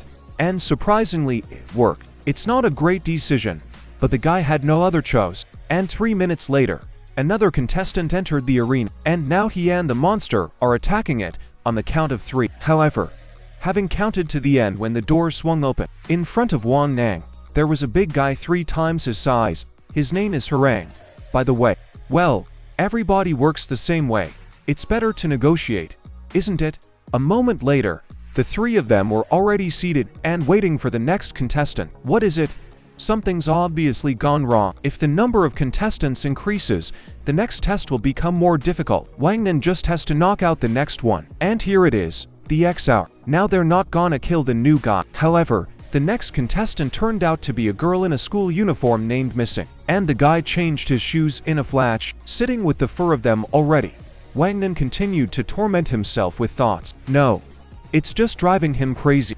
Well, maybe they'll get the next contestant. But when the door opened again, a girl with glasses stepped into the arena, and just then Wangnan wanted to attack. How the girl in the school uniform recognized the new girl. It's Goza. What the hell is this? Wangnan was already tired of such twists and turns. It's his life on the line here.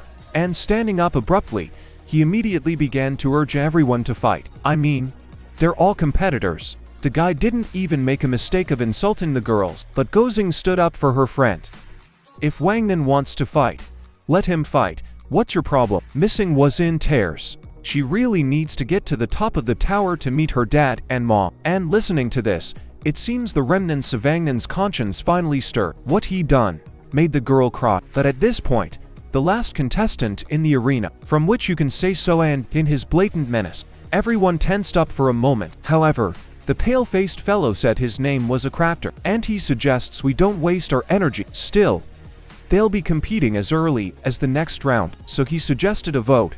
The 2 with the most votes would get out of the challenge on their own.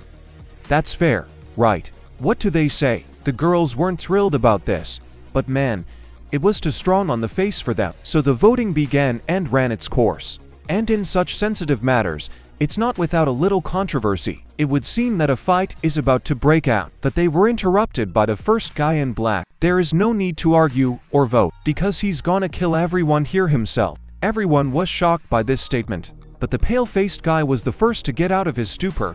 What did that asshole say? And taking up arms, a crafter pointed it at the guy in black. Have him repeat what he said. Instead of words, however, the young man with a slight movement of his hand simply flung this pale-faced man's gourd to the floor, and then immediately attacked him with a shinsu. A crafter clearly didn't expect it, but still managed to dodge with difficulty. Immediately afterward, they broke the distance. But damn it, what's got the guy in black so worked up all of a sudden? Up until now, he's been quieter than the grass. Why is he suddenly so excited? Wang Nang also didn't understand why the young man was engaging in a battle he knew was lost. It was 5 against 1. What the hell is this half-witted guy thinking? There was a lull in the arena. No one dared to attack first. However, a third member, Horang, has formed behind the guy in black, and he advises the young man to stop. If we fight now, it'll only make things worse for everyone. But the guy in black was unbowed. It's not a fight, it only sifts them out. Well, I'll boogie with him, just by enlarging his fist. Haran told the guy in black not to cry later. But as soon as the boogeyman swung, a blue beam flashed between him and the young man. This is Crafter's handiwork. What's he doing? Oh, he was aiming for the guy, but he almost hit the big guy. Paleface is ashamed of himself. At this point, Wangnan didn't understand. What the hell was this dogfight? Although it might be to his advantage. If this trio makes it out of the test, he will be immensely grateful. In the same instant, Harem rushed at Paleface. However, even though he was strong, he was not as agile, so none of the giant's blows reached the target. Still, that didn't stop the big man. If a character accidentally almost hit Buggy, he would accidentally hit the traitor. And Wangnan was, well, very happy about the scuffle. Good. Let's keep it up. Soon, however, there was no trace of his Joe, because the guy in black attacked Boogie with a pale face, causing some unthinkable amount of shinsu. So this monster is what? A guy. And the symbols on his leg, they're FUG marks. It looks a lot like the mark of the butchers of this organization, commonly known as the Fuck.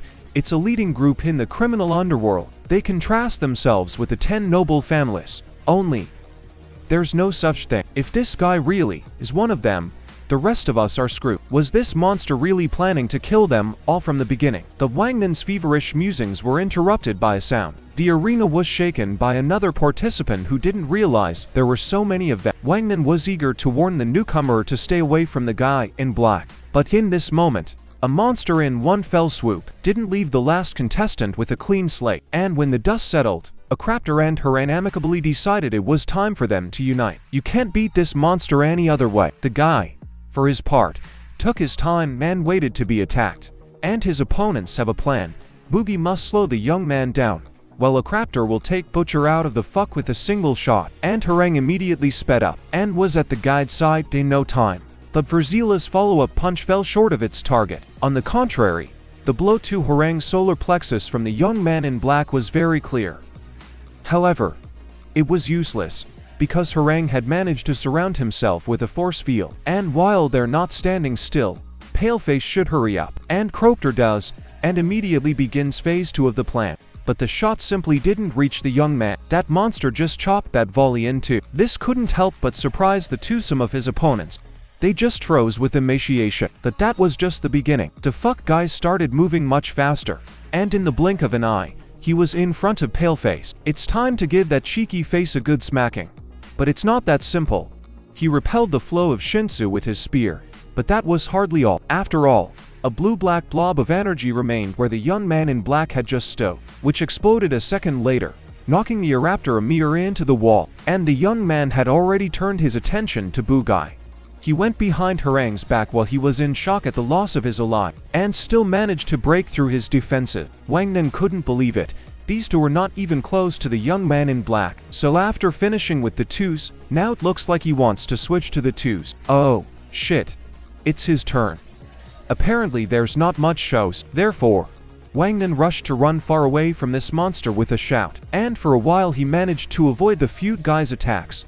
But at the critical moment, Wangnan pulled out one small gift, a fucking powerful Shinzo bomb. And immediately, he used it against the young man in black. However, it was as if that monster didn't notice her at all. Damn it.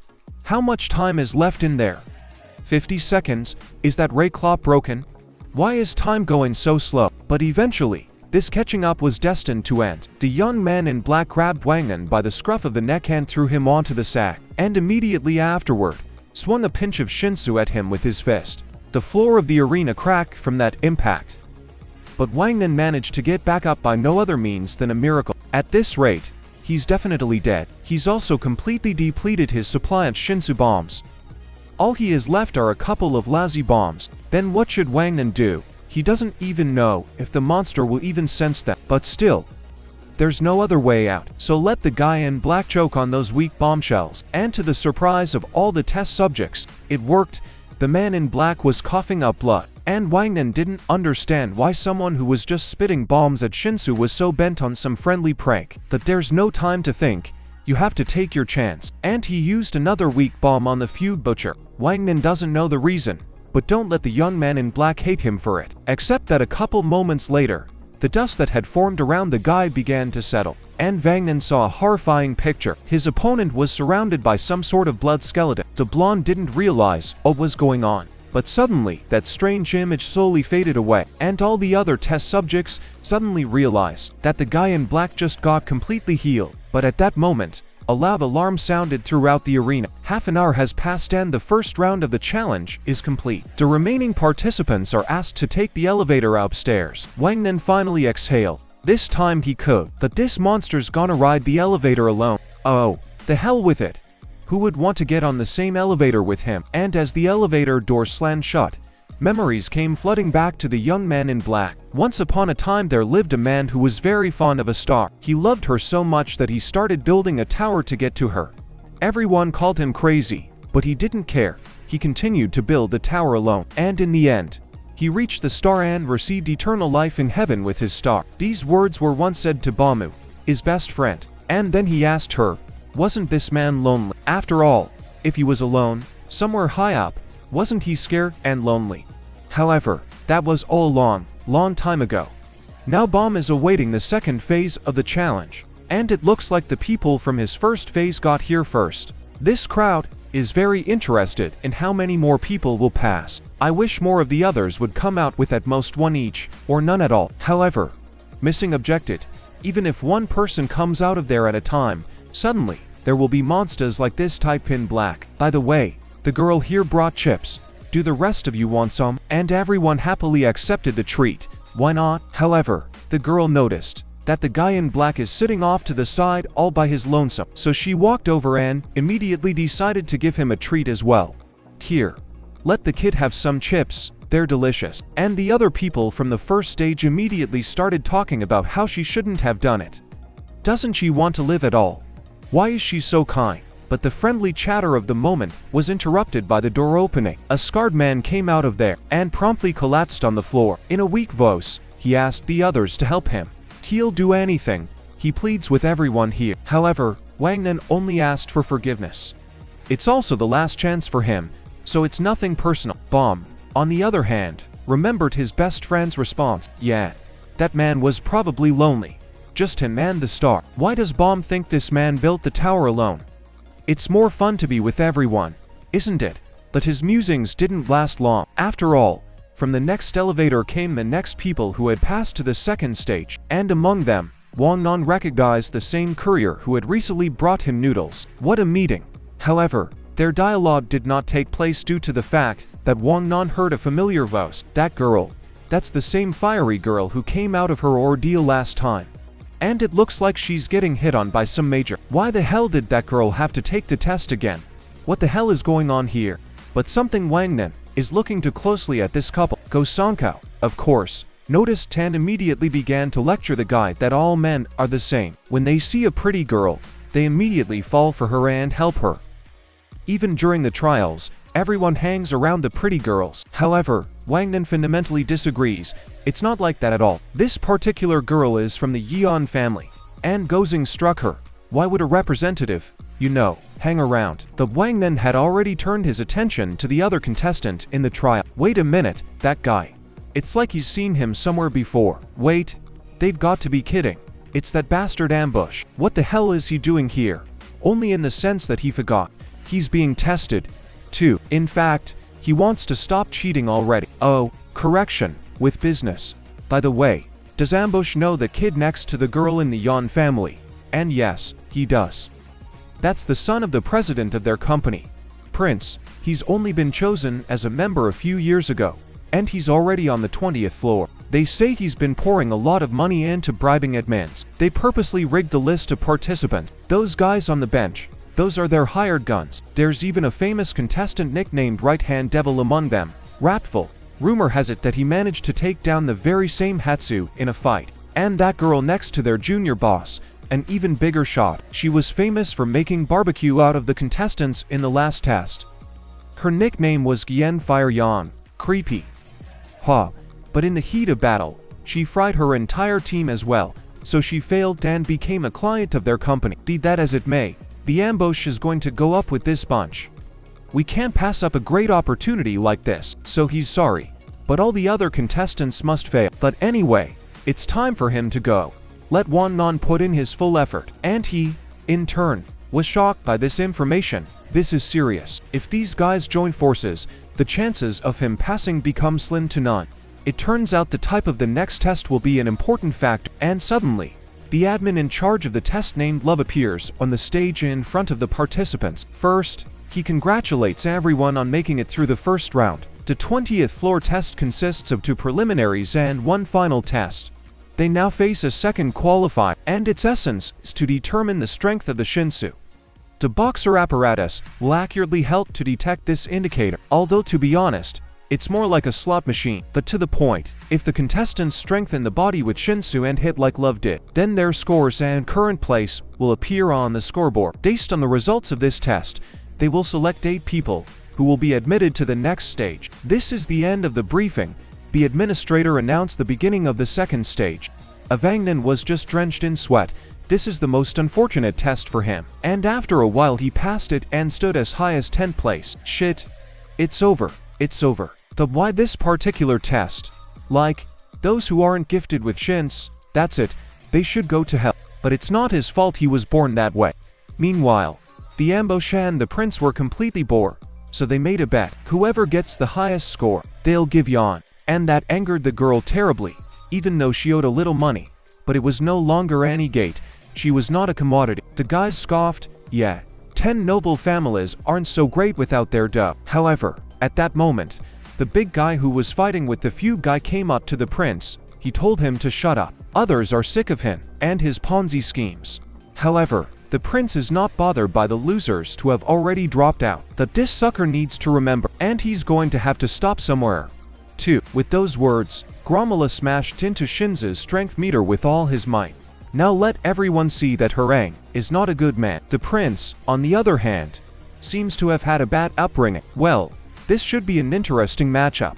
After all, Rap Devil is next in line, and the man wondered if Harang had ever seen the devil. No.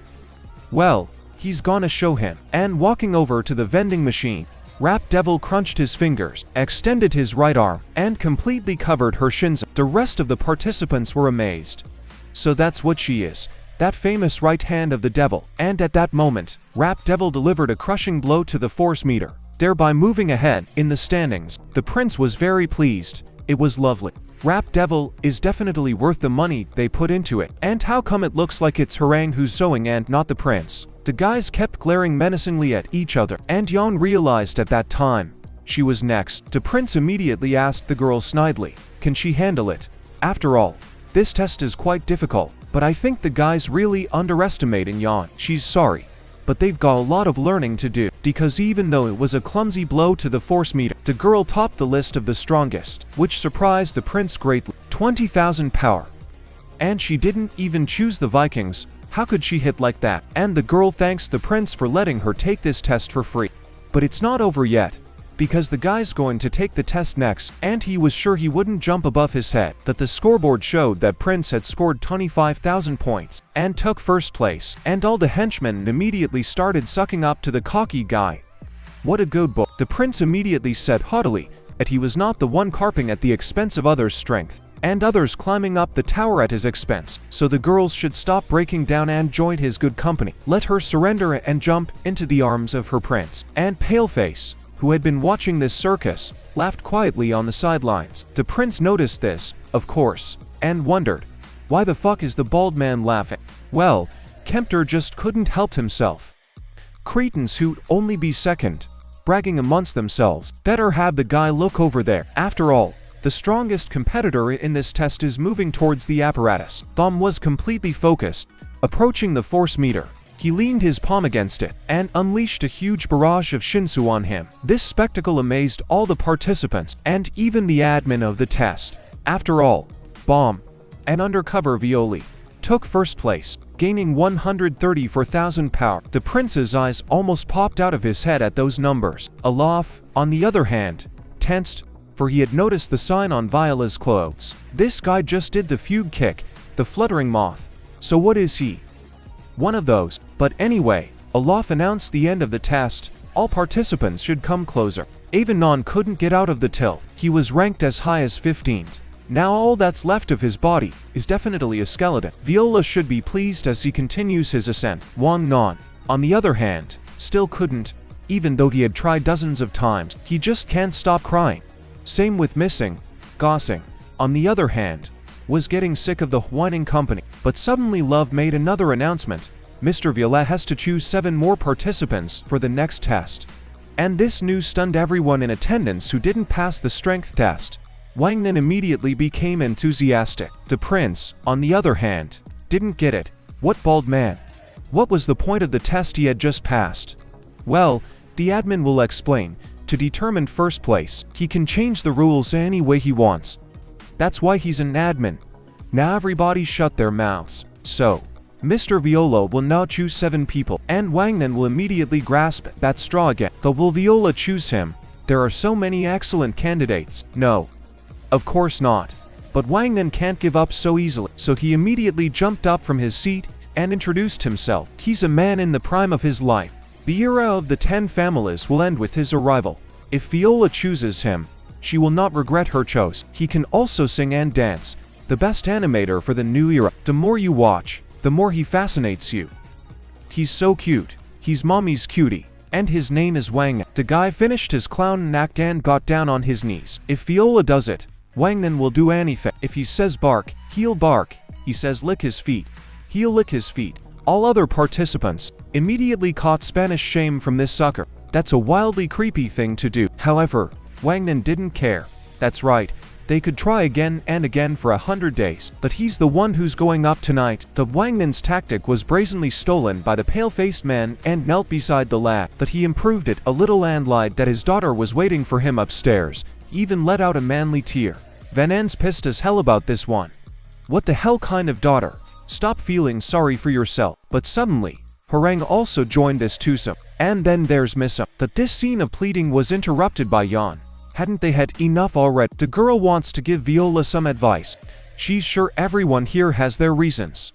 Though when recruiting a team, the skills of its members should be the priority. Of course, these words greatly angered Van An, and soon they were in a conscientious altercation where there was no winner. Viola, on the other hand, was getting tired of the nose and the gamut. Actually, he's not going to take on anyone as an associate. He's had enough of one. So he's really asking the admin to count everyone else as a failure. And Lava was pretty surprised by it. What's that guy saying? The following test is designed just for the team. Viola cannot refuse the other participants. However, the young man in black is confident in his words. There is no one here who can be his companion. And Yun immediately resented that this guy was taking a lot on himself, playing the tough guy from the criminal organization. I bet he's still proud to wear a fake tag.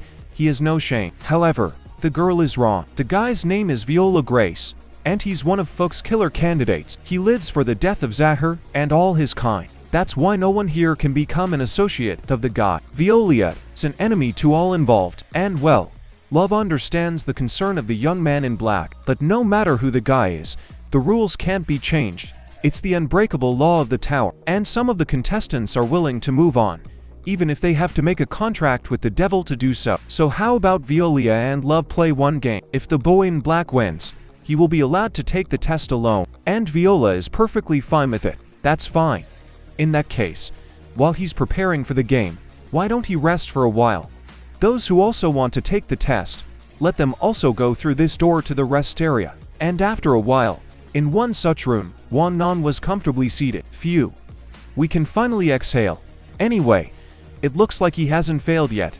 It remains to be seen whether that's fortunate or unfortunate that the beau's musings were interrupted by Nia. Turns out they're going to be roommates. But basically, Wang Nan was going to the bathhouse. Miao, I'd like to keep him company. And yes, the guy was fine with it. However, the fact that Nia turned out to be a guy greatly surprised Wang Nan. Now that was an unexpected catch. Meanwhile, in the top-ranking office, Love was reporting to the 20th floor director. That young man in black is indeed a member of the FA. Love is absolutely sure of it, and that's why he intends to get rid of Viola. However, in the director's opinion, Lav should not be so overstretched. He's just a test administrator. He shouldn't let his personal feelings override his duty. The beau should not be touched. It's only fair. These words of the principal had no effect on the test admin at all. Evil doesn't deserve justice. Love had another long bicker with the principal, until I got punched in the face for being insolent, after which he seemed to begin to heed his superior's words. The key word here is sort of. And in one of the restrooms, John was just finishing changing his clothes. Violi really is a member of the Fugues. Oh, come on. That's crazy. But if he's real, the girl would be thrown out of the family if word of their liaison got out. But to give up now, no. We need to be sure to get on his team, man, then destroy. And at these thoughts, the door to Yon's room opened, and behind her stood the very butcher Fook. Damn it. Why is the girl in the same room with that guy? What if it's a girl, though? The hair's long. Okay. Well, it doesn't matter. We need to gain her trust. And he wanted to take a bath. Viola doesn't want to join. She must be very tired. After the tests, they should take the plunge together. And already, in the corridor, the girl immediately began to tell her biography and ask Viola to take her on the team. At a certain point, Yon realized that she was bragging too much, and Miss Grace should have told her story to Viola. However, silently walked past the women's section of the bathhouse and headed for the men's section. Yeah, that's the problem. It's a guy. And in the men's bath, Nana decided to get hooked up with Prince and Rap Devil. What's the fuck dude's name? Viola. Right. The prince, frankly, doesn't like him at all. The young man in black shouldn't be so important as if he was the strongest in the tower, and it still belongs to the prince. So Viola's next test will definitely be the end of Viola. Let her get that out of her system. However, the young Fugu man was more interested in Rap Devil. He really is the same right-handed devil that defeated Hudson. And receiving an affirmative answer, Viola stood up. In that case, perhaps he could show him his crowning blow sometime. On that note, Viola simply walked away. And after a while, by the time Wang Nan realized he had lost his ring, a curse if it falls into anyone's hands. But his search was interrupted by Viola. That's not the bling the guy lost here. The ring was lying on the floor when he came in. And that mark on it, that's the symbol of Zahir, isn't it? And Wang Nan immediately realized what an ass he was in. It's, yeah, no. It's kind of a pawn set, isn't it? The latest fashion craze, the Zahir mania. He hasn't heard of it, has he? All of a sudden, Prince and his Ponzi. How dare this fugue ignore him? Violi, on the other hand, had no desire to have anything to do with this guy, and just threw the ring at Angnon. It seems to be very important to Balandin, so don't let him lose it again. And on that note, Violi spat at the prince and walked away. But already in his restroom, Vanon collapsed on the bed with relief. He thought he was going to have a heart attack. As he lay there, he sought his friend's condition, and he decided to help him. There's something interesting in here. It's a card game. And after a while, Okraptor and Harang also climbed out of the bath, and Paleface noticed some woman hanging around missing. He didn't like that right off the bat. Tom made the excuse that the woman's daughter's age was about Missing's age, and she can't stop thinking about her. But Missing isn't her daughter, so Okraptor urges the woman to get the hell away, which, after some bickering, she did. But how does Paleface get so pissed off about it? And Gossing is pissed off that her friend is roaring again. Scary Paleface guy scared her. But the situation was suddenly defused by Wang Nan and Nia. They suggested the guys play cards since there was nothing to do anyway. Parallel to this, the prince kept keeping up with Baum. His pursuit was thwarted only by the door to the young man in black's lounge. But, what's he doing here? This unexpected question sent the prince into a stupor. Yon, why is she here? This is where he actually lives, and I didn't call him here. So he understands and generally seems to have already resolved all their issues. So have the guy pretend he doesn't know the girl at all. And after saying that, Yon went into the room, leaving the annoyed boy alone. Already inside, the girl chatted with Dioli for a bit. She wanted to tell Baum to change rooms, but he said he wasn't interested in that girl's body at all. He's an asshole. He's gonna fry him to a crisp. It doesn't matter if it's the same team or different teams. In the next test, John will definitely beat Viola. Meanwhile, the other couples I knew were playing hardball, but everyone got bored very quickly with the frequent wins in Anna. So at Okraptor's insistence, there was a change of teams, on the outcome of which Missing managed to pull into the game as well. And on the same team as Paleface, the twosome became the new kings in this card game. Okraptor clearly liked what was happening. He must have remembered something good for himself. And when everyone's pretty tired, we just went out on the balcony. It's been fun. But one thing bothers Gosei. Wouldn't it be fun for them if they gave up everything and just lived for nothing? Forgetting everything. The town. But what is she saying? After all, Gosang has already come all this way. She seemed to have knocked all the fun out of them. Okay, it's time for them to go to their rooms. There's not much time left. And so the night came, and before going to bed, in one now, made a promise to each other that they'd be sure to take the test and celebrate with a delicious meal from the local diner. All the participants fell asleep, but they were awakened in the middle of the night by a loud squeak. A voice sounded from the device in each room. So, the test begins. It's called the safe room. The participants are now allies and enemies at the same time. The only thing they can trust is their room. As for Viola, Love suggests going downstairs to fight the test admin, but Love seems distracted. Now he's going to tell everyone the rules. In this challenge, you have to team up as a team of 7 and capture 6 rooms before Violis can capture Ms. Yoon's room. Thus, while gathering allies, participants can also steal and defend rooms. The remotes they hold can open or close rooms. By plugging a personalized flash drive into the lower slots on the console, participants can form an alliance or take over each other's rooms. Making an alliance is simple. You need to connect your flash drive to your ally's remote and press the blue button. However, if you press the red one, you can capture the room where the remote is located. So if you don't trust a person, there is no way you should open the door for them. You cannot take the remote out of the room. Also, at least one of your allies must always be in the room. And the last room captured should be Ms. Yeon's room on the top floor. If the number of contestants falls below 7, Viola wins. If Representative Fuchs goes down to the tower, takes the flash drive away from Lava, and captures Yeon's room, Viola will also win. This is where the challenge begins. Both Vang Nana and Mia didn't understand these complicated rules right off the bat, and so they will pursue a C&R strategy. Sit tight. A turtle wins the race after all, and Viola will probably want to stab someone, so if they come out now, it will only play into his hands. But in the other room, they decided to take a different tactic. Gozing left Missing alone and went exploring on my own. According to the girl, you can't trust your rooms and just hide, should rely on people and not linger in one place. In yet another room, the prince decided not to bother. He'll take the feud bastard down in a heartbeat. He's gonna go right now and kick that asshole's ass. But first he's gonna open the door and hide the remote. If someone comes into the room while the prince is gone, Red Devil will crack their skull and all will be well. And hiding the remote, the guy left his chambers as well. And in his room, Eunice stood near the door, not allowing Viola to come out. She will not allow massacre. If the guy would just recruit his own team, everyone would be happy. But Viola doesn't understand, for only one can be satisfied. So let him give me the remote. But the girl asks one last time, does the fuck guy want to take down the rest of us too? And silence is a sign of agreement. You can't reason with an evil man like that, so he would stop the young man by force, fire blazing around the girl. And if the guy doesn't give up, but he won't give up, with Viola's Shinsu just freezing her and walking up to the girl closely, he apologized and took the remote from her. They're all gonna fail this test. The girl couldn't believe what had happened.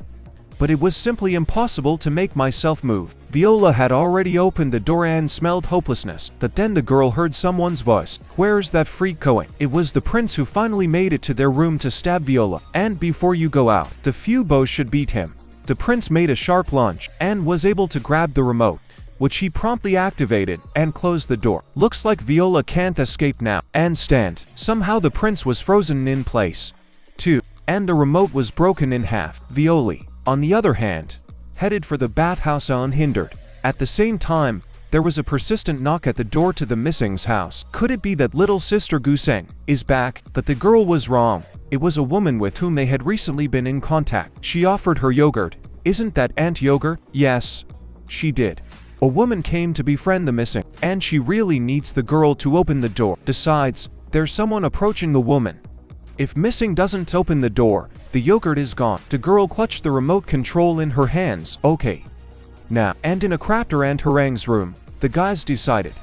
The admins just made up extra work for themselves. Why go to all this trouble? The tailface is concerned about something else. Just waiting in a room is boring. Why don't Biggie go see the goggle-eyed girl and Kempter take the room? The big guy must be worried about the girl. A crafter won't turn on the big guy while he's walking, so Harang can go in peace. But suddenly the big man said that it was Paleface who should go. He's worried about Missing. Harang doesn't know what happened to Paleface's daughter. And the fact that he associates the missing with her is just really stupid. But if it's necessary, there's nothing you can do about it. The crafter must do what must be done. But the guy's not stupid enough to leave the room first. Risking his neck for some pussy would be crazy, so they'll see whose anxiety will prevail, and which one of them will come out first. But it wasn't 5 minutes later, as a crafter was already standing outside Missing and Gossen's room, knocking a delirium on his face. He told the girls to open the gate. He's here to make an alliance with them. But there was only silence in response. A crafter sigh. No more muddying the waters. Let them just open the door. He's not here for their room. And hearing no answer once more, a crafter was horrified. Had she already been taken by someone else? No. It can't be. Hello. Bespectacled. Miriska opened the door, and already, in a panic, Paleface began to drum. Stop playing down. Get them to open the goddamn door now. Otherwise, a crafter's gonna blow it to hell with the Zaharts. But suddenly Paleface heard Missing's quiet voice. Why didn't she say anything when he'd been banging on the door for half an hour?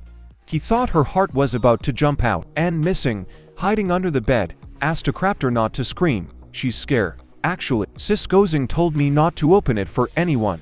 She didn't even open the yogurt for Auntie. But does the girl think she's equating Paleface with that pig? But according to Missing, there's no difference. The man is even worse. Tried to screen the girl in the first test, wanted to hit the auntie and looks like a bad person. Mom and Dad told Missing not to hang out with bad people. Well, the hell with her. Then, in that case, Paleface will be leaving now. But suddenly Missing asked him to stay. She's very scared when she's alone. But still Missing can't open the door. Oh, Bo. First he chases you away. Then he calls you back.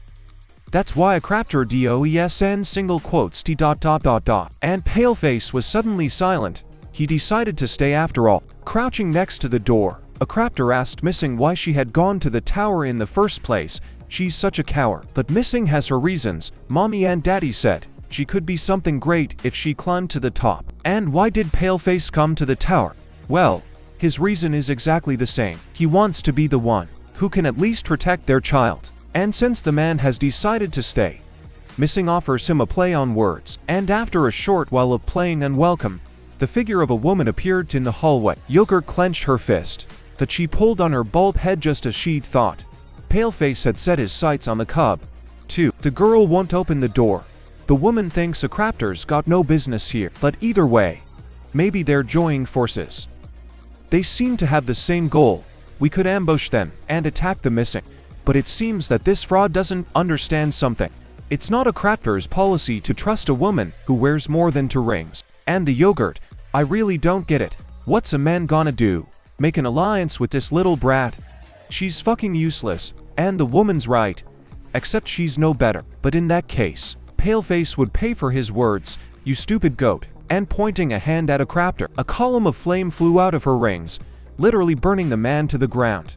At least that's what the yogurt thought. But a second later, the kid said, safe and sound. So he's not wrong. Auntie, why are you? You must be an old maid. Nothing now, man. We'll take away her fingers. What's she ailing about?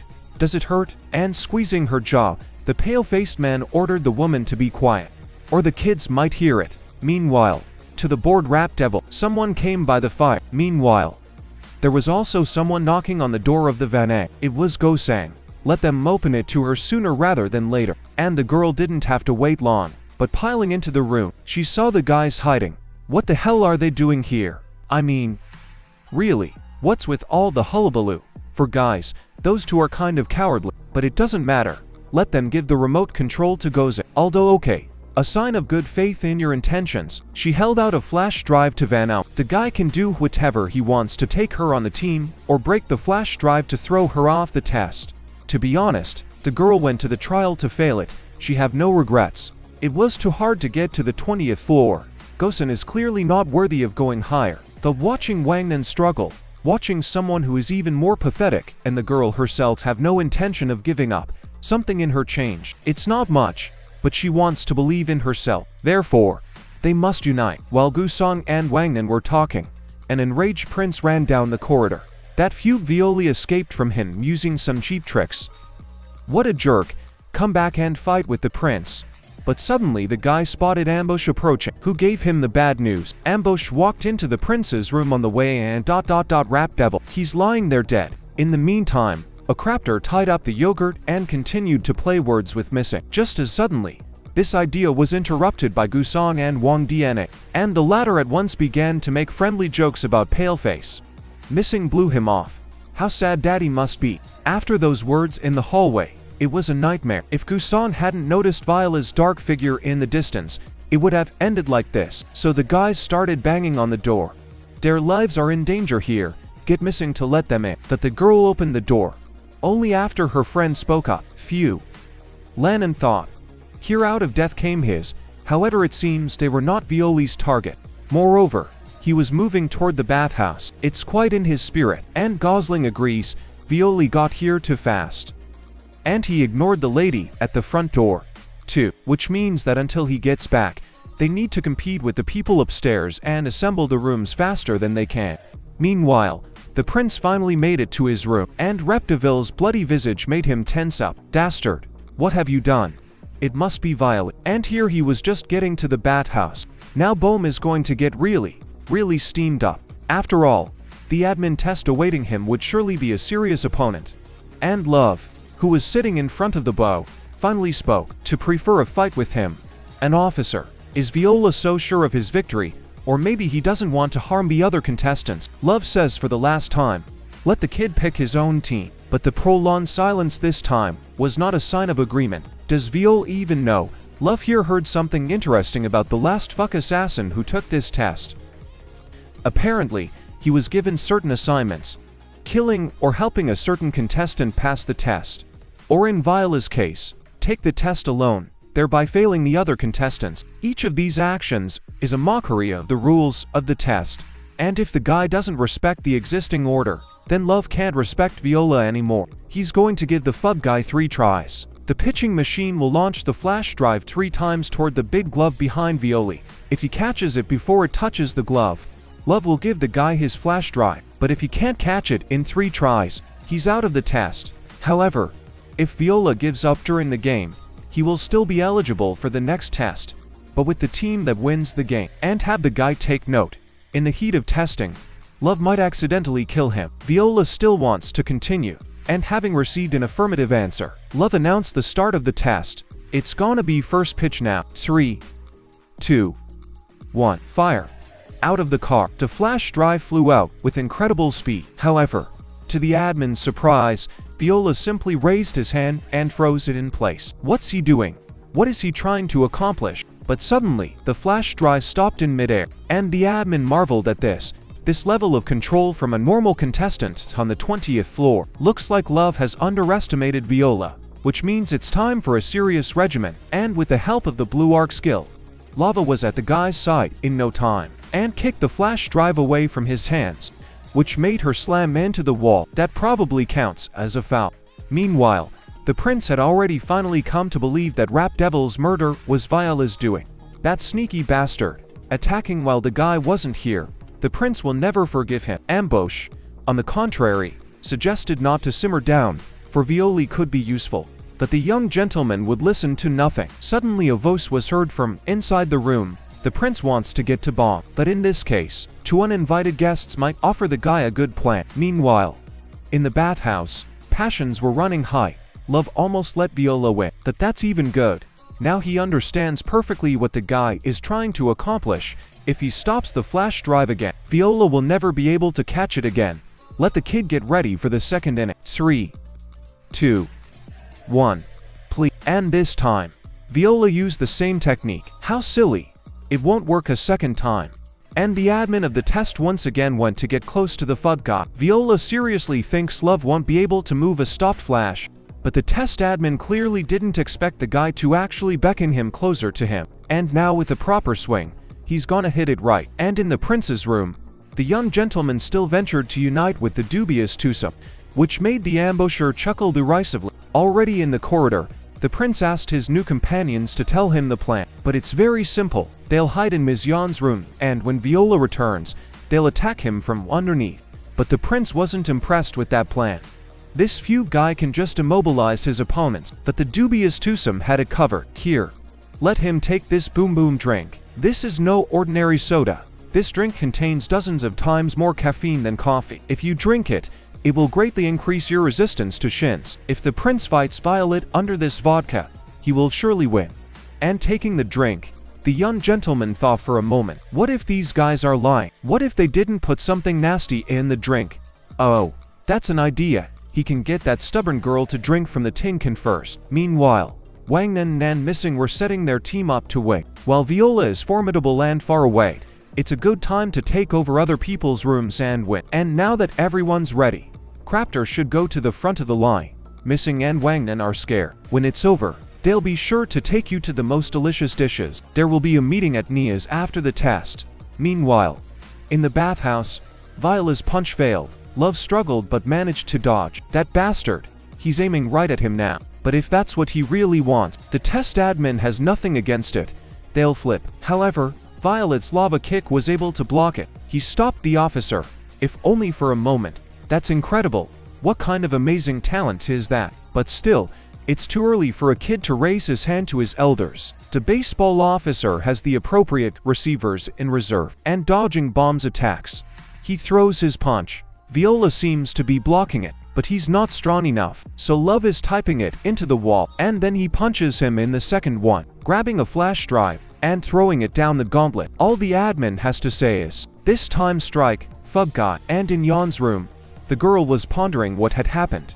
That Violi pisses her off, but considering he didn't kill them, maybe he's not such a bad guy, and he just doesn't look like a villain. Oh, what is she thinking? He's Fug, quite definitely evil. And then the prince shows up and offers her some kind of energy drink. He didn't put anything in it, did he? Ow. No, of course not. Why would a prince spoil his ally? And the jar's not even touched.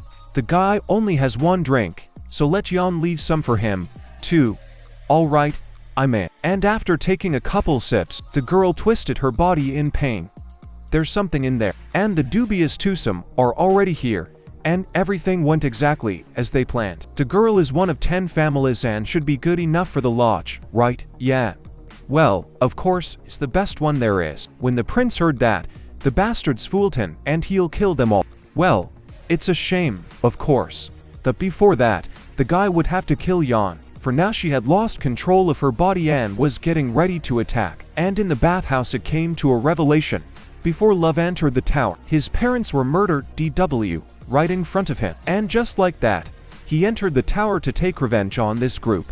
In a way, Love thought that killing Viola would satisfy his thirst for revenge. After that, he doesn't have the right to be an administrator, but he wants to know why Violi joined FUD.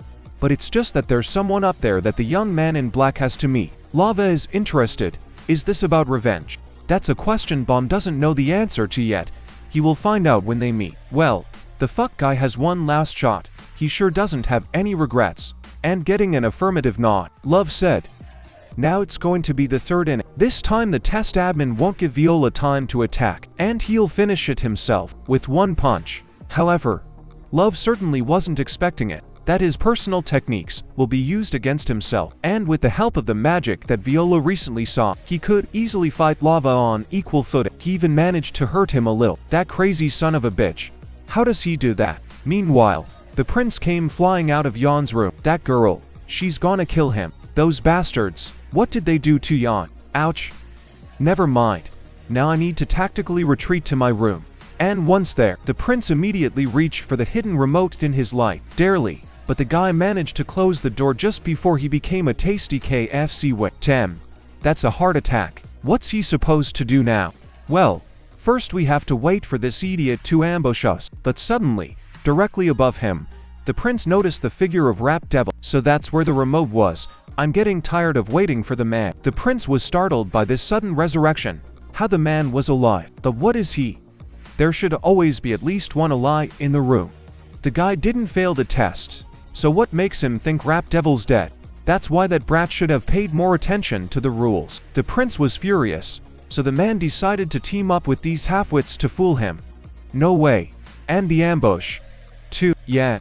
That's actually the plan he came up with. When the guy excused himself, Red Devil and Ambush negotiated an alliance. The man is sorry, but for him the test is over. An ambush. He's far more evil than the prince thought. Meanwhile, Wang Nin's team used yogurt to take over her room. With the woman's help, the guys piled into their partner's room and tied up this sweet couple. Things are going great. How Harang is doing. And yeah, the big guys got it all worked out. Alright, They've taken 5 rooms. Now all that's left is the arsonist's hideout.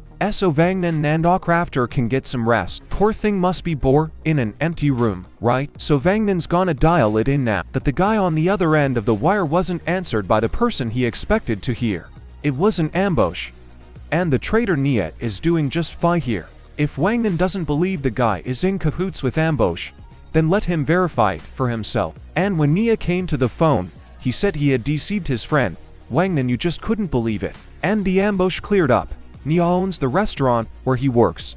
Didn't the ambush say they know what Vangnan is and what he shits on? Nia has been working with their company for a long time and everything. Even the very noodle coupon they gave him was just to catch him if he thought of running away again. Wangnan was fooled like a cheapskate. But how could it be? They believed him, trusted him. And no, how could he deceive Wangnan? And the restaurant delivery guy said he was actually sorry, but he was held hostage to the situation.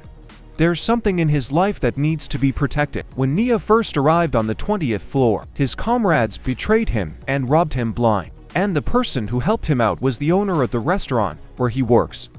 For a while he labored quietly and all was well. He lived happily ever after, but it didn't last long. After all, because of the gang's interference in the restaurant's affairs, the hostess got into debt. And to save this good man, Nia started working for the ambush. Nia really is a horrible person and doesn't deserve forgiveness. He betrayed the men who had become his loyal comrades, but he just can't leave his grandmother, so let the boys forgive him. The whole team was very touched by these words, and Wang Nan was calming Nia down.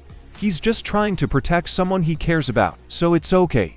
Don't let him cry. Nia is no longer Wannan's ward from now on. He really is a kind guy. Ambush, however, was not upset by these sniffles. He was expecting a different reaction. And squeezing the remote from Nia, the bastard said one last thing he completely forgot to mention. The debt that counts for the restaurant. He can't do anything about it. Ambush generally wants to stand back up after all that and conquer the tower, which meant that everything Nia did was pointless. And when the guy lunged at this crook to take the remote back, Ambush without hesitation began using the shinsu to slowly twist Nia's neck. Well, let him stay put. It'll only hurt more, and no need to beg for mercy.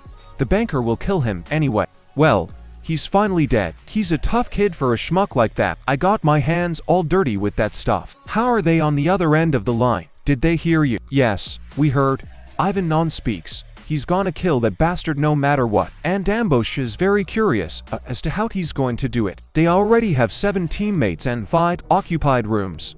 Besides, the lady of the Yan family is already under the control of the ambush comrade, and the prince is locked in his room and inevitably doomed to lose his remote. And once the young master surrenders, the ambush team wins. They will go upstairs and Van Nan will be hounded by loan sharks as a persistent defaulter. And his song is over. Van Nan should be more realistic about things. That the crying guy said it wasn't over. And after that he ran out of the room toward the bathhouse. Even if he has to give up everything. He'll end the ambush. We just need Viola to come back. Meanwhile in the prince's room, a young gentleman decided to attack Rat Devil, but then he got kicked in the butt. Yeah. This isn't some lazy test of Shinsu's strength. This is a real fight. That's why Snotlout should give the remote to Rat Devil before he accidentally dies. Meanwhile, Wangnan's team was considering a plan of action. How much does this whole pale-faced thing piss him off? It seemed that only one person could leave the room in this situation, and according to the ambush, there's no chance of passing this test. But suddenly Harang said to sacrifice the room. He'll do it and go to the aid of that prince. If Wangnan gets to Violi and brings him back to Yoon's room, then perhaps nothing is yet lost in this ordeal. Meanwhile, it was already very hot in the bathhouse. Love could barely contain Viola's onslaught. That bastard's a monster. Even as an officer, it took Lava decades to learn these techniques. And the guy in black copies their salute. While he still lacks strength and skill, he is without a doubt an incredible killer cyborg multiplied by eternity. How much will he grow if he conquers the tower? If Violi used his power for good, how much could he create? I wish Love knew that, but that's when the test admin gets behind Viola's back. The flash drive is already in Lava's hands. The guy seems to have forgotten that the test admin can freeze him too. That's the end of the game. But if Viola leaves the Fugues and accept his team, then Love won't kick him out of the challenge. Let the young man in black use his incredible power for a just cause. Suddenly, They had another steamer. It was a Vangnan that was packed to the brim, who also threw a lava bomb with ground pepper in it. The blast wave put the flash drive right in his hands. The admin of the test asked the same question. What's the meaning of that? But Vangnan yelled that he wouldn't even think about moving. He's holding a flash drive, and he's asking Viola for help. There's another really bad guy up there. However, as they say, you can't beat a wedge, bomb is the worst. So why don't they work together to teach this pathetic semblance of a villain a lesson? And then Van Nam will give the flash drive to Viola. Love, of course, is so bewildered at what Wang Nan is even doing. If he ends Viola the flash drive, everyone else will fail the test. However, the guy didn't care. Better that than a victory for that ambush bastard. But the floor admin kicked Wang Nan in the stomach. That's completely absurd. It's unacceptable. And after the thief fell to the floor, Love mercilessly began to shove him. Make him give him the flash drive quickly. However, the blonde man was undeterred. That bastard killed Nya. Also, Love needs to understand him. When Wang Nan got to this floor, he had many friends. He remembers them hanging out and eating a cool dish called tang suyu together. But later on, one by one, all the people close to the guy gave up. All while going through these obnoxious ordeals, and so very soon, he was alone, eating alone. And when he looked at the empty bowl, it was as if it were whispering to him, like, give up, get over it, like everyone else. How much did Vangnam hate all of this? But here he finally found someone to share a meal with again. Someone Suyok Tank could also eat with. And the ambush killed that person. Isn't this tower designed to grant wishes? Or is it just to make people give up their dreams? Does that bastard deserve forgiveness? Wang Den just can't forgive him. Never for anything. Nothing can stop him. He'll be king of this tower. And then he'll tear it all to hell. Even if he had to make a deal with the devil to do so. And after saying that, Wang Nan tossed Viola the flash drive. And he, in turn, caught her instantly. Which means it's time for them to go. Meanwhile, in the prince's room, Rap Devil was pressing the young master hard, and all the guy's threats had no effect on the aggressor. He's ambushed me, too. Fucking traitor. The prince is very curious as to why he did this to him, and ambush doesn't have a lot of reasons. It's simple. Why the dumb but dedicated dumbasses, or a pretty girl, the daughter of one of the 10 noble families, and all other pleasures of life must belong to the prince alone. Henceforth, all that the young gentleman had now the property of the ambush, and it's about time Rap Devil was done with that motherfucker. The big man, of course, was happy to rise to execute the order.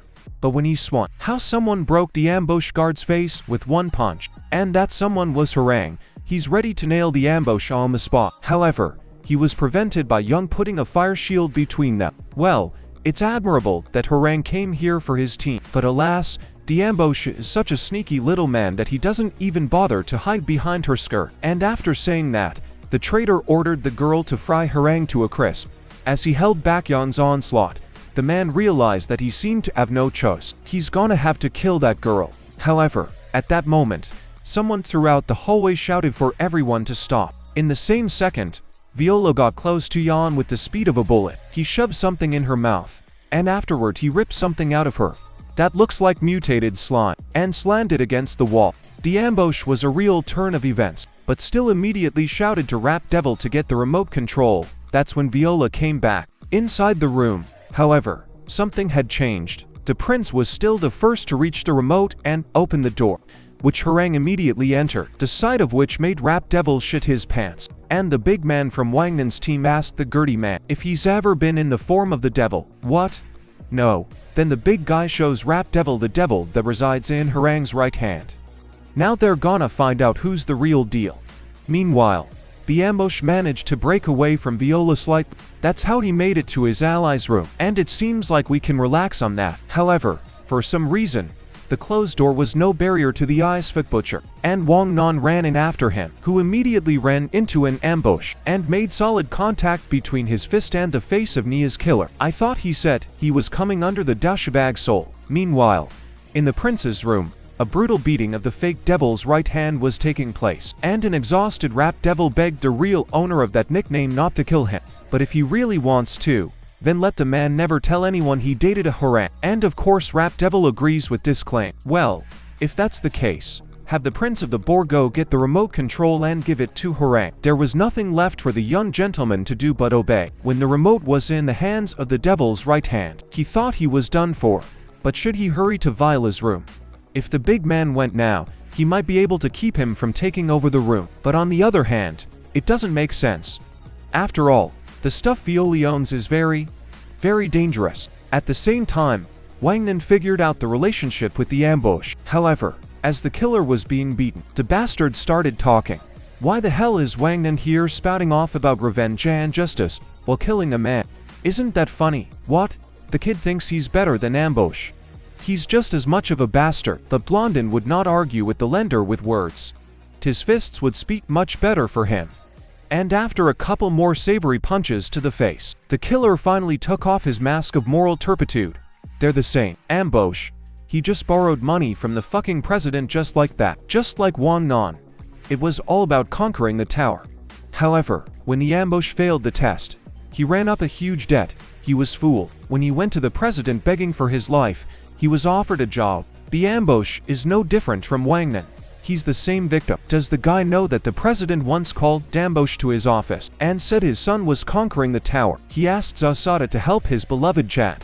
He was ready to do anything for his future son. After all, he loved the prince more than anyone else in the world. And all the money the president made was spent bribing an admin and preparing for this trial. Saying this, the man laughed hysterically. Isn't that ridiculous? He made that money by stealing other people's dreams. All because of some love. Love stole a dream from an ambush. Van Nant should understand. This is the true face of the tower. There is no need to blame or hate anyone. You just have to climb higher and let go of all the unnecessary stuff. So what if the little bugger's dead? Does it make a difference? Wang Nan immediately snapped at such words and shoved a Shinsu bomb right into the bastard's mouth. That's all Ambush could come up with. But in that case, Wang Nan can't accept it. He can't forgive him. That bastard. Fucking Ambush. Shit. Wang Nan's hand was laboring, and this little bomb rolled across the floor. No, that won't do. He has to forgive him. Yeah, that's right, Ambush.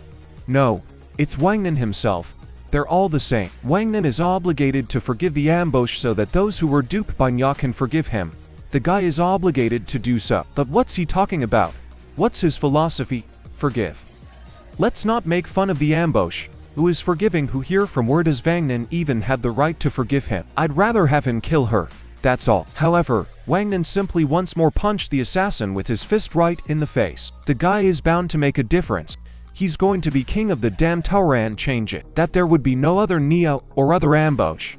And this wish Wang Nan would carry with him all the way to the top of the tower. He will never, ever give up. If there's any humanity left in the ambush, from now on, he has to live the right life. At that, Wang Nan stood up and thanked Viola. Now Fuchs killer candidate can end it. And bomb, without a moment's hesitation, immediately pressed the button on the remote. Test is over. Victory goes to Viola Grace and his entire team. That's 8 people. Some time later, Wang Nan recalled, Viola took the flash drive he had given him to take over the room. But the flash drive didn't belong to the FUD guide, but to Wang Nan himself. He swished her back at the bathhouse. That's why their team was able to pass the test. He tricked that butcher. After that, Wang Nan ran to Nia's room. No matter what. But the door, alas, did not open. Right now, Wang Nan's team was nosily celebrating their victory. However, Yan wasn't satisfied. Piling in here all together right after the test, they couldn't have fun somewhere else. Oh, come on. They're a team. Kasan immediately offered the girl a soda. She refused, remembering the recent ambush. And right after that, everyone started praising Wang Nan. Who would have thought that the boy would be able to deceive Violi himself? It takes a lot of courage to do that. And after the celebration, Wang Nan went out on the balcony for some fresh air. As suddenly, Violi suddenly formed beside him. Oh, and the blonde guy wondered where he'd gone and promptly bowed his head to the Fu killer candidate. Let him spare his life. No need to kill him for DC. Violi, however, wasn't going to. He just wondered why Wang Nan had forgiven that man. Well, it's simple because the guy wants to be forgiven too. For the sake of conquering the tower, ignoring pleas for help from people on the verge of death, deceiving them, killing them, Wang Nan realized he was no different. He can't imagine how many people he'll have to kill in the future, and that's exactly why. Violi, however, had not exhausted his curiosity. Conquering the tower What does Wang Nen hope to change? Well, that's he doesn't really have any great ideas. It's just that Wang Nen is oppressed by this tower of people putting up barriers to stop each other. At the very least, the man would like to create a place where they can all laugh and live under the same roof. Wang Nen wants the sky to get a little wider. Meanwhile, the director of the 20th floor was reprimanding Lava for his shenanigans. There is no justification for the admin's actions, and Love understands that very well. That's why he wants to voluntarily resign his post. However, Love seems to forget that he didn't just screw up, he also infamously lost to a contestant. And the principal doesn't need some pathetic admin excuse. These events cause the tower's criminal groups to stir. Instead of removing Love, he only boosted Violi's ratings, but luckily the admin didn't nail the prince and he eventually found a team. The result in the end was not bad at all, so let this incident cool the hatred of Lava. If the admin brings the principal some fried chicken wings, maybe he'll forgive him. Okay, I can go about my business now, but he'll be suspended for 10 days. And the test admin was grateful to the principal for showing mercy. And when Love left, the 20th floor admin contacted Johan soon. Goal achieved and mission accomplished. The prince passed their test as well. Everything is going exactly the way Fook wants it to. Meanwhile, Love had reached Wang Nen's team and announced that everyone present was moving to the next floor. And yes, the admin apologizes for unauthorizing the test. He is, frankly, very sorry. However, no one listened to him any longer, for Wang Nana was almost jumping for Joe in an overabundance of Joe and making a great deal of noise. So there was an excuse for everyone to have a good time and refreshment again. Meanwhile, in a very different place, Bomb's old friend was being reported to. There's a new killer candidate on the 20th floor, next after Karaka. According to rumors, it's another incredibly powerful psycho. This guy could beat an officer from the Muli family, one-on-one. Yes, Kunajira. Agnes was astonished. What kind of incompetent family is this? And some time later, Kun was sitting in the cafe, tapping impatiently on the table. And so, with a minute's delay, a scout named Eden Dunn came to him. He immediately began the discussion. It turns out the young man needs a silver card, doesn't it? It's a very steamed up catch. Of all the competitors in this area, only Dunn knows how to catch it. So Kun made the right decision in choosing him. However, Dunn's services come at a price. It looks like Kun is in a hurry. Then how about 2,000?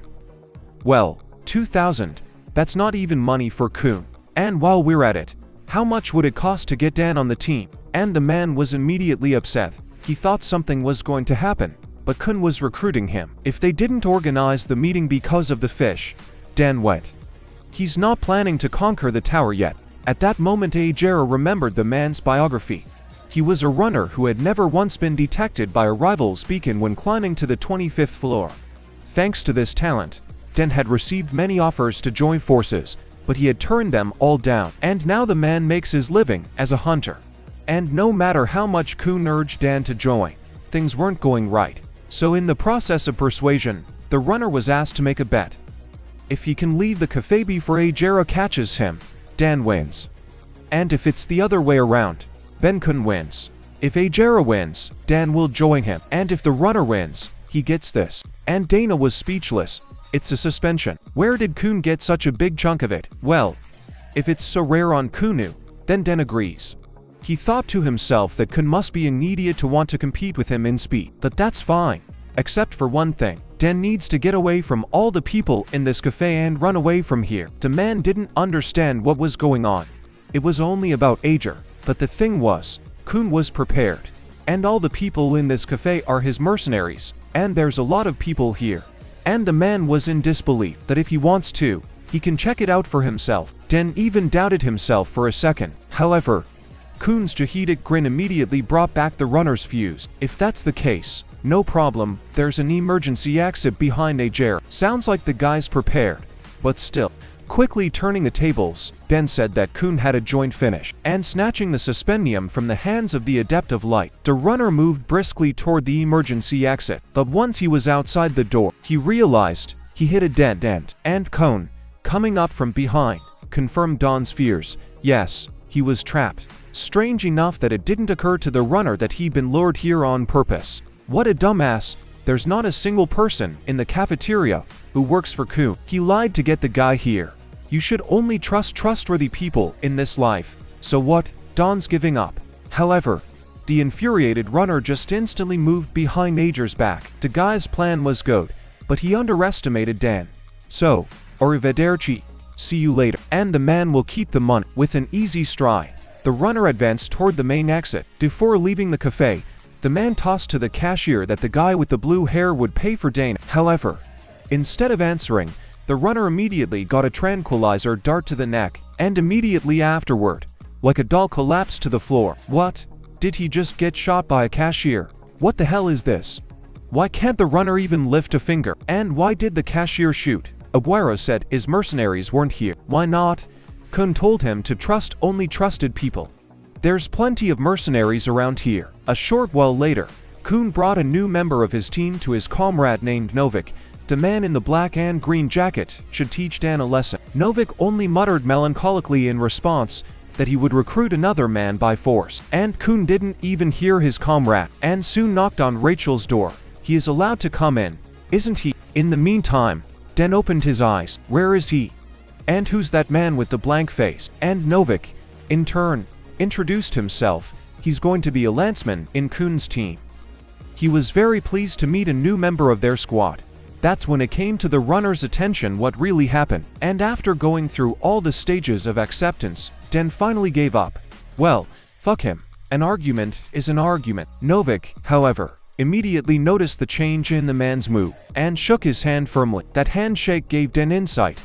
This guy's obviously strong. And a couple minutes later, Novik was already giving a brief briefing on the state of the group at the moment. The rest of the team was waiting for them outside, so it was time for them to get moving. But before that, Dana has one question. Why is this Kun conquering the tower in the first place? And even at the same time he's still putting together a team. Well, Novik will tell you about that. A girl named Rachel lives on the floor above. She can't walk because of an injury. Ajara said he was conquering the tower to get it to the top. And, wow, he's over ... like, with her. Runner surprised. This guy doesn't look like he's some kind of romantic. Novik, on the other hand, sighed brokenly at those words. If Dan cared about his life, he should never speak like that again, especially in the presence of their leader. In the meantime, Kun was already talking to Rachel. The girl complained that even in her dreams last night Bomb had come to her. He asked me to get him out of that black place.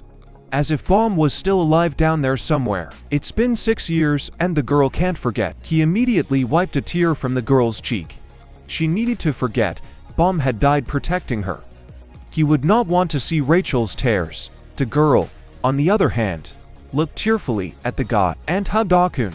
Thank him so much. Meanwhile, Novik had already finished answering the newcomer's questions and invited him outside, where their other comrades were. Before long, Novik was already introducing Dan to the members of the squad. They have a scout, Apple, Quack Doctor, Quack Guy, Missionary Michael, and the Gotang's Cop Jack Can Cook, as well as the Oodles of Ran. And now that the whole team is here, it's time for them to get started. All the groups have what are called ranks, and now they are going to find out who is the king of the mountain. And in Rachel's room, the girl calmed down, but Kun has to excuse herself. Soon they would go back to conquering the tower, so she should get some rest. And when the guy left, Rachel's face changed immediately and got back on her feet. Phew. She almost had a heart attack when Kun showed up so suddenly. Rachel enjoys being pampered like a princess so much, but it all gets a little stifling. If this keeps up, she's really going to lose her legs. How she longs to meet the star. In the meantime, Kun contacted Lee Su. They'll be meeting soon, too. However, there's something Ship must know. Kun is sure he can hardly believe it either, but there can be no doubt here. He saw everything with the light. Rahil tricked them. -1 years ago on the Avanhell floor. Kun and Ship also had a similar dialogue. Then the Adept of Light was seen with Lear. The guy thought that the admin just wanted to say goodbye, but the officer was extremely serious. He said that when Rachel fainted, Lara Roth secretly invited the doctor to examine her legs. The healer then said her legs were perfectly fine. The knife wound wasn't that deep, so she could definitely walk and probably even run. Admin said that the doctor even said something like, "This kind of wound isn't even worth his attention." However, Lee Su didn't understand why the girl would do that, why the need to deceive them, and Kun didn't know the answer to that question. Perhaps Rachel was being blackmailed. But one thing was certain. Only the principal knows the truth. There's some kind of agreement between the two of them. And after saying that, the boys agreed to keep it all a secret, because Rachel may have killed Bond. This girl is the only clue left by the people involved in the incident, and Kun doesn't intend to let her go. So we should split up the team. Lisa will be the new head, and Ajera will take a floor from all of them and create a new group to be a new protective shield and a kind of invisible eye that watches over the girl. And nowadays, everyone except Ben didn't want to participate in the general scuffle and just gave up, which immediately struck Runner as suspicious, and Novak's making a weird move. It seems to have been a mistake. So Den tried to give up as well, but it was too late, and a minute later, Michael was performing CPR on a runner who had gotten some serious kicks. And Novak switched to the oodles of Rana, who always kept to himself, and the spearman offered him a swipe, again, to decide who was number one on the team. The rest of the squad immediately hid behind a large rock and watched the situation from afar. The two of them had never really gotten along, and Ran, when Novak first joined the team, gave the penny pincher a good thrashing. And although the guy in the black and green clothes challenged the Autelschik many times after that, the outcome was always the same. Novak's total defeat. Ran is probably one of the top 5 strongest T-rank competitors. Novak, on the other hand, is probably in the top 10. In the meantime, the spearman had bored Diadilski so badly that he could not stand it, and from its impact, a nuclear fungus appeared on a good quarter of the entire isle, and they were on. Even Kun, who was at the base, felt the recoil from that blow. However, it only made him laugh, and soon the whole team was assembled. Though in rather strange outfits. Were they going to a basketball tournament? But no. It was just Novak ordering a set of t-shirts at the mall. Yeah, that was funny. But by the way, Spearchucker's timing was good. Kun went to the test area in the morning and recorded their team. After a month, they will finally start conquering the tower again. And also Kun wanted to publicize his goals again. He will conquer the tower and become the new head of the family. Kun will take his brother's place, and he gives everyone his word that if that happens, the guy will give his comrades anything they want. In return for that, Kun asks only one thing. They are to be the wall that will keep Rachel out. They should always help the girl, treat her well and get close to her by pretending to be her friends. But they must remember not to be attached to her for the truth. They shouldn't think of her as a friend. Also that they can ignore her plea for help when the time comes. The group should despise her, because that girl killed Kun's dearest friend. Meanwhile, on the 21st floor of White Seinen, in a vibrant neighborhood of participants, Jan was chatting with an acquaintance of his named Ryud. And the latter was curious, what kind of people should be on a girl's team? Ryud can bet that they, like Jan, come from great families, right? But no, they're not that great, but they are all definitely good people. The group members bonded during the last challenge and are now traveling together. Of course, there were difficulties, but the girl and her team did quite well. By the way, Ryud is still curious about something else. Jan isn't aware of the latest rumors. They say that the new candidate for Fuchs assassin is also being tested. Rumor has it that he is huge and monstrously strong. His eyes, hidden behind his long hair, burn with a demonic light and on anyone who looks into them. Moreover, he and his sinister gang are said to roam the shopping district, robbing people and harassing women. Jan, on the other hand, could barely contain herself and put on a stupid smile. She'd never even heard of it. And a few moments later, when the friends separated, Jan thought with a sigh that she was one of the sinister gang. Soon the girl reached the house, where each of the squad members was going about their business. And only a crafter noticed that Jan was somehow tense. She's a little gloomy today. Did something happen?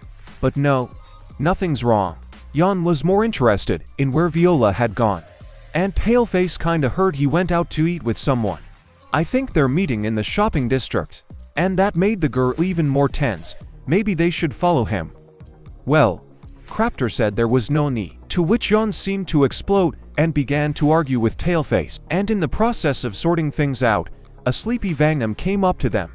T2 was sure that rumors were rumors and Viola was Viola. What's more, they are literally living off the feud killer candidate's money. So he also does the housework and laundry like everyone else. And thanks to Jan's quote-unquote marvelous culinary talents, he also cooks for the girl. Oh, that's it. Jan is sick of it. If they think Viola's so great, she follow him herself. That's it.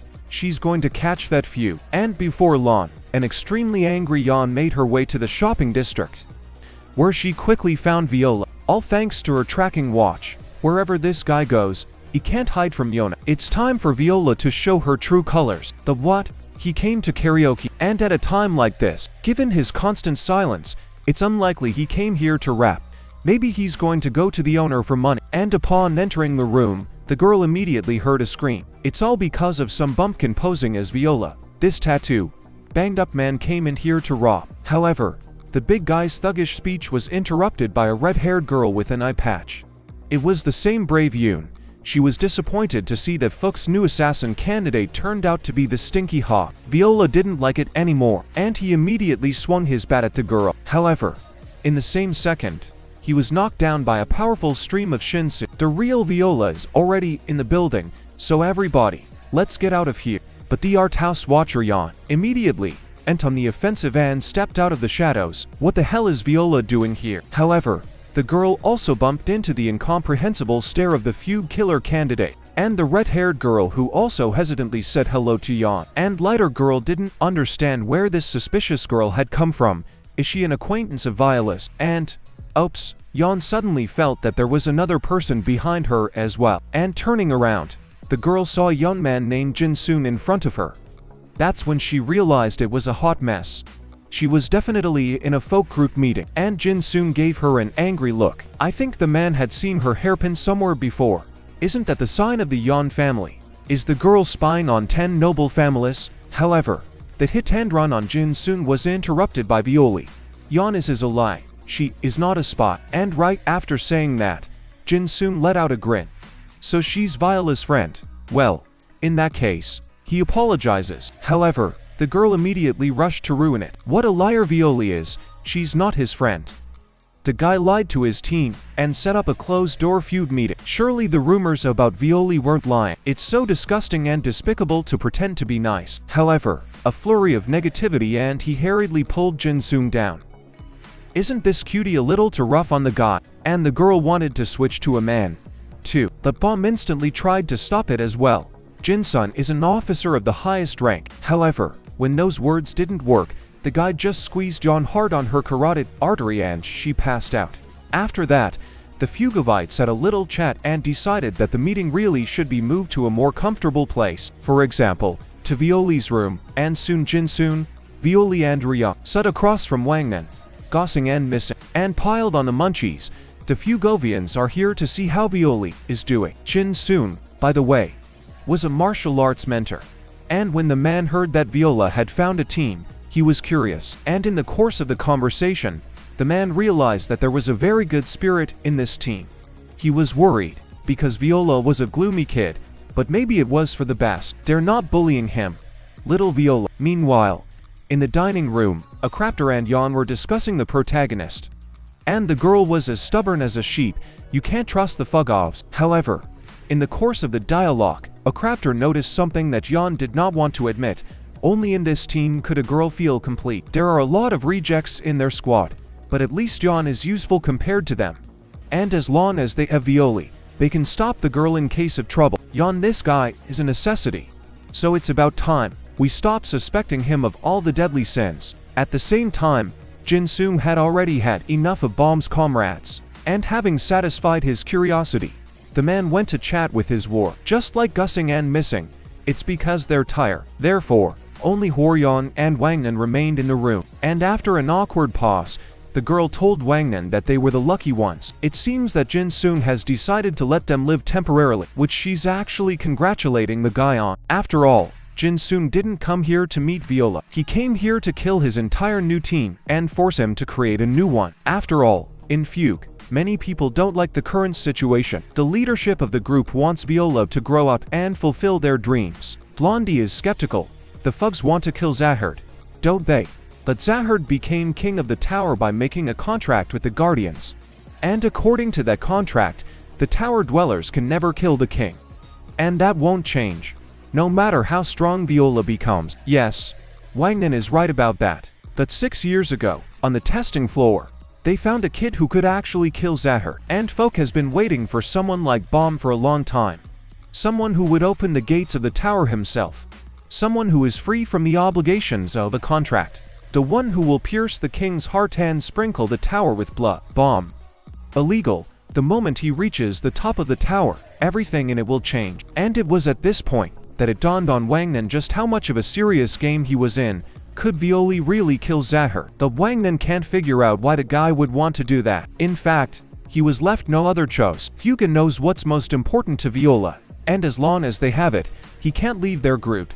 On that very unfortunate day, Yuhan soon came to Bon, after his best friend's betrayal, and demanded an immediate solution. But seeing that he wasn't in much of a hurry, floor director Ivan Hella informed him that before Bom's companions left that floor, he had given them customized rings. Though the officer said that in this way he was only congratulating them on their victory. In fact, there were beacons set in the rings, by which they could easily track down any of the lad's comrades. If Bomb refuses to become an assassin, death awaits them all, and that got the guy to agree. It was on that day that he began his training as an assassin named Viola, and if the guy ever gave a slack, one of his friends would pay for it with his life. And in the present, Ria concluded her story.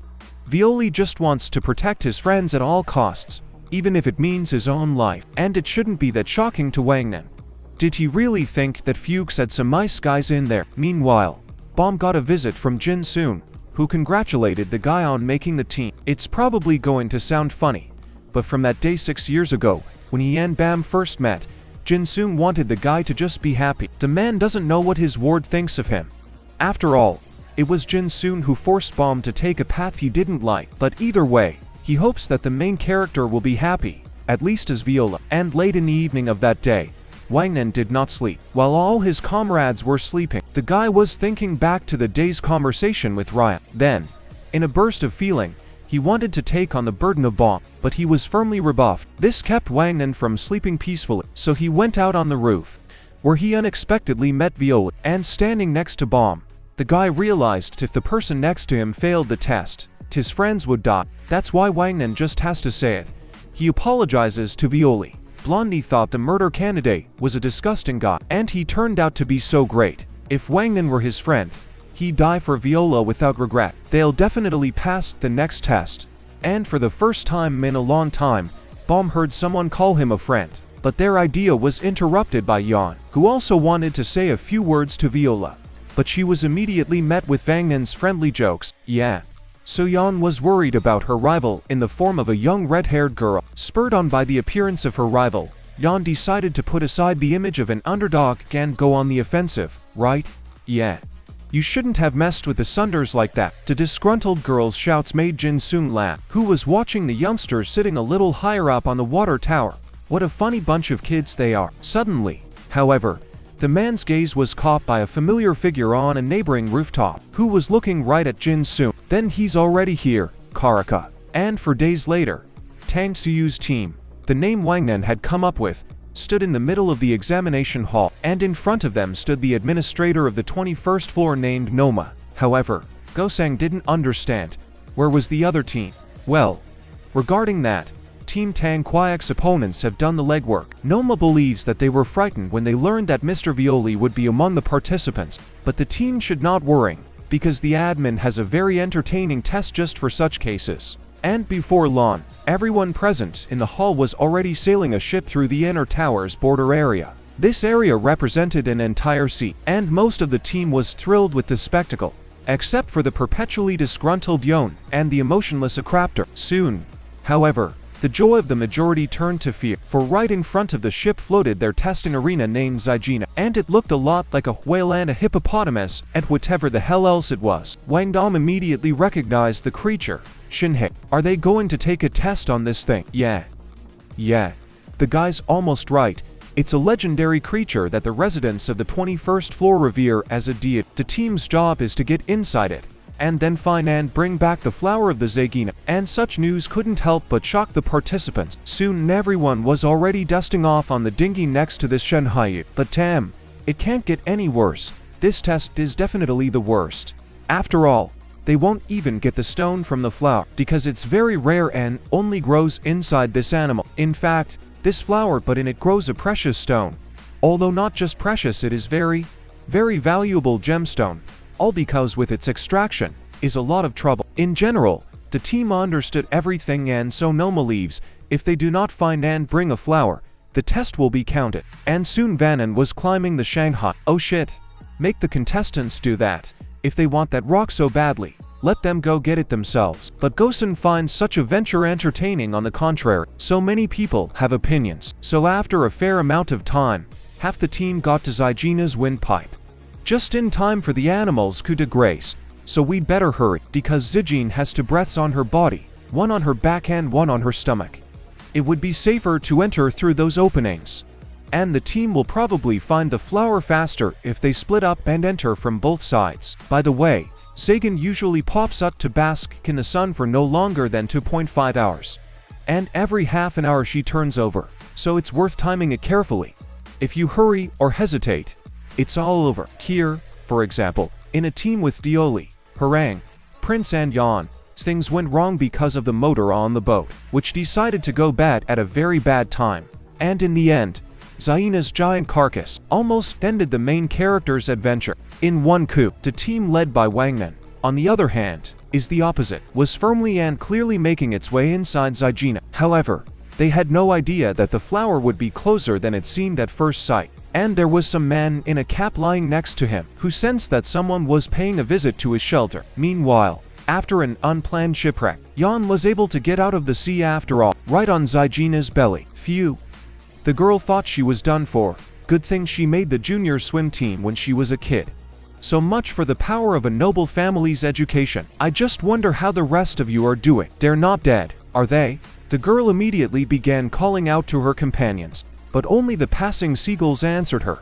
What an embarrassment. Candidate assassin Fook just drowned. But actually, Viola was already standing behind the girl's back. He's not dead. What? Oh, so he's alive. Well, that's what John thought. What a shame. What about the others? Are they all right? Yeah. At the last minute, the prince and Viola saddled up to Hareng and he got them out. And the girl was really pissed off. So they saved themselves and she was just thrown to the sharks. Alright, no time to argue. They should hurry inside the Zaijina before it's too late. Meanwhile, Wangnan's team was still unable to find the item they needed. In a moment, however, Bondin noticed some ring-shaped thing floating in one of the passageways. And the team looks like they're going to have to wade through this plateau of Nestle breakfast cereal. And they'd better do it as soon as possible. Because if the Zaijina rolls over while the comrades are bouncing around on those dryads, yeah, it's better not to wait for that moment. But their thoughts were interrupted by a small animal, like a pig with horns, which dashed at full speed between Wangnan and Gauss, and then galloped through the rings like a mountain goat. So not only that, this creature also had a Zaigina flower growing on its back. Wangnan, as soon as she saw it, immediately rushed off in pursuit of the pig. She's certainly fun and funky to run around in, but this flower is vital to everyone. So the guy had no other choice, and the rest of the team wasn't sitting still either. A crafter asked Gosang to send a spy to the creature, followed by the light bearers. And when Swing came within range of them, Gozen immediately activated the flux control that was supposed to immobilize the creature. However, when a crafter approached her, the animal sped away from him. Apparently, the flower causes the pig to get some buffs. And thus began the exciting quest of Wangnan's team. Codenum catch the pig. Meanwhile, the Harang princes weren't standing still either. They were scouring the depths of Zegina, but their exploration was interrupted by a huge creature, like a lizard with a chitinous covering. And this monster aimed right at our two heroes. But since they're in this mess, it's worth it to finish off the monster in one blow. And when the prince surrounded the overgrown lizard with 3 lights, Harang tore towards the monster, having previously strengthened his Shinsu fists, and then gave the monster a good smack in the face. It's a blessing. We can celebrate. It's a victory. The prince was amazed at the ease with which it was given to them, but Harang pointed out to his comrades that the creature didn't seem to have attacked them on purpose. It was more like a panicked flight. Stop. Harang realized something. And just at that moment, something sprinkled from the so-called roof. However, the twin comrades and managed to escape the collapse thanks to Harang's strength. The man simply shielded himself from the threat of the downed lizard. This blow was so powerful that the rest of the group noticed, especially John and Violi. And the latter, too, tore toward that threatening sound. Meanwhile, through the dust, Harang spotted a figure. Is it human? No. It's a. If it's as the man thinks, then the prince needs to run away from here immediately. Meanwhile, Wang Nan's team had already overcome the plateau of rings, and they continued their pursuit of the mumps. But at a certain point, the creature crawled into a narrow hole. Unfortunately, that's where the chase stopped. Only Missing would be able to get through there. She do it, won't she? She's the only hope now. And, of course, Missing can't let his comrades down. But the prince and Harem had a misunderstanding. The first one didn't get it at all. Why would he run? Except the big man stood his ground. Harem would try to buy the prince as much time as he could. That monstrous flow of shinsu in the air belongs to someone who clearly doesn't belong here. The prince tried to contradict his comrade, but Harem had already snapped to shouting. The boy should just run and not ask questions. But it was heard by the man in the cap, who immediately blew up the space behind his comrades. He strongly advises against trying to escape if they value their lives, of course. And Harem wondered who the man was. Why is someone so powerful hanging around here? However, the man in the cap made no comment.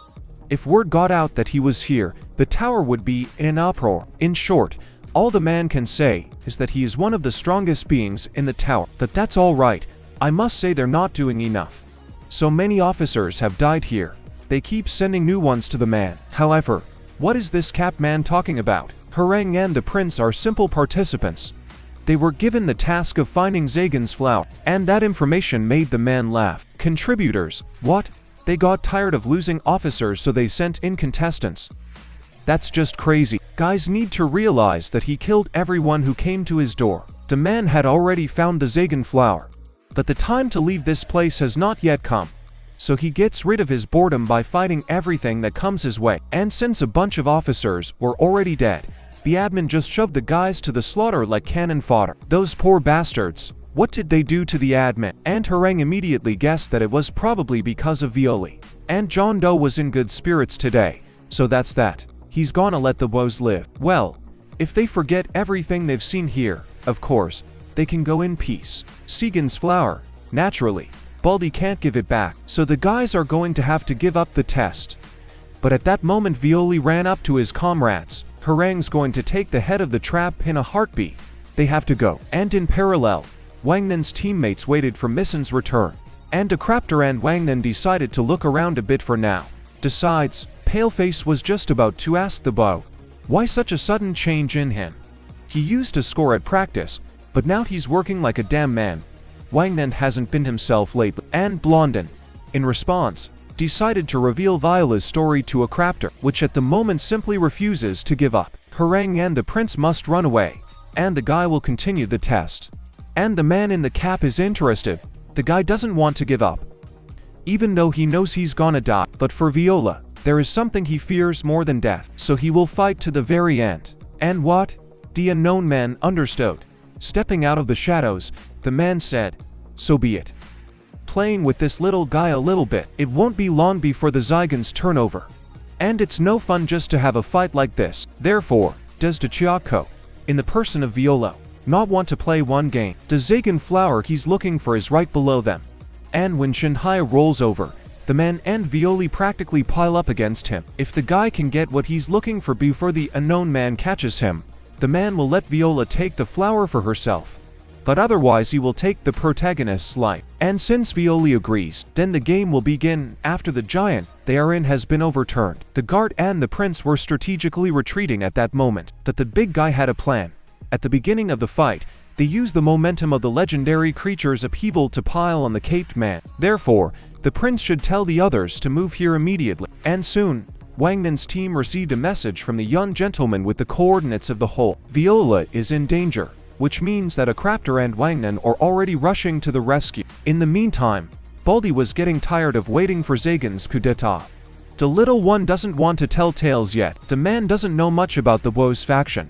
The few Govians have their sights set on the throne of Zatar. The 10 personalities, like the guy in a cap himself, are their direct competitors. But he wondered more. What was the joy of being king of the tower? Let Zahard sit on his throne and continue to sit on his pants. John Doe personally wants out of the tower because there's a big world out there, a limitless sky overhead, and countless stars twinkling in the darkness. It is a world that is thousands, no, billions of times more spacious and freed than this tower. And once that world is in front of your eyes, won't all of man's desires become somehow insignificant? Bomb.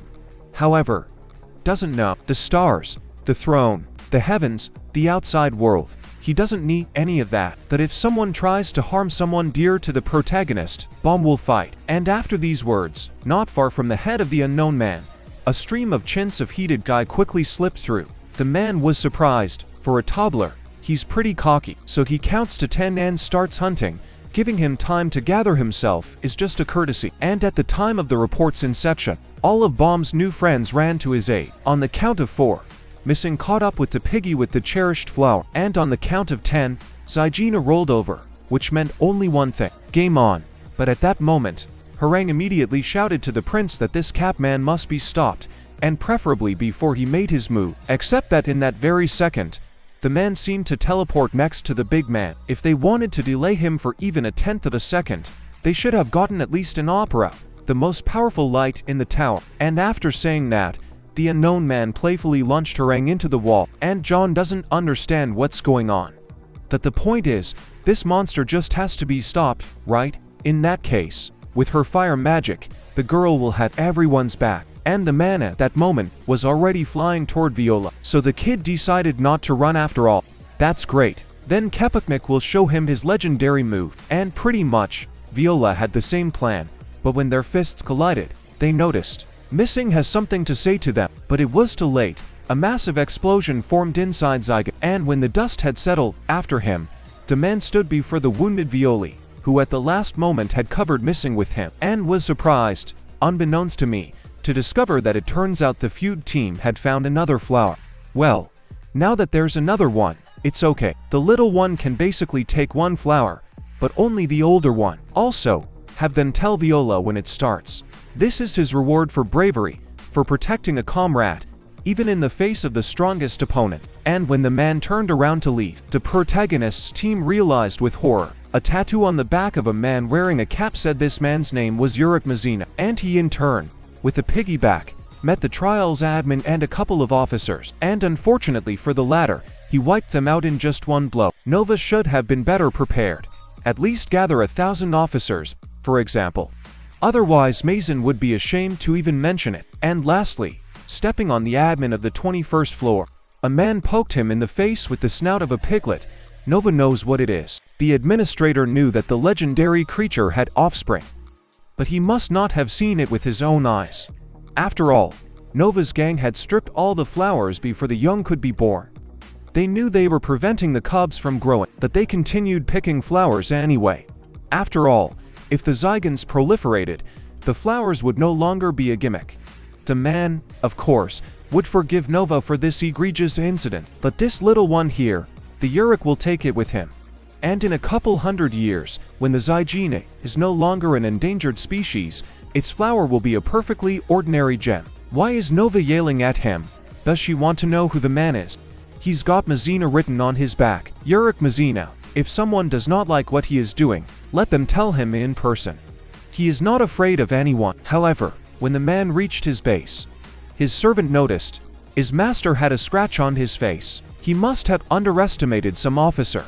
However, the man realized that it was left to him by the little one. It turns out, the moment their fists made contact, it wasn't just defense. In that case, Yurik has a special assignment for a servant named Yuji. There's a boy signed up to be a foot killer. Have someone keep an eye on him. Mazina feels in her gut that soon the fun will begin around this boy. And Bomb himself was lying unconscious in his room on the 21st floor at that moment. However, he's been lying like that for days now. Wangnan believes that even his marvelous visual abilities had their limit. Yurik, Mazina.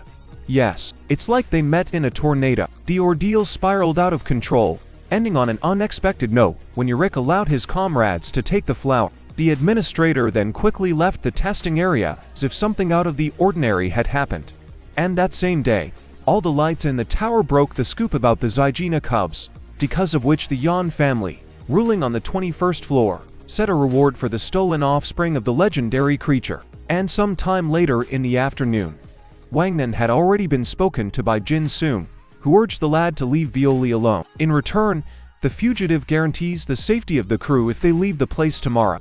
Jin Soon wanted Violi to have friends, but he didn't know that it would jeopardize his life. If such a thing happened again, the man could not guarantee that everyone would remain alive. And that's why shortly afterward, Wang Nen was recounting this conversation to his comrades, who immediately laughed at him for thinking of ditching Viola. All of them can't dump the guy for a variety of reasons. If Wang Nen wants to kick someone off the team, he better start with himself. At the end of the debate, it was decided to stay with Viola until the end. In the meantime, Ryan peeked into Yan's room. It seems to her that the normally confident young lady is moping everything that had happened to them recently. Now that Yan has seen with her own eyes the shame of her family, of which she was so proud, what does she think of her? If Ryun were a girl, instead of procrastinating, she'd rather figure out how she could right the wrongs of her loved ones. Isn't that what the elite are supposed to do? Although, on the other hand, for someone who can't even cook, Ryan thinks it's an impossible task. However, the red-haired girl's words caught Yan's attention greatly, and soon she burst into Viola's room. To go public, she decided John would follow the path of his family's true elite. While she conquers the tower with Viola, the girl will pick up the mistakes of 10 noble families. And then, when Yan becomes an officer, she will return to her home and restore order there. And as proof of her determination, from now on, the girl will cook in Viola's place. However, Goseng and Neeson, who were in the guy's room, didn't really like it. Would John slow down at this particular point? They still want to live. But the girl's resolve did not waver even after these words. Toward nightfall, Wang Nen came to Jin Sung's rooftop again. He handed the man his cigarettes and dared to tell him something. Their team decided to go their own way, on which Fook, 10 families, and Zaherd mean nothing at all. And Viola is part of their gang. Wang Nen just lets Jin Sung know. The guy left, and Fugawitz ordered Karaka out into the light. Forgive him, Wang Nen.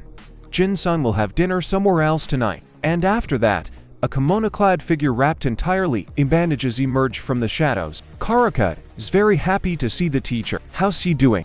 Well, babysitting is not an easy task, but following Ben and his friends Jun Sung can't ask anyone else to do either. Either way, they should change scenery, as the keeper is watching them. Already in a more private room, teacher Viola congratulated Karaku on another promotion. However, it is too early for that, for what the bandaged man is aiming for is star above. And Karaka wonders why his teacher is hesitant and afraid of getting his hands dirty in blood. Especially, and their goal is so close, they need to kill those around Viola and find a more worthy replacement. There were rumors that emotions had clouded Jin Sung's mind, and it might affect the current situation.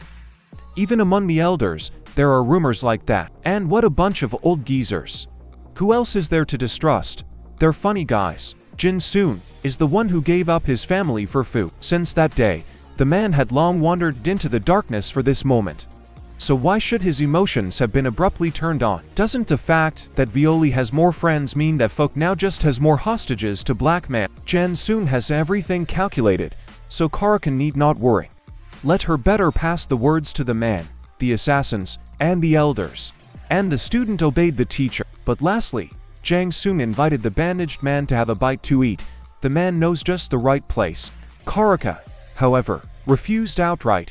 He couldn't take off his mask and chat nonchalantly with someone who had lost the last shreds of his trust. So the bandaged one went. And when Karaka was far enough away, he summoned his assistant Pokwin from the shadows. He should gather a few reliable members and keep an eye on Viola's team.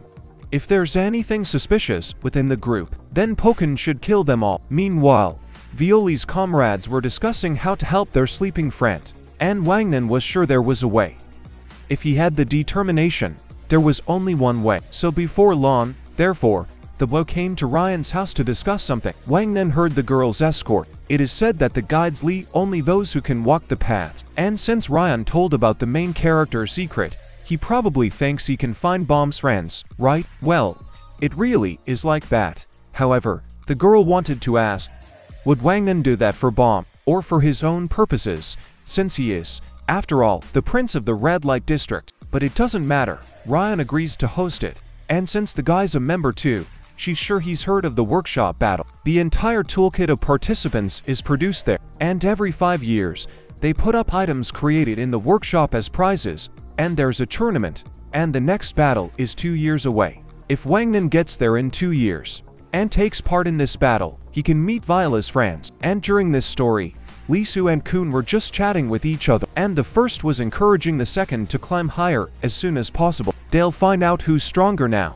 In the end, Ship and Kun agreed to meet in 2 years, and it's going to happen right in that very workshop. Jin's son, on the other hand, was at this time remembering the very date they blackmailed Bomb and gave him a new name, Viola G. Grace. When the man had first met him, this guy had given him a vicious impression. But it wasn't the kind of impression that would send Viola off to kill someone himself. Jin soon then asked the guy what he wanted most at the moment, and Bomb replied that he just wanted to get stronger, never to be separated from anyone ever again. How strong he must become to never say goodbye again. The man was taken aback, and in a private conversation with Yu Hong soon, Jin soon shared with the officer that the guy didn't look like an illegal at all, and the director was in complete agreement with him. What with the fact that in Jin Soon's opinion, this boy doesn't really fit the role of Zahard's killer. Yun immediately assured the man that there was no need to worry about that. They would need to train Viola properly first. Time passed swiftly as the basics were taught, such as Shinsu amplification, contact manipulation of Shinsu streams in the opponent's body upon impact. However, because of the fact that Bomb had to experience all these techniques on himself, Jin's son, to be honest, felt really lazy. The more he got to know Viola, the more he felt vile and dirty. Previously, rage had dulled a man's senses. However, when Jin soon met Viola and began to train him, those forgotten feelings were resurrected in an instant. And all this after that unfortunate day, when Jin soon thought he'd lost everything. But as far as the case goes, the man doesn't think Viola will pull it. Illegal is the only weapon against Zahar, but this guy is different. However, Ryan was of a different opinion. She saw Viola as herself, and have decided to solely start training him, too. At a certain point, the girl told Bomb, he must become a man who can kill those who cannot be killed, like this stone golem that can only be destroyed by contact manipulation. Jin soon was walking towards the training ground at this time, and pondered over the officer's words about that if a man watches Viola a little longer, he'll realize what he's meant to become, and what fate his power will lead him to. But unexpectedly, Jin soon ran into Ryan, and when he found out she'd sixed a golem on Bomb, the man ran as fast as he could to his student. When he reached Viola, however, the sight he saw startled the man. Was this kid able to leave cracks in the golem, which meant that he was almost able to master the Hwajo Pasu technique. To think that he was able to create this technique on his first try, so that's what the officer was telling him. Remembering the past, Jin soon destroyed the golem and walked up to Viola. The boy said he wanted to become stronger, but then the man would teach him how to become a god. And while Jin soon was immersed in memories, on the 77th floor of the tower, in the middle of the vast forest, Officer Quantum and Officer Ergo were already scrambling around looking for a winged tree. And even though 6 years later, Loro managed to get here, but in months of wandering around, they hadn't met a soul. Not to mention the members of the winged tree. It's like the officers are walking in circles, and the lights are all clear. It's kind of suspicious. But unexpectedly, Quantum discovered the Kun Play Center right on the open lawn, where they were greeted with surprise by a young man with blue hair, who if H is now barely crawling out of the vent. He greets his clients. His name is Blueberry. He owns this center. So what's up? No one's been over to see him in a while. Maybe they should have a match. And Quantum immediately followed the Blueberries like an addict, so that 10 minutes later, to bounce around in Mortal Kombat for 10 rounds in a row, and then watch Blueberry use the corpse of an officer's character to practice combos. How dare that bastard? Where's his dignity? However, if the officer feels lazy, this clown just needs to win. And if it wasn't for Lara Rowe, Quan would have definitely pounced on that cocky pro gamer. So not only that, they've also offered the officer a rematch, but this time they'll be playing for money. And before long, the hapless officer was snapping a 0-10 soccer loss, 0-15 in baseball, and 0-3 in StarCraft. In the end, the officer's account went to 0. He lost all his money. However, even in this dire situation, he promised Blueberry that he would beat him, even if he had to risk his life to do so. And since he says so, the owner of the gambling club will give the officer one last chance. If he wins, all his money will be returned to his account. How does he feel about shooters? And soon they went outside, where Quantum saw an old airplane, which shocked him. Was it real? A real ship from Suspendi? Well, no. It's just a model that looks like it. In fact, it doesn't even fly. However, the interior dimensions are copied down to the last detail, and in that case, The officer is ready to fight. He can't forgive that annoying guy like that. Quantum would surely win this game. However, when he sat down at the helm and pressed the necessary buttons, that officer took an airplane into the sky, and Lara noticed that behind him, another ship that looked suspiciously like the Death Star took off, and because of the beam that came out of that thing, the Quantum's plane was shot down. Although the slightly charred officer was wounded, but his fervor hasn't gone away. Let Lara avenge him, and in fact, he'd love to do it, but Lara Ro would rather fight Blueberry in person. Would Kunha Chuling of the Winged Tree accept his challenge? Blueberry was startled by this. How the officer knew his real name, but it's actually pretty easy. Lara Ro tracked down the guy's gaming nickname using Lightyear. Blueberry just has to escort the officers to Winged Tree headquarters. Lara Ro wants to join their ranks. Well, just as Hatchling expected, the officers came here for that reason. He was thinking of playing with them some more before he threw them out, but it looks like he's got no choice. Blueberry will get serious, too. The games were over. However, when Hatchling was already in full force, he got a phone call out of the blue, and after chatting with Yugi, it turned out he had a new assignment, which he really doesn't want to do, but he can be made by these two underdogs. Therefore, if they do well, Dove will accept them into the Winged Tree. The task is quite simple. It concerns one participant. They will discuss the details on the way to it. That's business as usual, but there's some important information here about Emily. This is a local GPT chatroom created in the Jolid workshop. When you are bored and have no one to talk to, you can always chat with her. Emily is always happy to talk to you. Maybe you'd like to get some information right in the middle of a gunfight. No problem. Emily will sincerely answer your questions. True, it does not guarantee success. Sometimes she may ask something you don't know about, and by doing so, to embarrass you. So be careful with her. Your answers provide data that are being recorded, to then help the neuron become a smarter version of itself. One day, Emily will be human too. In the meantime, John Doe asked her something about the 25th bomb, because as it turns out, he's alive. Meanwhile, 2 years have passed since Violi and Grays appeared on the 29th floor in a tryout area, and that's when Kun's new team came under artillery fire. Part of the group took off somewhere, and Novik and Gatan are in a foxhole right now. This challenge is called Counter Combat, and in it, both teams have a camp with a battery of cannon. Each team must advance while avoiding enemy fire. The team that stops the fire first will be the winner. If the guys keep getting shelled like this, they're going to lose soon. Where the hell is Dan? And he, in turn, was lying in ambush with Ran. Well, he was. Actually, he was a little sloppy. That's why the Oodlesman already wanted to teach him a lesson. But finally, their target arrived at the guy's house. So for now, Ran will spare the underdog. A half-human half-croc crawled out of the newly dug tunnel, who didn't expect to see any intruders at all. How did they know this is where Mr. Mole would come out? And this is where Emily's GPT chat is all about. That they're talking too much, and the shrew's about to be killed. Let him try to escape.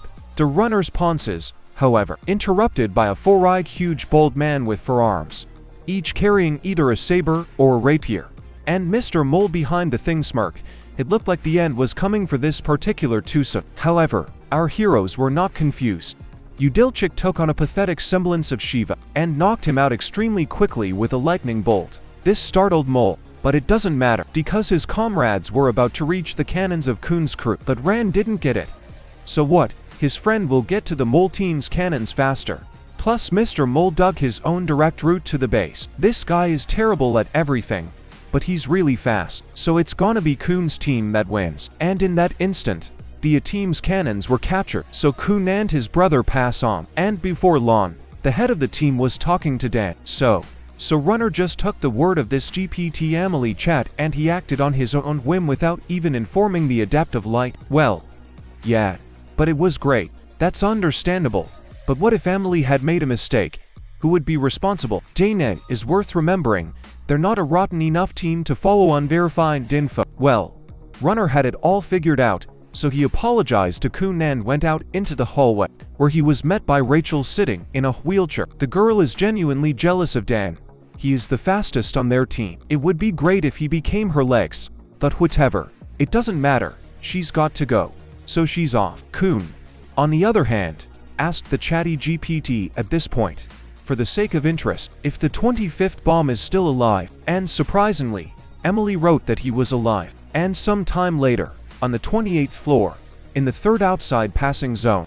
Half man, half monkey. Stalking missing, and in a moment he tried to grab the girl. However, to the mutant's surprise, Missing's image dissipated at the contact with her hand. Was it really a fake? In the end, some time later, the mutant was never able to catch up with the girl. Moreover, somehow the lad found himself in a clearing where he was surprised to discover that he was not alone here. His comrades were also in pursuit, but their goals were different. Where the hell did those bastards go?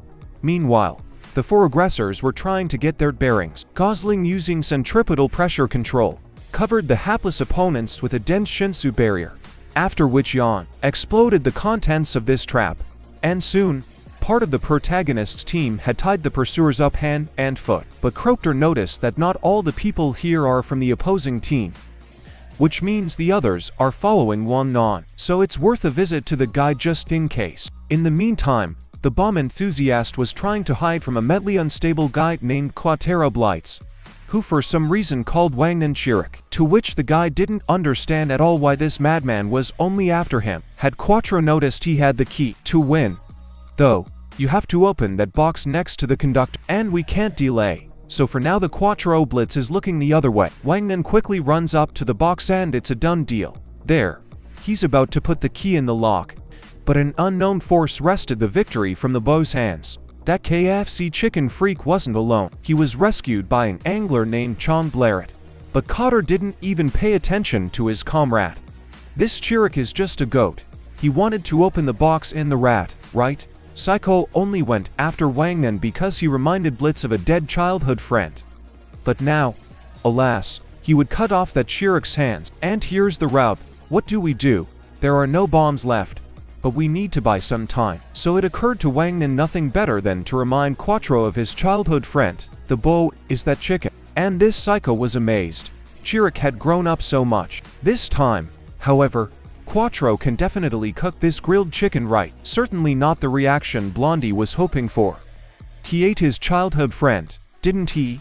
Sick bastard. But Cotter was unstoppable. And if the protagonist hadn't come to Wangnan's rescue, the overgrown Chirik would have clearly become lunch. Lucky, of course, but why did Viola come so late? That there was no time to chat with the comrades. After all, Quattro had already lunged at the protagonist with a shiv with the intent to kill. And what's more, he didn't hesitate to use fire beams as well. Now this psycho is going to show Viola that there are strong guys in Yurang. 2. Here. Let him see it. 1. 2. 3. Quattro can control 3 of Shinsu's houses. However, this madman didn't take something into account. Viola can control as many as 5 houses, which meant the jokes were over, and 5 rays of light flew into Cotter. That attack almost burned the psycho alive, and a joyous Wangnan immediately ran up to this fucked up lunatic for a little teasing. That's for his chirp. And Quattro rose at once from such provocations. However, at that moment, the rest of the team came over to Wangnan. Their opponents don't know how to work together at all. Only Adil Shakan, that sick bastard, are left from the opposing team. So Cotter and Chan humbly accepted defeat and returned the key to Wangnan. But lastly, Udilchik threw a throat that would not have been easily taken out by Violi. It's just that now the Tang Suyok team has a numerical advantage. What will the killer candidate Fuchs say to the suggestion of taking a one-on-one swipe at Chan? If Udilchik wins, all Viola's teams lose. Are you ready to take the risk? Bomb doesn't want to get involved in a pointless fight though, so no. Oh. So it's true that he only fights weaklings. How sad. Well then he and Cotter went to the accompaniment of Vanna's outrage. But don't let that unfinished cipher get so hot. Let him better listen to a crapter and not be provoked. In the climb to the top of the tower, whoever doesn't succumb wins. And to this encouraging phrase, one and open the box, and throughout the test area announced that the Suyok tank team had won. And inside the box was a supply of food, which our heroes immediately start munching on. But Wangnan is annoyed by these arrogant types. The guys are sure they'll run into him again on the next floors. And a crapter was struck by such words. Just a couple years ago, Wangnan was thankful to fate for merely traversing the 20th floor. Now to say such things, this guy has grown up considerably. But speaking of which, isn't it about time they took a break? No one complains, of course, so as not to hurt the team. But all the members are probably exhausted to the max. But Wangnan disagrees. It's better for them to be patient until the 30th floor, because in 2 months, there's going to be a workshop battle, where Tang Suyo must participate and take the best loot. In between that, Kun is in a completely different place, continued his dialogue with Emily, but all attempts to find out more about Bomb were to no avail. I wonder who would pull such a ridiculous prank. I don't think it's anyone from Lisu's team, which means an outsider knows about Bomb's existence. And then it hit the adepts. Could it be that? But that's when he got a call from Apple. She has some information here about the right-hand devil. The girl found him. Someone posted a photo online, and this man is in the frame. He's on the 28th floor. Meanwhile, in Team Tangzuyok, Gusung also came across this photo. Man, that man looks just like Harang. Yes, everyone else agrees with the girl too. However, their big guy looks worse, and Harang himself suddenly recognized the man in the photo. It's his friend, Kasano. Benjamin Kasano. He used to call him Benny when he was a kid. He's the real devil of a right-hand man. In between, Apple asked Akun what they would do with the man. Well, it's obvious. They're gonna catch him. A little later on the 28th floor in the live participants area, Harang told his comrades a story about his only childhood friend. Benny and the big guy were babies born illegally and abandoned in the middle zone. You can't have a baby in this place without special permission, so a lot of kids were secretly disposed of. The fate of these little ones is sealed. Either they die or they are sold. But fortunately or unfortunately, Kasana and Harang were sold to the workshop like guinea pigs. People from there will go to any lengths for their experiments. Even now, many children born illegally in the middle zone are dying in the name of the workshop. The comrades of health can't even imagine how many lives have been sacrificed to create even one weapon that will end up in their hands. Harang was one such child. He grew up in a cramped incubator for a long time to become material for experiments. That time is remembered like a lingering dream, where a drug-addled Harang waited with gusto for his end. The one day the incubator opened, and the big guy saw the world for the first time in his life and met Benya. The workshop scientists referred to Harang as number 26, and his friend's number is 99. As Verzila later learned, almost all of the children who had been injected with these drugs had died because their bodies rejected the folk substances. Harang and Kasano, on the other hand, were the only survivors. From that day on, they learned to speak and write together, read books, studied the tower, exercised, wrestled, and practiced. Although Kasano was smarter than Harang, he was always ready to help the big guy. Daniel was like an older brother to him. And here's Sophia Ame. This girl, unlike the rest of the researchers, who only saw the bows as experimental specimens, treated the children as human beings. They laughed, talked, and fooled around together. Only her lessons were valuable and interesting. She waited for the guys' names. Thus, the number 99 became Benjamin Kazan, and Benjamin Ilmer's number 26, and it became their little secret. The boys liked the names so much that they could just say them all night long, and Sophia ended up being their first love. But time passed inexorably, and the year the children turned 12, they were bandaged from head to toe and taken somewhere. Then they learned the truth about the experiment that had been conducted on them all along. The children were placed in capsules, and right in front of them in a tank of blue liquid. There was something inside of it. It was as if it didn't want to stick to just one shape, and so it was constantly thrashing about. Somehow it was changing, twisting, and that's when Mad Docs, the chief investigator of this workshop, spoke to the boys. As it turned out of 100,000 test subjects, only 26 and 99 survived. Which means they got a chance to become living weapons of ignition. It's a weapon that contains a soul, and by itself it has some limitations, so the medics decided to use a living human body to get around that. Each of the kids will put half of that devil in the tank in front of them, and when the experiment is complete, these two will be the first live ignition weapons in the entire tower. When the merger began, the big guy was in pain to a joke. It was as if all of Harang's blood had flowed backwards and then been replaced by something else. The pain was so intense that he felt as if all his bones had broken at once. The big man fainted and then regained consciousness. But in the end, he became exhausted and finally passed out. And a few days later, when Harang regained consciousness, half of Verzila's body no longer belonged to him.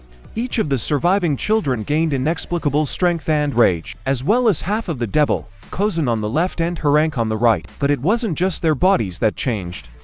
The children have never seen Sophia since then, and what happened to her, no one knows. After all this, the boys' lives lost all meaning. But after a long time, one day Harang opened his eyes from the cold, He was being taken somewhere and his body was restrained. Looking up at the tower ceiling for the first time, showered with cold snowfall, the big man pondered, but not about what's going to happen to him, or where he'll be sold to, but the opposite. If there are such beautiful things in this world, Harang would want to go on living, no matter what. And in that moment, over the ocean, he met the real master of this tower and passed out. And when the big guy woke up, he was already one of the participants.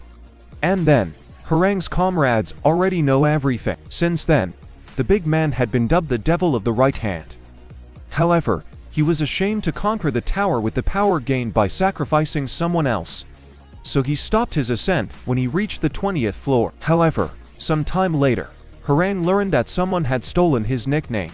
And as he investigated, he found out that the copycat was calling himself the devil of the right hand, but actually uses his left hand. It was definitely Kasano. But why is he looking for Harang while doing something like this? The brute of a man, but he should definitely meet up with his childhood friend.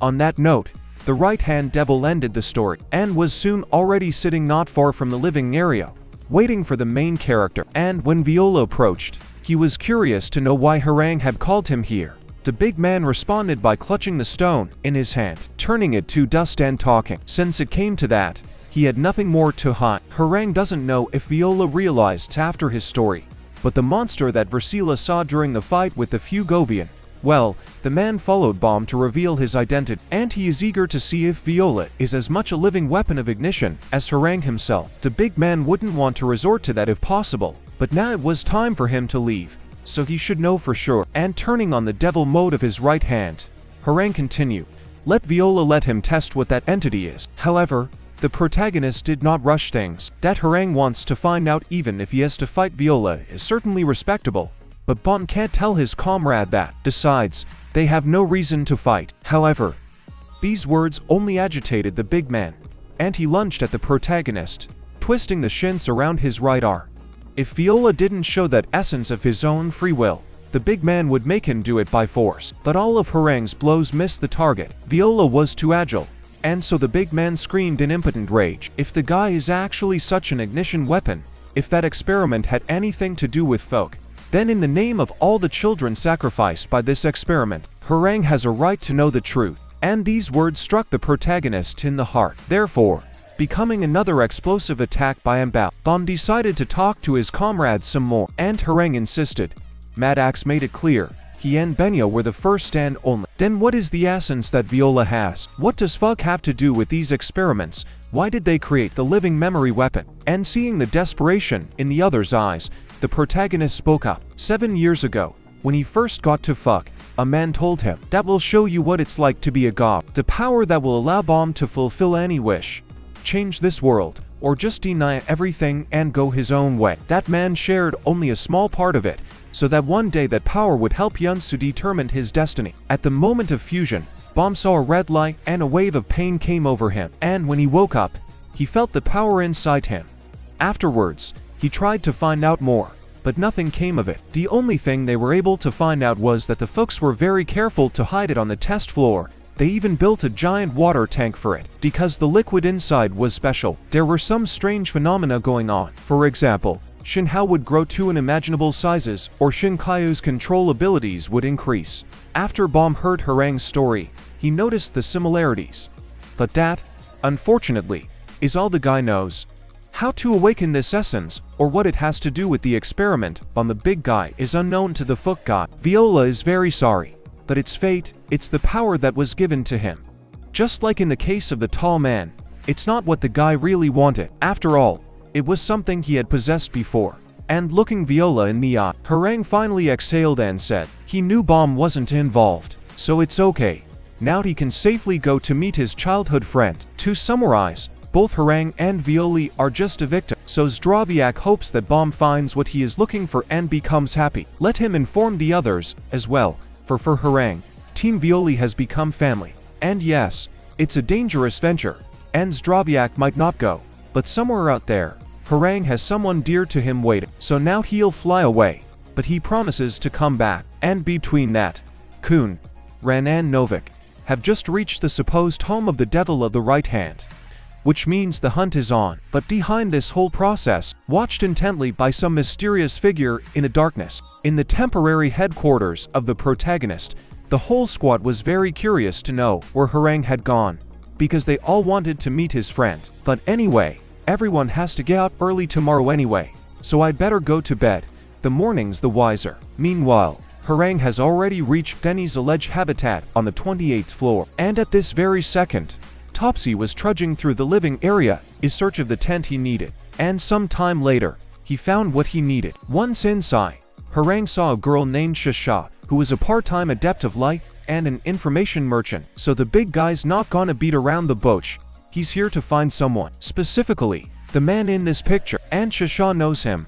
Since some time now, he comes here from time to time in search of food. A girl can say more than that, but first, have Harang make a payment for the favor. And when the man did so, Shasha asked him if he had seen the giant hand behind the settlement. It was originally part of a giant stone statue, but then the base was destroyed and only it remained.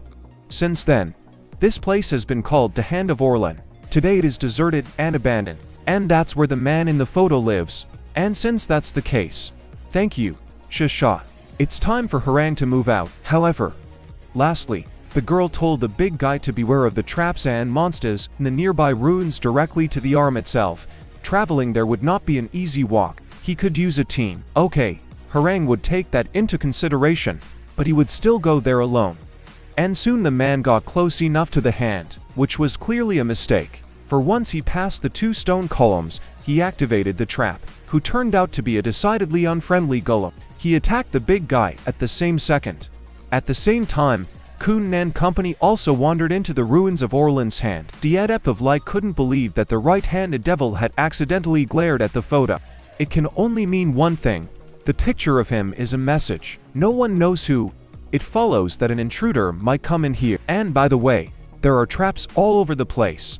So Kun can support his Lightkeeper partners, let them get rid of them in the meantime. However, Ran was against the idea and had already scurried off to the nearest wall. It's faster to travel alone, and no matter how much Novik urged the Udilnik to stop, he didn't care. Thus, Kun's group lost one of its members. Of course, this couldn't help but upset her leader. Meanwhile, Harang fought the golem with a bit of tension, but it didn't last long. After all, the stone monster's arm was weaker than the right limb of the stalwart. Except there was a new problem. There was an explosion on the side of the wall, and a huge boulder almost hit Harang. Thankfully, he ducked in time to duck in the rising cloud of sand to see the figure of his new enemy. It was Ran, who had mistaken Harang for a right-handed devil. And yes, it's clear as day. Wing, black bandage. Compared to the picture, the devil has put on weight, but that doesn't matter, for now the target has been found, which means it's time to attack. And in a leap, Ran chopped Harang with his tail, which the big guy simply blocked. This caused the Oodles to break the distance. Harang himself had no idea who this strange guy was or what he was doing. And Ran, he just wants to fight. Does a man really need more explanation than that? And of course Harang thinks there's been a misunderstanding. He's not what the Oodles of people are looking for. She didn't care for it.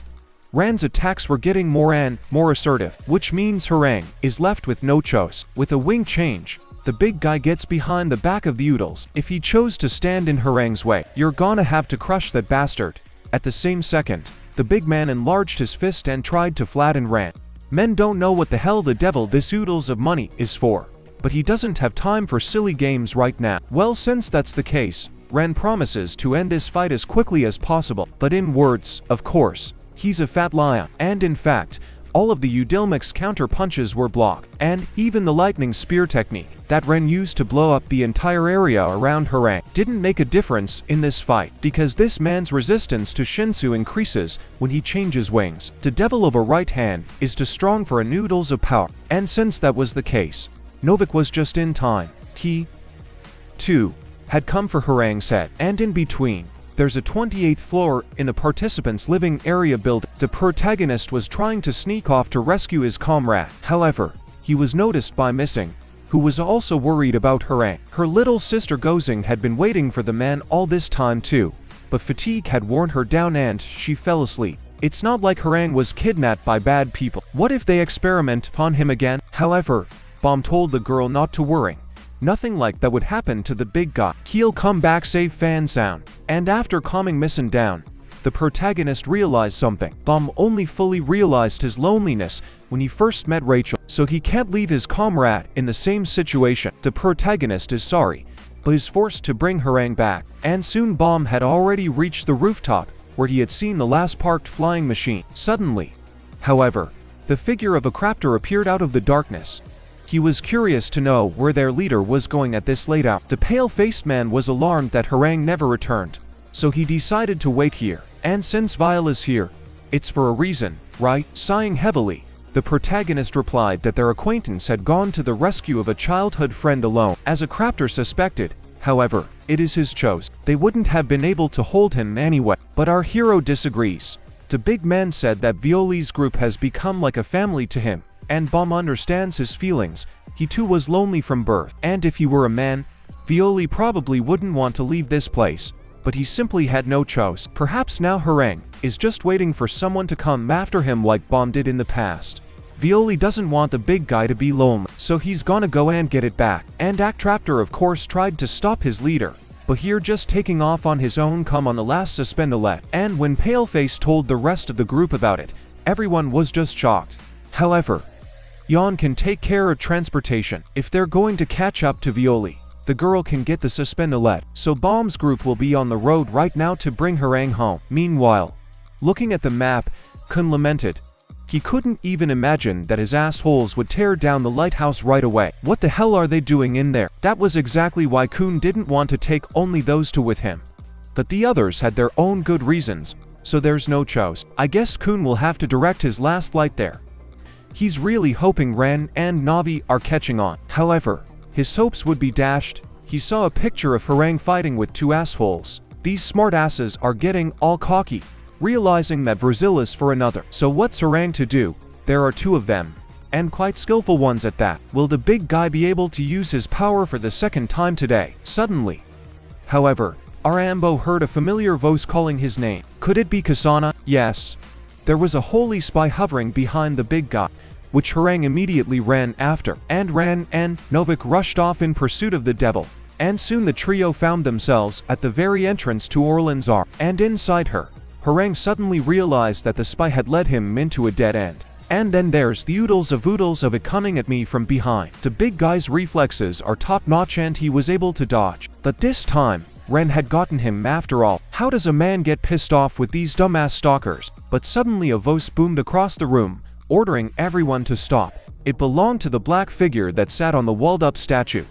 And this man had declared in full voice that the devil of the right hand was not Harem. In fact, that was his name. And right after that, Kun's display. Instead of a clear map, there was interference with the alert. He just walked into a trap, when suddenly something flashed to Ager's left, but when he turned to look, he found nothing, except for the red sting right in front of him. That pierced the guy's heart so fast he didn't even notice. In the meantime, Shosha's got a lot of customers today. Good thing she was open late at the store. And what did Mr. Big Hair visit the girl for? Bomb, on the other hand, only put the very picture of the devil's right hand on the table in response. However, he was looking for Harem, and Shosha remembered the man. He headed for Orlanzar, and since that's how Bomb was going to go. But the information peddler also warned the guy that there's some kind of danger lurking out there. But unlike the last time, she offered her help as well. If Viola needed a handsome and, most importantly, skillful adept of the light, Shosha was ready to help the bow out, for a certain amount of money, of course. Meanwhile, inside Orlan's hand, Kuma's comrades didn't realize who the type on the statue was at all. Kasana, on the other hand, wasn't going to be told twice, so he jumped towards Novik and ran to kill them on the spot. And Shinsu's first shot was taken by Ran, and Novik tried to stop the man, but he was too fast for him, so he can fly too. Yes. And Kasana broke the distance to assess her opponent. Well, the man will introduce himself again. He's Benjamin Kasana, the devil of the right hand. At the same time, Kun's corpse was lying on the ground not far from the entrance to Orlanzar, and a few seconds later, a Naga man dug in beside him, and he was worried that the Adept of Light would be a strong kid, but eliminating the guy was easier than the assassin thought. Since the kid won't need the money anymore, he'll probably take it for himself. However, at that moment, Ajera took the thief's hand, who said he didn't need any more money, and who is this guy? And more importantly, who hired him? And the attacker was terrified. The venomous sting had gone straight to the guy's heart. How the hell is he still alive? Well, actually, Kun wasn't even injured. He wears armor under his coat. It's a useful piece of armor. By the way, my father gave it to me. But they got distracted. So who hired this half-man, half-naga? Only no one will tell him that. If he wants to know, let him win first. But to this reptilo's surprise, the victory came too easily to Ajera. He was at his back in no time, and stuck a knife under his ribs. Let him stay put if he doesn't want another hole in his body. Now he asks again, who hired him? And okay, it was a woman with bunny ears. She said she'd pay good money if a reptile kill anyone who came into the ruins. That's all the man knows, so may Kun spare him. Well, mercy is for the weak. And the Adept of Light doesn't like to leave witnesses. And so, the man dropped dead, and Kun glanced at the Lightbringer's display at that moment and thought, what's a light adept of this caliber capable of? And he's hired an assassin. This guy is using a right-hand demon as bait. But who is he trying to catch? And at the same time, Harang asked his childhood friend why he had called him here and who were the two that had attacked them. Kassan, however, retorted that Elmer would figure it out soon enough, and right after that, rushed to attack Kun's team members once again. Those in turn decided to change positions. Ran would throw his spear, and Novik would use his special technique. And when their opponent got close to the bows, the Udilnik bounced away, and Novik used the style of the Ha family's heirs to create the seal of the Scarlet Soul Fist. It was a sort of protective dome, and when the demon's right-hand movement slowed, Ren used his most powerful technique, Lightning Spear technique. With her, he wanted, with a swift electric stream of Shinsu, to pierce Kazan through, and the rumble from the force of that blow was certainly heard even by the protagonist, which means he and Shasha should go there sooner rather than later. However, the information merchant was in no hurry to follow Viola. They don't even know where the traps are set. But our hero didn't even pay attention to the girl's words. And since that was the case, she'd have to hit the trap activation button on purpose. And when Shasha did, Gom's hand came out from under the sand with the intention of nailing the intruder on the spot. However, Bomb finally turned his attention to his companion and simply blasted the stone aggressor from within. Since Shisha can't run, he'll just take her in his arms and continue on his way to Harang. It wasn't long before Kun also noticed a rumbling noise from the side of Orlan's arm, and if there's such a ruckus, it means his comrades are caught in a trap. But they were prepared for this turn of events. The Devil of the Right Hand is a worthy opponent. Kun wanted to defeat whoever beat Hadza to make sure he had put together a strong team over the years. And it wouldn't hurt to check your own strength, either. After the encounter with that blue-haired jerk on the testing floor, Kun worked hard, and eventually he learned how to track intruders. He will surely catch the devil using his own trap. And in his very hand, Harang was leaning over the resulting rubble and trying to find Kazan. However, no one answered the big man's call. Besides, Woon said to Ambalu with indifference, he's trying for nothing. Lalas usually don't survive a direct hit from an espada, but since he says so, then Harang will kill that little rat. At the same instant, the big man covered his arm with a dense layer of Shinsu. And due to the negative feelings he was experiencing, the man's wing began to resemble lightning discharges. The guys on Kun's team didn't get it at all, so who by this right-handed devil? Him or the murdered psychopath? But Harang made no reply, but simply rushed forward. He broke through Novik's barrier as if it were made of cardboard, and prepared to kill the bastard in one blow. Ran thwarted Harang's plan, however, and tossed his comrade aside with a lightning discharge. How that big guy pisses off the dodger. The fight was long, but a joint effort. Novik and Ran were able to back Harang into a corner.